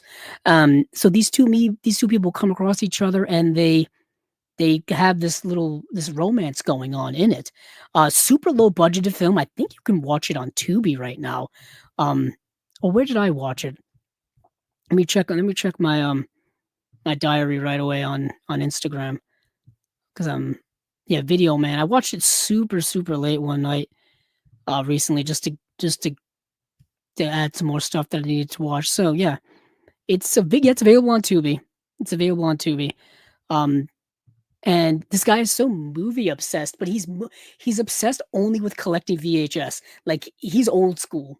He won't collect DVD. He won't collect Blu-ray. He won't collect anything else. I think at one time he takes a shot at DVD and Blu-ray, and it's like, I kind of get it. There are a lot of people like that who still strictly collect VHS, or for people who strictly collect Laserdisc or strictly collect DVD. To me, when it comes as a collector, I like the most technologically advanced edition I can get. I want the best of the best. You know, I want the movie to look the best, sound the best, have the most special features. Because because it's a celebration of the advancement of home video technology, of preservation, of restoration, of all of these things. Things we didn't have 10, 20, 30, 40, 50 years ago. We now have the capability to do that. So that's my personal philosophy on that. But this movie is kind of is very much a celebration of like lo-fi VHS and the VHS collecting. And it's got the little giallo twist to it as well. The movie's kind of all over the place, and the ending left me kind of confused, baffled. Like, is that really it? That didn't make any sense. Why did that happen? I don't know. I was a little, it's a little bit of a shrug of an ending, but that was Video Man. It's going on for a while. It's been going on for a while. Let's see. Yeah, we have some other. Let's see. I was surprised Mystery Skin wasn't in that group. Yeah, maybe because it came out a little after, or I'm thinking mostly because of rights issues. To be honest, the thing with Greg Araki's films, it seems like the rights are all over the place, in my opinion. I don't know who has what where. I know Mysterious Skin has a Blu-ray release. I think one of his latest films, was it White Bird in a Blizzard, has a Blu-ray release. But that's a more modern film. Yeah, Mysterious Skin is with Strand Releasing. And that Blu-ray came out 2014. So, with that being said, I think that's it for the partner label releases. Although I'll say this, Video Man's got 3 Actually, it's got 3 interviews. Video with actor Steven Salk, interview with actress Lena Nilsson, interview with writer-director Christian A. Soderstrom. It's got another interview with the director at Fright Fest 2018. This movie did come out in 2018. It's rather modern. Alan Jones of Fright Fest called it Dario Argento meets Mike Lee. Interesting. That's actually very apropos. Very apropos. So that will be officially it. Yeah. Sorry, my brain almost turned off there. So, with all of that being said, this has been Chasing Labels episode or spy number 155.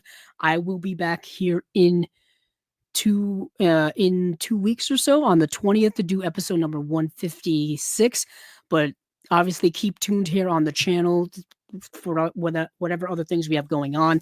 Obviously, there will be an unwatched pile video at some point during this month. We just did our episode of our favorite releases of 2024. That is up on the channel now. Check that out. This podcast episode, of course, can be available in audio form over on Apple Podcasts, Google, Spotify, wherever podcasts can be found. You can find it there. You can also find other videos here on the channel as well. Some short things that I'll be doing. I actually have some shorts I've got to upload anyway from late last year, and whatever. So keep tuned here to Chasing Labels. It's a brand new year. We got more things coming. Obviously, the episodes will continue. Plus, movie review, product reviews and all this kind of stuff is underway. And things are always moving here at Chasing Labels. So thank you all for listening. Thank you all for watching. Thank you all for all of the support always, no matter how you do it, when you do it, whether it's now or later. All of it is much, much appreciated. So, hey, keep on watching those movies because I know I will.